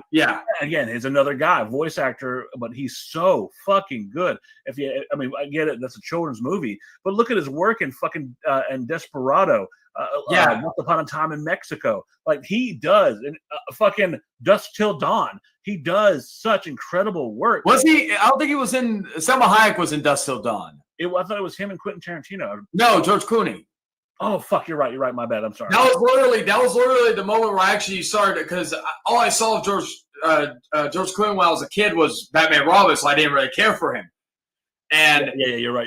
And so I saw him from Dusk Till Dawn. I'm like, okay, he's fucking cool. You know, I liked his character. I'm sorry. I'm thinking about him in fucking Interview with a Vampire, because I knew it had something to do with vampires. Oh yeah. He was in that one. Yeah. Fucking epic. Fucking yes. So but yeah, there was a character in Puss in Boots where, it's like one of those anime movies that to me, I love it more rewatching it. And it had a lot of adult, it basically was, without going too much into it, it was basically it was a kid's movie talking about mortality. Yeah. And also, I basically called it the Logan of kids movies, which anybody who's seen Logan, I said this movie had no right to be as good as it was. To me, it's almost better than all the other Shrek movies. And again, I went in it thinking, okay, I'll probably get some laughs. I'll have a good time. The animation looks good, like watching the trailer, right? Yeah. And thinking it's just your basic by the numbers movie, right? And then watching it, I'm like, fuck, this movie is actually really good. Like as an adult watching it, again, it's like watching it and I love the Shrek movies. I love Puss in Boots, but there was so much time between the last Shrek themed movie, which was Puss in Boots, to the new one. So it was kind of it was funny how two movies came out around that same time, that and Avatar last year, that were basically two movies, sequels of movies from 10 years ago that kind of, See, and I'll admit this. I've never seen Avatar. I'm not going to watch Avatar. It's, in my opinion, I don't like hyped up movies like that. It just doesn't do it for me. The hype. I will say this. I never saw Avatar in theaters. I saw it many years later. It wasn't my cup of tea. Now watching it, I've always said this. Visually stunning, even The Way of Water, visually stunning. I hated The Way of Water. I'm one of the few people who actually said I hated the movie. But I will not take away from James Cameron and his visuals, because those visuals are stuff I've never seen. But I did go see it last year, and the first one, before the new one came out, in IMAX. Yeah. And my opinion still stands on the movie. It is your basic by the numbers ripoff of Pocahontas, Dance with the Wolves, so on and so forth. So now, to be fair, and I've said this before, that there is a lot of movies nowadays that are not original. They are ripoffs of something, or take homage to something, right? Redfield, for a prime example, takes a lot of homages. Without going too much into it, it was from the old school Dracula movies with Bela Lugosi and all that. And Nicolas Cage. I feel like there's some Nosferatu in there. Yeah, I loved Redfield, but it was so that's not something that, all you had to tell me, because I'm a big Nicolas Cage fan. All you had to tell me was Nicolas. Like I said, I know we're getting to that point. We're going to cut it, but yeah, I will say this: you can sit there and try to remake Dracula, but Dracula is fucking Dracula. It is a story that Dracula Untold. That was a very wonderful depiction. I think that was a very interesting way of going with it. If you remember that movie. Yeah, I actually I like that movie more than the Mummy movie that had Tom Cruise in it, because I was like, I wish they continued to at least give it a shot. Yeah, and then they kind of just fair, like Castlevania, and again, I'll let you end it after I say this or whatever you're going to say after that. But yeah, Castlevania is definitely given rebirth to the Dracula aura, the Dracula saga. Yeah, and actually that there is a topic one day I want to talk about, is how not only Twilight, but I always call it 2008 the beginning of the slow death of vampire movies, because I just feel like that, for years, ever since Twilight came out, vampire movies have been trying their damnedest to kind of get back into the limelight and get back into the stratosphere. And some of there are some great vampire movies out there after, post Twilight, but it's not a lot of people know about them. And so that would actually be a I was forced to see all of them with my ex. I am glad to help you with that. We will do. Yeah, same. And on the next episode of the Exiled Outcast, we're bitching about sparkly vampires. Yeah, but one last thing I'll say is that that same year there was a great vampire movie. It was probably one of the last great theatrical released vampire movies, and that was 30 Days of Night. That was oh fuck yeah, we should definitely talk about that too. Yeah, definitely. So you're the boss. You run the show. You have graciously allowed me to be your co-host. That's right. For the first time ever in our fucking friendship, you're in charge. Go fuck yourself. Thank you for letting me come aboard, but it's your time to end the show, sir. Well, yeah, so thank you, motherfucker. Right back at you. But yes, this has been the premiere episode of the Exiled Outcast. I hope you enjoyed it. Let me know in the comments what you thought and what you would want to hear us talk about in the future. Sparkling vampires, any other sexual activities we may have gotten into in our youth. Sick fuck. Hey, people so like hearing about it. At least some people have the balls to talk about their sexuality, doesn't it? All that good shit. You're still a anyway. sick fuck. Yeah, still. But make sure you like it, comment, share, and subscribe. And we will be back very, very soon to talk about sparkling vampires and more. So with that, it has been the Exiled Outcasts, and we bid you adieu. Ta-ta for now.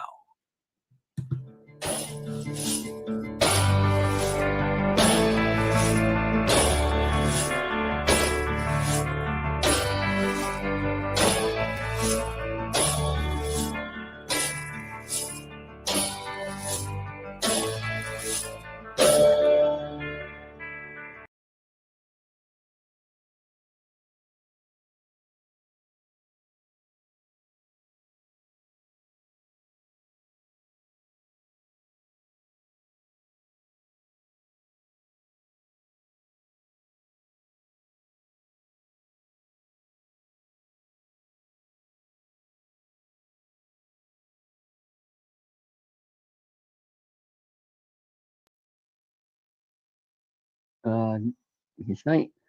We're talking right now. It's crazy. I guess I'm taking. His over. mic's muted. I'm here. I was like, mute, you bastard. I was having issues. There's but yes, welcome prepared. to technical difficulties and all. You could tell I haven't done this live in a while, pal. But welcome to the first, the last, the whenever of the Hangman Outcast. I am, of course, I guess for tonight, I'm Hangman Charlie, I guess. I don't know. We'll see what happens. And, of course, I'm here with the man formerly known as J-Man's Legit, also known as the Young Blood Outsider, Jordy Scow. I'm still J-Man's Jet, but I just like being referred to as the Young Blood Outsider Jordy Scow because it's a stage name now. Why does it sound like you're in Chayton's bathroom? Because I'm in the bathroom, you dingus. It's confirmed. All right. And then, of course, we have the man, the myth, the legend, the greatest director of all time. And I did try to get him to direct a film on this stream, but he, due to court things with him and Andrew, he cannot. He had to retire from being he had to retire from being a director. Mr. David 3000, aka Donald Trump's illegitimate son, David St. Trump. How you doing? That is fitting because all the little kids that cheer for him, but here's the thing, those are fake. You know why? Because the real fans of David wouldn't be up past their bedtime. Super Dave is here. Super Dave is here. Wow, look at David's connection. David's upgraded in the world. He's got even though he's in the dark. He took that Trump money. It says Trump is being indicted, so he's got to have a Trump's putting all the money he illegally got to David, so David's using it. It all makes sense. Well, I had a speech I wanted to make because it's been so long. Well, I didn't introduce you. Oh yeah, that's right. You got to introduce me, huh? Oh yes, my co-host, the man, the myth, the legend, Cypress TV, Tom Willis Show, live from the strip club. Acknowledge me. Yes, that's right. Oh my God, that's me. Damn it. No.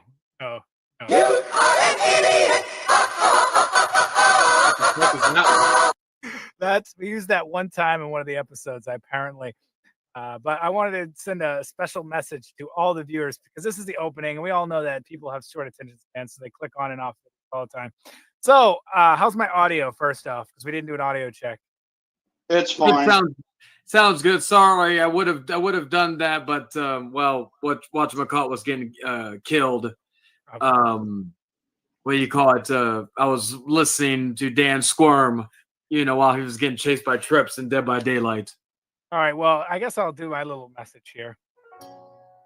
Hello, devoted listeners of the Hangman Outcast.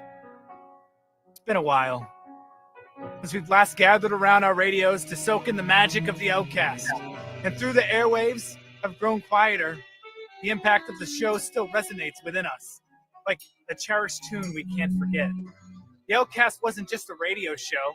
It was a journey, an experience, a treasure trove of inspiration. It brought us laughter and tears, moments of profound reflection. It reminded us, in the realm of radio, stories become our companions, and voices become our friends.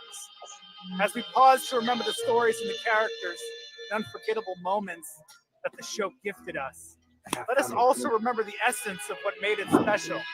It was a reminder that the power of storytelling can unite us. It can transport us into different worlds and touch our hearts in ways we never thought possible.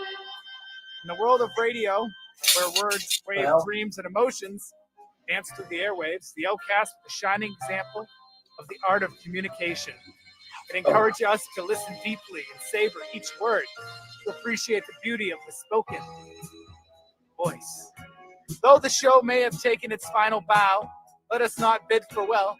Rather, let's have this moment to remember the great times this one last time. And let this tune play forever and echo in our hearts and inspire as you navigate yourself through your own life journey. Thank you, audience, for the moments and wonders. And hopefully we're able to entertain you here tonight.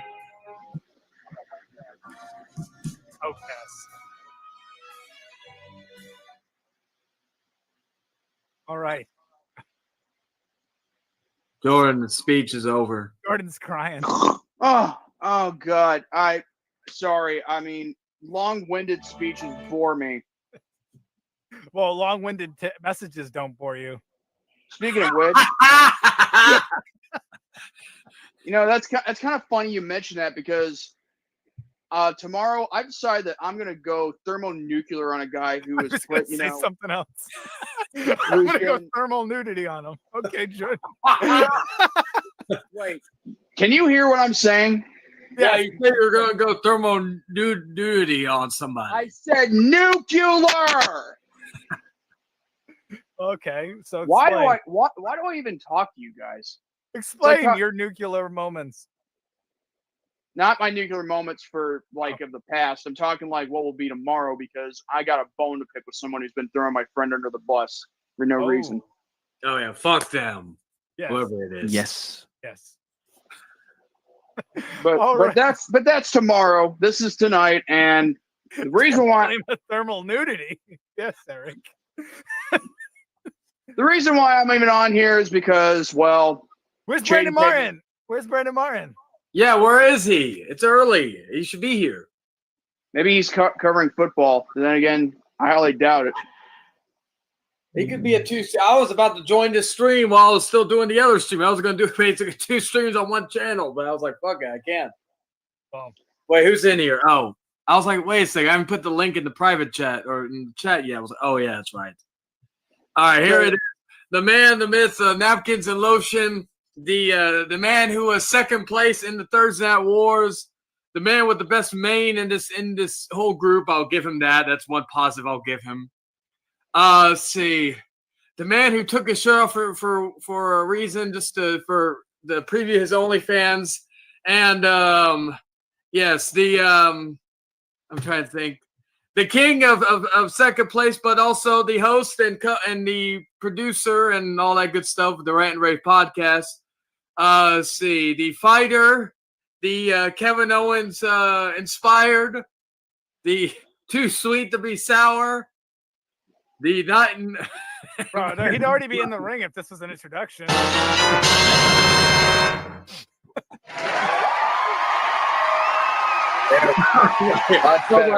trying to rhyme. I didn't know when he was gonna stop, and I thought this can't be boring enough for me to sleep. It'd be boring enough for me to bang my head on a brick wall. Oh, I did plan to go to sleep right now, but I guess I'll sleep. He's gonna sleep on stream. Look at David sleeping. Oh, look at that! You see that? Just like his fans, David's way up past his bedtime. Everybody, by the way, I forgot to say it's David.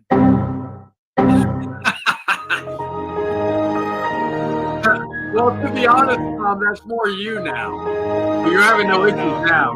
No.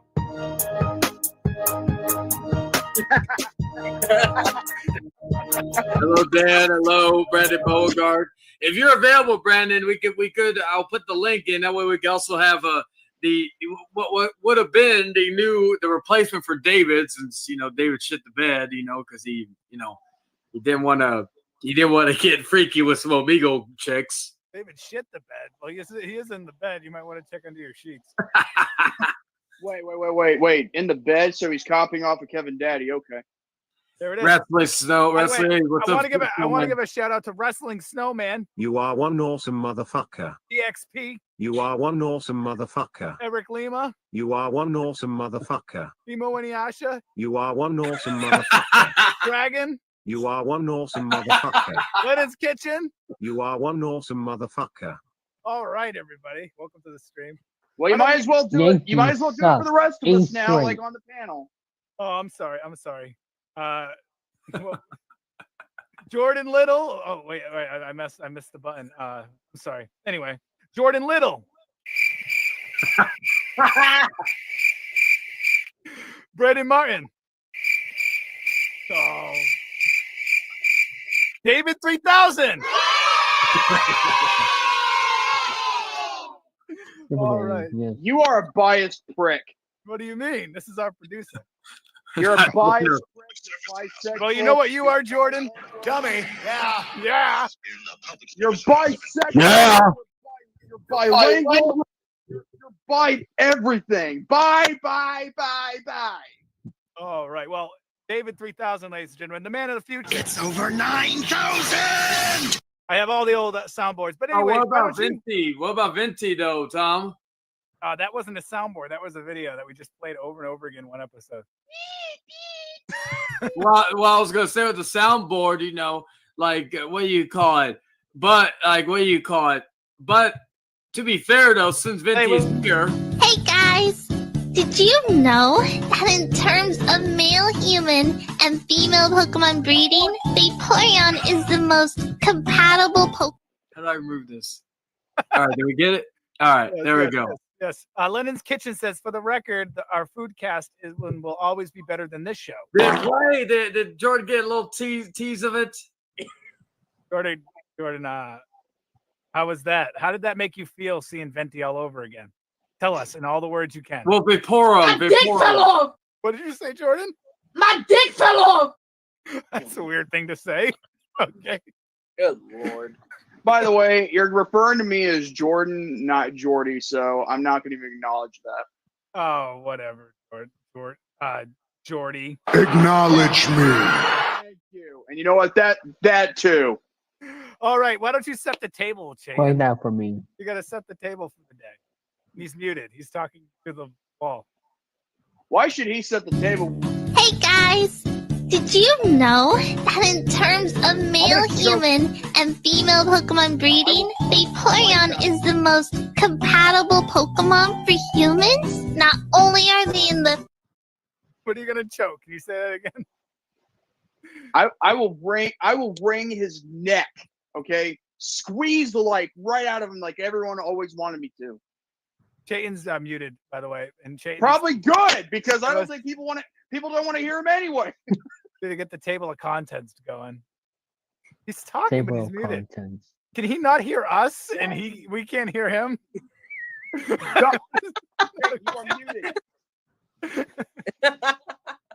Oh man, yeah. All I'm right. the one that I got. this. Yeah. I gotta show you all my great. I gotta show you all my great fighting skills. You know. You're muted again. You dumbass. Dumbassery 101. Okay, give me a second. All right, I'm just Dave, gonna show us reset. your skills right now. I got the music for you. What is? Oh no! I better play the warning if you're gonna do a film. Oh, and he just exited himself. You know, the reason why me and Brandon are on here is because Chayton paid us a hefty load of money to be here anyway. So And DXP loves the content. Let me tell you something, DXP. You right there. You are one awesome motherfucker. All right. So I set the table because I don't know where Chayton went. He left his own stream. All right. So today we got a lot happening. But first and foremost, I wanted to dive right into the trivia contest. Now, Chayton put together a bit. I put together a bit. And I'm excited about this trivia content because it is WWE oriented. So you know what that means. Tonight, we are going to find out who knows the most about WWE. And this isn't just your normal WWE trivia contest. Wait, Chayton's back. We have to bring the stream back. We have to bring the stream back to a bad quality. Well, the show was a lot better until this happened. Chayton, come on. Come on. Yeah, we'll play Chayton's theme song for you. No. It's buffering. You know?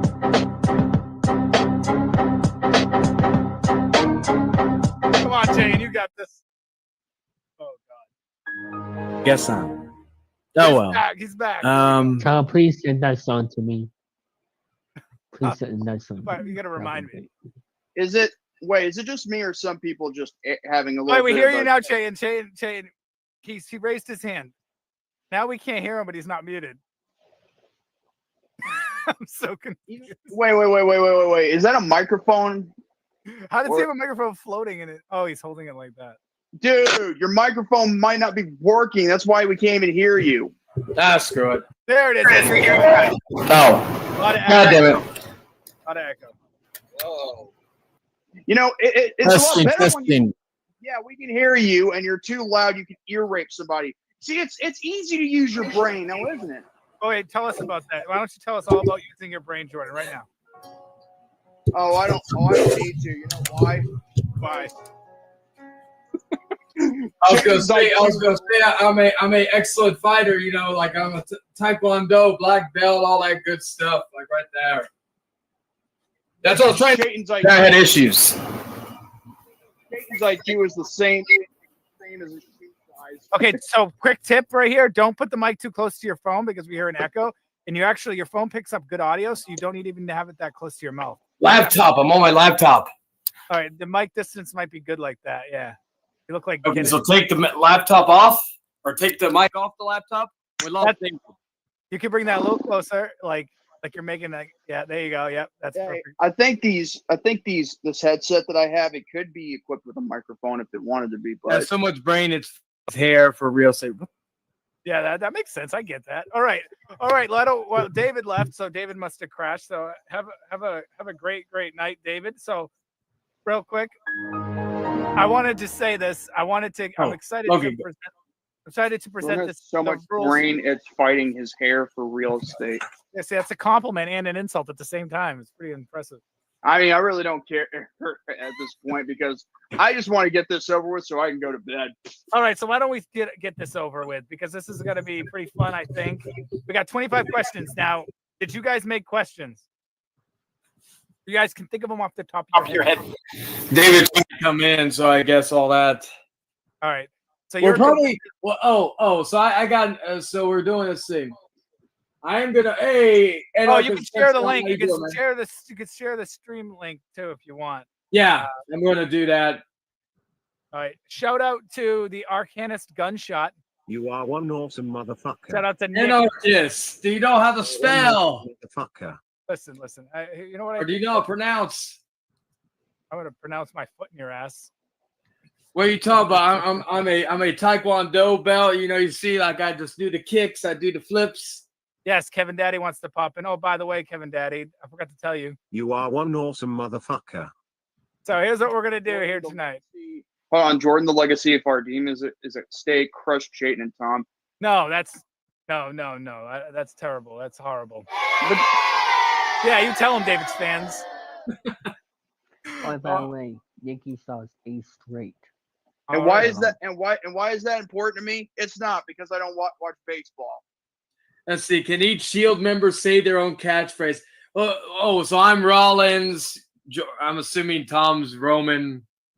And Jordan's Dean Ambrose. All right, I'll say my catchphrase. Acknowledge me. There you go.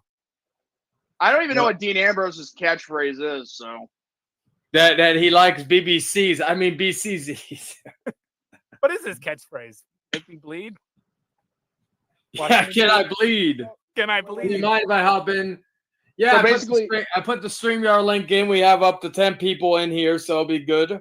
Yeah, a lot of people want to pop in. Look at this. Outcast is still hot after being gone for almost 2 years. So basically, what you're saying is that, you know, for Dean Ambrose, it would always be that time of the month for him, right? Oh man, he loves bleeding, man. He needs a tampon on his face. Yeah. Probably other places too. Actually, he could need one for his tongue too, considering the pizza slicer.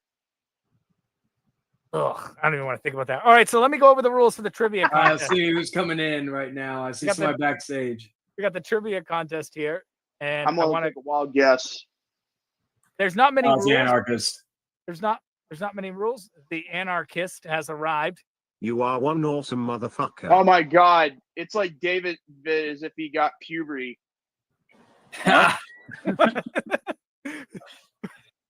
David, do you shave or do you grow hair? I'm just curious. I shave. Okay. Imagine Damn, Brad, you should, or not Brad, sorry. Damn, David, you should grow a beard, you know, like the character, remember I made of you back in the day when you were using steroids. You should grow a handlebar mustache and go on stream, you know, and everyone's expecting friendly kid David, and you go, as far as I'm concerned, you people in this chat are the trash, and you should just, you know. Okay, so I'm letting my facial hair grow out. I'm trying to grow a beard. It's coming close to a beard. They look really alike. Wow, Gunshot and David look so much alike. It's so crazy. Yeah, Gunshot. He's a good friend. He's also been on Lennon's streams. Yeah, turn it off. Like whatever it is, I don't care what you're watching or what you're listening to. Kevin Daddy's crying. I don't care. I'm playing the game, Tom. Oh, it sounds like you're playing classical music. I don't care if the video game has classic porn on it. Classic porn? Oh my God, what the fuck is classic porn? Oh damn! No, don't say classic porn. You're gonna make Charlie over there hard. Oh, I'm sorry. You're gonna make Chayton over there hard. I'm not staying too long. I was gonna say I had some early before I did the stream with Dan and Trev, so I'm good. You know, I'm good right now. I'm not staying long because I've got a busy day today. I've got to go out and do some private stuff. Damn, we're at 9. Well, 9. you already know the situation, Tom. I told you. Yeah. Same, Kevin, and I'm glad you popped in for the time being. Damn, we got 9 spots filled currently. Eric Lima got one more spot open. I got something to say to Chayton real quick. You said something about Trips and Dan on a stream that you were just doing, right? Yes. Okay, what game were you guys playing? Dead by Daylight. All right, and who was the monster? It kind of which one? Because I think I can. Who's this? The thing is, if Trips was the one that you referred to, chasing Dan, that does not surprise me. Yeah, she was the Huntress, and then Dan was Michael. That's issues because is Eric in here? Like Eric's. Yes, Eric Lima's here. He's in a drama thing. The Massachusetts. No, I mean Eric Lima, not the other one. Okay. I'm here. Hello. Okay. Eric Lima. Because it's circling on my end. Okay. See, this is how long it's been doing this on this fucking laptop. I'm having issues out the ass. Oh well. See, this is why we don't watch porn on our laptops and get viruses. Wait, I don't watch porn on my laptop. I watch on my phone. What are you talking about? Hey, Tom. He said he's had issues with his ass. Oh my God! Well, I was debating. Okay, now I see Eric. Okay, everything's good. I see Wait, Nick. I wait, see Eric. Everybody's good. Yo. Hold up, gentlemen. This is 1 year anniversary being in this new room, and this is the first time being on the Hangman Outcast in my new room. This is true. Well, this is the first time for me being on a podcast in my apartment. Damn, we saw people try and join in, even though we've got a full house right now. I haven't even got to the first bit, and we got so many people joining. By the way, everybody, Full House, do it for Bob Saget. Oh, hey, Bob Saget. You know what? Shouldn't that be an AEW pay-per-view event one of these days called Full House? You know. Ripping off. Everybody's trying to come in. Like if you get your time later on. Just FYI. Yeah. So we got the old co-host, and then like we got David, and then we got is David. So yeah, we got David, and we got the man who's going to replace him, who's going to be the better David. I got to update here. Platinum King. There's Phoenix. only one David. You are one awesome motherfucker. Still waiting for David's going to get a girlfriend. Wait, who's Randall? Mr. Gozy, by the way, what's going on? You can't see him either. But you can't see him. He's jumping. I can see him like in the backstage area. Okay. Jordan, I'll tell you. There's a reason why I put it as Randall. Okay, never mind. Don't tell me, because here's the thing. I thought it was someone else backstage, and then now I see your name. Never mind. What's up, Randall? By the way, Rudolph. By the way, Randall, what's going on? It's already 25 minutes into the show, and we haven't even got to the first bit. So let me quickly. I need to make sure that Jordan and Brandon agree to these terms, because every question that we get wrong, because me and Shane already have our 25 questions we're going to ask you. If you guys aren't prepared, and I did mention it like hours ago to be prepared. So, but here we go. And if I got a wheel, it has 20 numbers on it. Each number. Before you continue, Tom, to Blue Vice, man, when there's a spot open, because right now it is full. It is a full house. Anyway, continue, Tom. That's all we can say is keep trying to join, and you will get backstage. People drop in and out all the time. Yeah. But performance. So I got a wheel. 20 each one. When I spin, I'm gonna show the wheel right now so y'all can see it. It's an on-stream thing, and it looks something like this. Let's see if I can center the wheel here. So when I spin the wheel, it looks something like. Let's see if I could. It looks something like this. A lot better than the wheel than I have to deal with on the 12. Spin the wheel, make It's the wheel of fortune. No, I'm Spin kidding. the wheel. So hello, Mr. Gozy. Yeah, Mr. Gozy. So we got a 12. So what does 12 mean? So basically, if we were really playing at the moment, 12 would mean cut a promo about why you deserve a rematch. And it could just be a bullshit promo, but you have to cut it. And then if we like it, you get the point. If we don't like, if the chat doesn't like it, then you don't get the points. So basically, Hold on. You said cut a promo if I would deserve a rematch. I think I would have that one in the bag. To those who don't know, I am actually a small indie wrestler. Oh, so is Jordan? That is true. That's a true statement. Wait. At the moment, I'm still also currently doing backyard wrestling too, because the indie company I work with allows me to do it. So yeah, I definitely have this one in the bag. Okay. Let me ask you something. What promotion you work with? I worked with AWF, the All American Wrestling Federation, and I worked with another very small promotion over in Indiana when I was still living there. I live in South Dakota now, but for the most part, it was those two. I play a masked character on there. Oh, very nice. Yeah, I was gonna say Jordan is trying to break in. He's trying to break into the world of indie wrestling and become a big time star. Yes, this is true. By the way, Sloppy Seconds. You are one awesome motherfucker. Sloppy. Sloppy. How you doing, Sloppy? Welcome, Slop. Sloppy Seconds. All right, let's start the.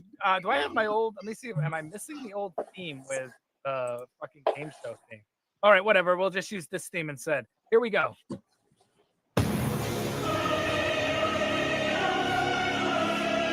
Are you guys ready? Are you guys ready to get smoked? This doesn't get copyrighted. Trust me, I tried it. So tonight on the show, we got Jordan Scow taking on Chayton. and me taking on Brandon. Let me fucking redo that. It's me and Chayton taking on Jordy Scout and Brady Martin. All right. Wait, who's facing who?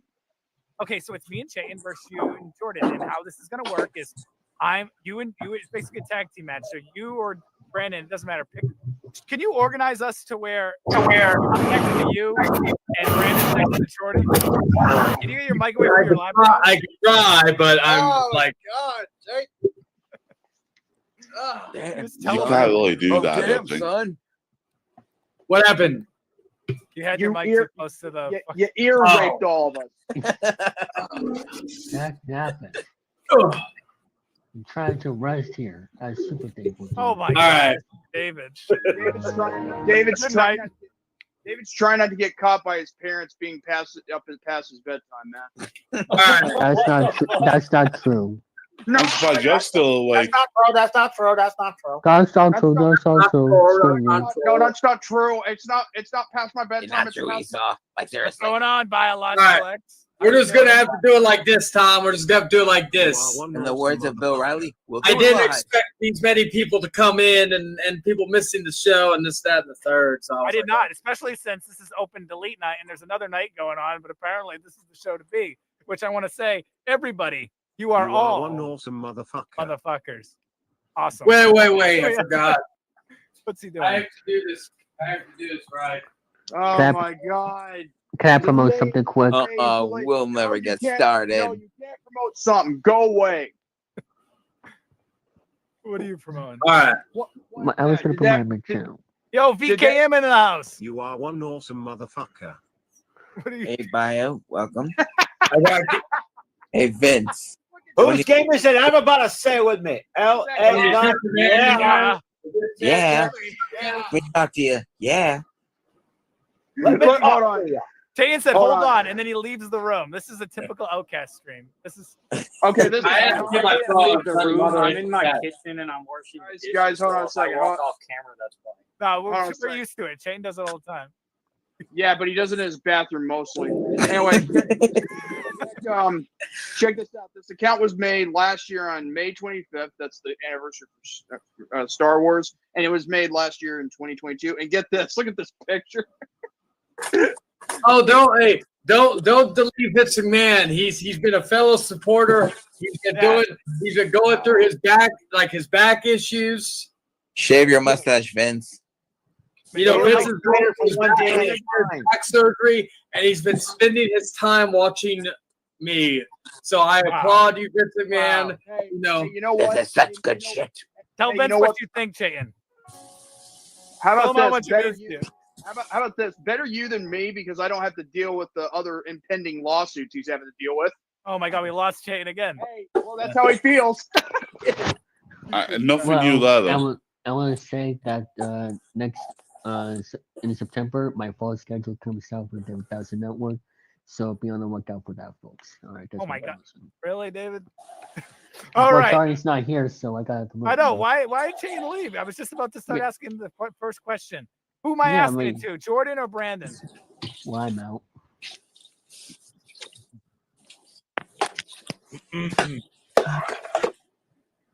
I don't know where he went. I don't know why Yeah. Chain keeps leaving the stream. He disappeared. Vince looks silly with a mustache. Don't you know what The stream is a lot better now. Now he's back. Oh, Vince looked like Schneider from One Day at a Time. He like loads in like 1995 internet. Okay, Chayton, there's a thing called a smartphone. Use it. We all have them. I'm on my Well, phone right That's now. what I'm so- using right Maybe now. he's switching to his phone. Same with Brandon. Wait. Who said who's on whose phone? Me. I'm on the StreamYard with my phone. That's all. Good. That means you're smarter than Chayton. And Brandon's still with the All right, welcome, I Chain. think Are you everyone's on your smarter phone than or are you Chayin. on your laptop? I'm on my phone right now. All right, that's fine. That's bad. I got 25%, so I'm good right now. All right, it's fine. All right, I'm going to ask the first question, Jay, and we're asking the first question. My first question goes to Jordan since they didn't give me an answer. So, Jordan, very quickly, who is known Hold on a as? second. Oh I need some peace and quiet with this. I want to hear what he's trying to say. So basically, shut the fuck up if you're not Tom. All right, Thank here we you. go. Here we go. So, Jordan, who's making feedback? I can't tell. I think it's Chayton. I'm willing to bet it's Chayton. I'm not even doing anything. Hey, What is that? my cherry Coke, you bitch. Dude. This is on YouTube. You're in your fucking boxers. Yeah, that's why. This is the best stream ever. We'll never get started, folks.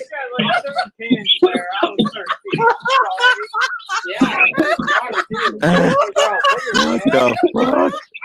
Oh, you want to do You want that This is awesome. today? This is awesome. What the fuck did we just say? What just happened? I don't even know what just Why don't happened. you see someone shirtless in the background? At first I thought it was Brandon, but then I was like, wait, Brandon's up there. Brandon never takes his pants off, so it can't be Brandon. Well, we don't know if Brandon takes his pants off. We know Why he are took we- his shirt off. We don't know. Eric took his shirt off, he said. I don't know where they're at. Only people Oh, wear shit. only people wear boxers in South Dakota. Tom, tag message. That's the problem. Where, like, if I wasn't live, I'd be in my box right now. I don't give a shit. Yeah, TMI, Kane. TMI. No, we're live. I probably still wear them. I don't give a shit. We're I live take showers while I'm fucking doing this. So yeah. Anyway, the question for Jordan, unless something else happens, that's kind of like unless Brandon gets up his ass to show it or something. So Tom, get the question for him. You getting married though? What the fuck? What the fuck? That's not Chase Bio. Hold on a second, guys. Hold on. Be quiet a little second. Let's hear what's going on in the background. I'm sorry about that. Y'all weren't meant to hear that. Oh, we That's okay. That gave us actually a great segment. It was just so random. We were like, what the hell? Yeah, that was one of my roommates. He fucking came into the kitchen in his box. So I was like, yeah, we don't need to What? Hey, at least he didn't come in butt ass naked, but still was a great moment. We By the didn't way, just hold see on, that. hold on. That made me All right, laugh. everybody relax. There's something really important that somebody said in the chat. I'm gonna mute my mic because I gotta go Biological take X, a leak. this is one of the best reunited group streams I have ever seen. Shout out to everyone here. Shout out to you, Biological X. You are one awesome motherfucker. That is a Yep. great comment. Look at the crew we got. You know, it would have been more awesome if you had just shoved the camera, where you're at, over to the guy with the boxers. Because let me tell you something, that would teach him a thing called humility. Because the thing is, that way people can think, wait, why is that guy naked? And then they're like, oh no, I said it. I couldn't believe what I was looking at for a second. I was just like, My what eyes. the fuck is I happening? got a kick out of that, man. That was fun. You know what would have been more awesome if it was a woman in her bra and panties. That would have been awesome. Easy there, Jordan. Of course, you would Tell us want more that. about that. All right. Can I get a shout out yet? Oh yeah, Blue Vice Man. You are one I gotta take $30 Shout out out to of my you. paycheck to skip that promo belt. Since all the bills are paid, I can use my paycheck for what I want to use it for. You might want to mute that Coca-Cola bottle. What do you mean no? Yeah, I'm gonna mute him for the time being. This stream brought to you by Coca-Cola. All right, I just took a leak, so we're back in order. Thank you for sharing that, Kane. You're welcome. That's what I do. All right. Okay. All right, Jordan. All right. Jesus Christ. All right, let's do this right now. Silence, everybody! Silence, you motherfuckers! Who holds the record for the most WWE Heavyweight Championship reigns? The record for most WWE Championship reigns? Yes. John Cena. Oh man. Okay. Well, now you got to ask us a question. Just ask me the question. What? Okay. Why is somebody's vacuuming their house? That's what I was wondering. Well, my Who's AC is back? on right now. This AC I can't cut off. Oh, okay. If that's Yeah. the background noise you hear, that's probably why. The AC Hear you that? can't cut off. That's fair. The air I don't know. conditioner that you can't even cut off to your brain because it's lacking oxygen. I wouldn't imagine. All right, here we That's go. my genie right here. Anyway, Oh, question. David, Question so we can get it right. Burn cells, remember? Here we go. All right. Which is the most highly bought WWE pay-per-view in history? Oh, that'd be WrestleMania. but which number? Oh fuck. Think about that. Wait, I thought, is it me and Tom, or do we ask other people? Well, no. Well, actually, I didn't need other people to answer my question, so no. No, just me. Oh, I didn't know that. My bad. WrestleMania. You're good, you're good. I just want to make sure. Like yeah. I didn't know. WrestleMania 17. The answer is WrestleMania 28. Oh, really? That's crazy. That was the shitty WrestleMania. I know Dan XP's answer. Ah, man. It's because of the Rock versus Cena.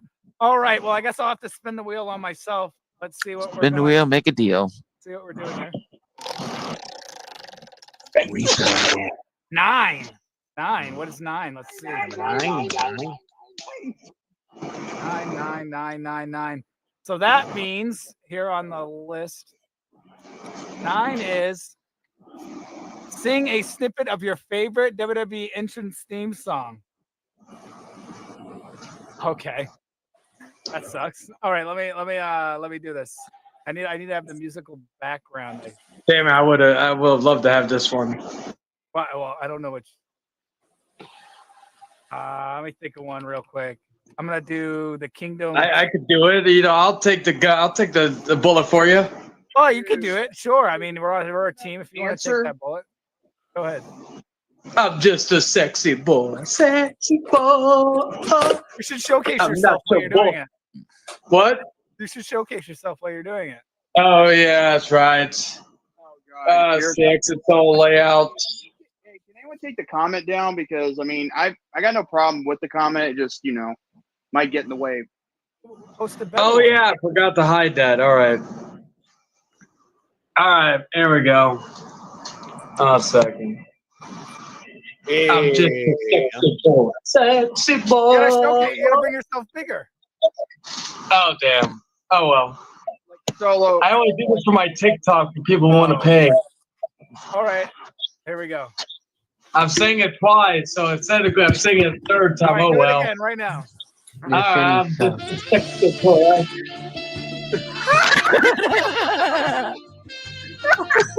That's not Shawn Michaels' theme. Oh, that's not. Wait a minute, that's not Shawn Michaels' theme. What are we doing over there? Careless whisper. Please do not. Yeah. But I'm just a sexy boy. We're only allowed one shirtless guy per stream, and we've already ran past that. We beat the quota. Oh yeah, I forgot we did. I was like, who was shirtless? I was like, oh yeah, that's right. But yes, I'm just like, geez, God, I've said this 3 times already. Fuck, we're good. All right, we're done. You're good. You did it. You blow yourself. I even rubbed my nipples too, so you're all good. That's a lot of information. What the fuck? All right, Jordan, fine. Who won the first ever WWE King of Ring tournament? No, Brandon. Who won the first ever WWE King of the Ring tournament in 1985? Gosh, I hope it's me. I have an idea what it is, but man. Wait, what? I know what it does. I know who won it. I know what it is. King of the Ring 85. Don't spoil it. King of the Ring 85. I didn't know there was a King of the Ring in 85. There was, yeah, there was. You know, I think I'll take the guess. Harley Race. Oh man. Well, let's go to the board. Oh man. Can I All right. answer it? Okay, what is it now? Yes, you can answer it, Kevin Daddy. Brett. Who is it? Brett. Kevin Owens. Don Morocco. Kevin Owens? 85. Owens. I was gonna say Don Morocco because, and it wouldn't have counted as a point anyway because I know Brand got wrong, but it was Don Morocco. Harley Race came in like later year. Okay, 86, right. he came in. Oh, dang it. It's You're all right. close. It's all right. All right, let's spin the wheel and see what you have to do here. Here we go. 20. 20. What is 20? Let's take a look. 20 is share your favorite WWE moment or backstory. That's an easy one. Oh man, you have to showcase Brandon Martin here. That's just an easy one. What the fuck? You're muted, by the way. There I you know go. that. I was Okay. thinking. something that he can do. When I was a young boy. Oh wait, sorry. What did you say, Jordy? I said at least he can think, unlike Chayton. Oh, I thought he, because literally me and George is at the same time. I was like, when I was a young boy, I wanted to be like Shawn Michaels, so I made my hair like him. I tell you what, That's a good point. You do, Shawn Michaels hair. I just wanted to be a sexy boy with napkins and lotion. You shave it up and then it falls. It's so crazy. Look at the hairdo. They like shaves his front head up, and then it like does this nice little loop over like a Shawn Michaels. That made Mark think. All right, Brandon, I'm gonna have to play the music. This is so many great moments, I know, but here we go. I know. God, I hate this. God damn it. All right. I think I got a good one. Basically, simple as this. Who won the vacated Intercontinental Championship in that Battle Royal, Judgment Day 2003? I know the answer to that, but I'm not. Wait, why did you ask me a question? You didn't even do the thing. That's the question. Yeah, but he's supposed to tell us the backstory because he got the answer wrong. So he's supposed to share his favorite WWE moment. Oh, yeah. Well, now he's crying because of you. Wait. Oh, you made him cry. You made him cry. I'll go. Take the solo screen off. What the hell are you doing, Jake? What the hell's going on back over there? Oh my God, Jake. And Jayden can't remove it. And I thought he muted him. Oh my. I thought he muted him. I trust Jayden now. That wasn't him. Who did he mute? Himself. That doesn't surprise me. Oh boy. Oh, this is a great episode. Well, anyway, I Yep. want to. The best episode. But of all here's time. Chaotic. But here's the thing, Tom. Should that count as a part of the quiz? Because you said that we could like do like 25 questions or whatever it is. Yes. Yeah, no, he could still do the question. She just didn't. When I spun the wheel, I got the question wrong. I mean, Yeah. I was on the right track, but I Yes. here later. But the thing was, if I spin the wheel and it landed on 20, you'd have to, because you got it wrong, you have to, there's a consequence. And the 20 Yeah. was share a backstory, but you still could ask the question after. Okay, true. Yeah, but just, that's, He's coming but why don't you back. take this time to share your favorite moment while you wait for Chayton? You know what? Oh man, favorite moment, backstory moment. Oh man. Oh gosh.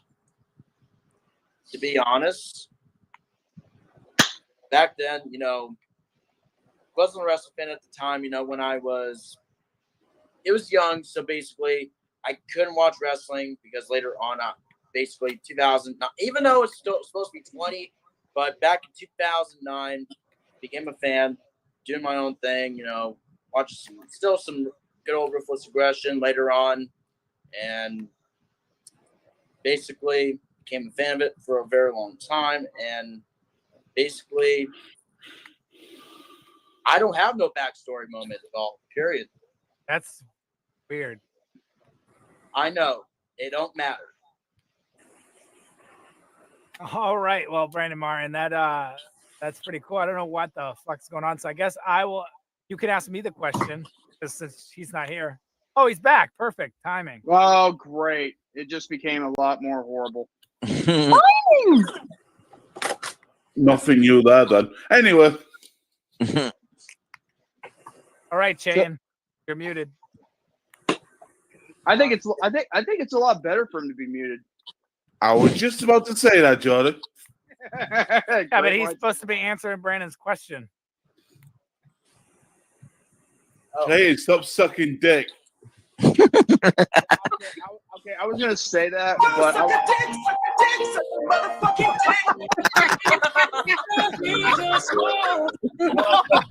They play Chayton. It works now. I know you want a blowjob so badly, but you don't. No, Kevin. It's a hand job. All right, Brandon, you can ask Chayton the question. I'm coming back. I was hook up my phone in case my phone crashes again. I'm back. What's up? What the hell are you doing, Jake? What the hell are you doing? Are you in the bathroom? Good lord. If you're gonna have a hand job, Che, can you teach David how to do I'm it? not smoky. That's like I don't even need to go to the restroom anymore. This is very professional. Oh my god. You don't need a rest no more? Oh shit. Still, you can still use the restroom because it's part of your trademark. Oh yeah, I took a leak earlier, so yeah, you're correct on that. I'm gonna take a leak. This guy sucks. Even though he can suck a dick, suck a mother dick. You take a leak during the women's wrestling match. Oh yeah. We have Jordan saying "suck a dick," dude. Like hell has frozen over. All right. The song is stuck in his head. All right, Brady, give me your best question. All right. As you mentioned, going back to 2003.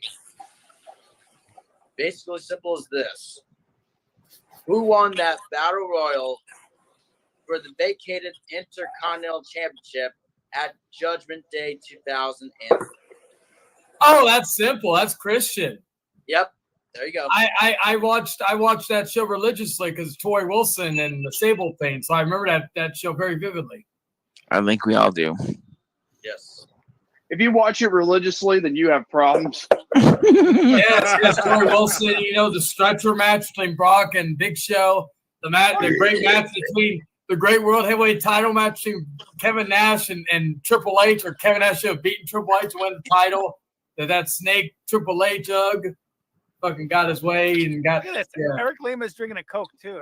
Yeah, but the problem is that was typical burial of former WCW stars. Like that. I mean, first was Steiner, then we had Booker T, and then Kevin Nash was on the list of people. Well, one thing I will say though, let's take a moment to appreciate and respect the great trilogy of Kevin Nash and Triple H, from like that show to Insurrection to Bad Blood. Such great matches. It was just as good as Okada and Omega and Austin Rock, all those things. Yes. And it's all because of Kevin fucking Nash. Somebody frying Goes food. greatest of all time. Yeah, there he is. All right. Anyway, so I got it correct. So let's continue. I actually favor the Hell in a Cell match between Nash and Triple H even better. They had a great street fight as well in Insurrection that not a lot of people talk. At least I liked it. I know that, but with the Hell in a Cell match, at least they were able to bleed better. Yeah, with Foley's referee. Foley's referee, yeah. All right, so I think now Chain has to ask Jordan a question. Chain, I have a question for you if you want. I could, or you can just make up your own. Same. Same. So this is the strip section of. How the do you show. feel about main eventing a big pay-per-view? I main event a pay-per-view every week. I'm the main attraction. I'm the attraction. I'm the toxic attraction, if you will. Would you say you're the personification? Wait a minute. Oh yeah, personification of excess. There we go. Of excess. That actually, no, you know what? Personification of excess actually fits me. So yeah, I take that name. I am now. Wait, hold on a second. What should I be, Dude Love? Before I Here ask you you go. a question. Here he goes again, feeding his ego like always. I was like, here we go. All right, guys, I am the personification of excess here in this YouTube whatever thing. So yeah, I'm the dong pin, the O dong, the dong pen, the jizz master, The what master? Actually no, that's great. The jizz master. There we go. Okay, it works. All right. Anyway, let's go back to it. All right, let me think of a question. All right. And you do it with your camera off. What a coward. Well, I don't want my computer to mess up. I guess I'm trying to think. Say. Big ego. I'm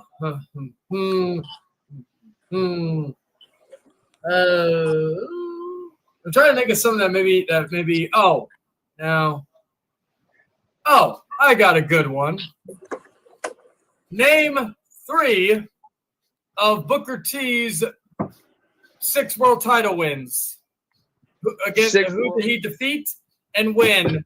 What event? And if it was under a special rules match, what match? Okay, so 6 world title wins. Like we're talking like from the 5 WCW ones and the world heavyweight title one. Yes. Name at least 3 of them. 3 of them? Who and where? And if it was under a special match. Okay, so all right. Back to the Beach 2000 against Jeff Jarrett for the WCW title. That's one. The final Monday Nitro on March 26, 2001 from Scott Steiner, which was also for the U.S. title. 2. And last, by no means least, the Great American Bash 2006 against Rey Mysterio, which he won inadvertently with the help of Chavo Guerrero Jr.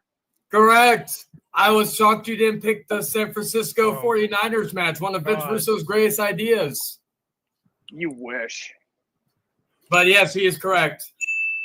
All 3. With the event and the event.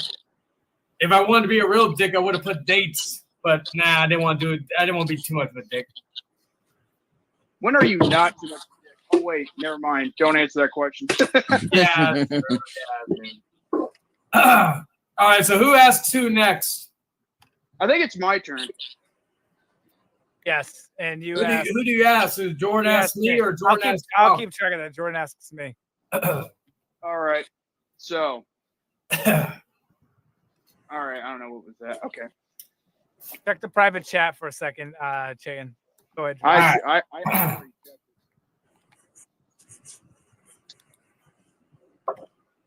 All right. All right. I don't know if Tom remembers this, but then again, who knows? All right. What was Ric Flair's final world title win, and how did he get it? Oh God, that's at a weird time when I didn't watch wrestling. 16th title. Let's think about this. Jesus help me. Oh, on one hand, but on the other hand, but it could be my pants. You know, you have 30 seconds. That can't be it. But maybe. I remember a moment when he. Okay, so I think it was against Triple H. And the What? answer was Jesus Christ. Well, Chayton might know this one because he's so up Kevin Nash's ass. Kevin Nash handed the belt to him. I forgot about that. Oh, I was about to say that was his very last run was when Kevin Nash literally he beat he beat Jarrett for the title. He handed it to him, and then of course they Jarrett lost it or Flair lost it that same night. No. Here's the thing. Nash won the belt from Jarrett on Thunder. Then on the following Nitro, that's when he, gave it, and then Flair. Later it was that the night, same night, right? When Flair lost it to Jarrett. Yeah, that's what I was saying. And we have Blue in here. I was about to say there was a new spot open, and Blue just popped in, so we were like, okay, good. So hey, Blue. Blue, what's going on? Yeah. That is twice right now where you have gotten wrong in regards to my questions. All right. Well, I would have gotten. Let me spin the wheel. Oh wait. Hey, it doesn't matter if you could have gotten it right or not, Shane. I mean, a lot of people need to do a lot of thinking for this one. Tom, you let me down, man. I'm over here answering all the questions for you. Well, you can't answer them because we know how this works. All right, let's see what we got here. We landed on 8, so that means that I have to attempt a wrestling move on a soft surface. Oh, How the fuck are you gonna do that? I think I need to suplex my gaming chair. That might be the only. All right, let me suplex my gaming chair. Oh, he's gonna do it, David. No, he's gonna do a Chase. No, he's gonna do a Gary. How can I do this? Well, he just breaks the chat, so. Oh, we didn't pay a lot for that. I probably paid too much. The private chat. All right, here we go. that reminds me, if you guys haven't seen, So Long Gay Bowser, Gary style, I think you could call that Gary doing the Cesaro swing on his shoulder. Gay Bowser. That's like one of my favorite videos I've uploaded, from the Bulpa's show.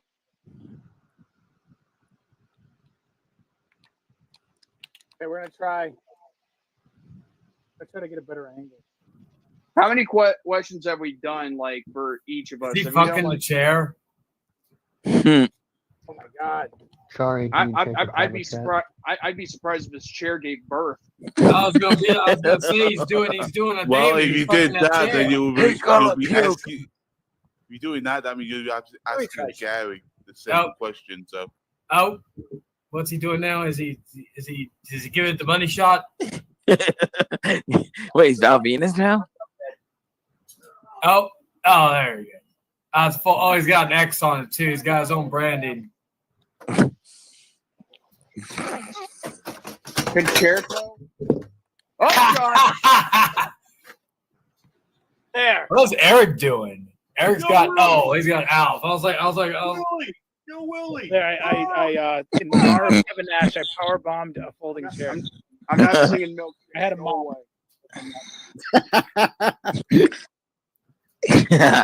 Why not? All right, now Because I'm not singing. Yeah. No, because you put things back. And you know what? If I sing, it'll be on my. Hello, everybody. This is my kitty right here. Hello. Read that again. Even if you do sing on your channel, can you still sing the song "Milkshake"? Maybe, but what breed is that? What do you call it? Deerhead or Applehead? Doberman Pinscher? Suplex Venti. By the way, Mason in the house. What's going on, Mason?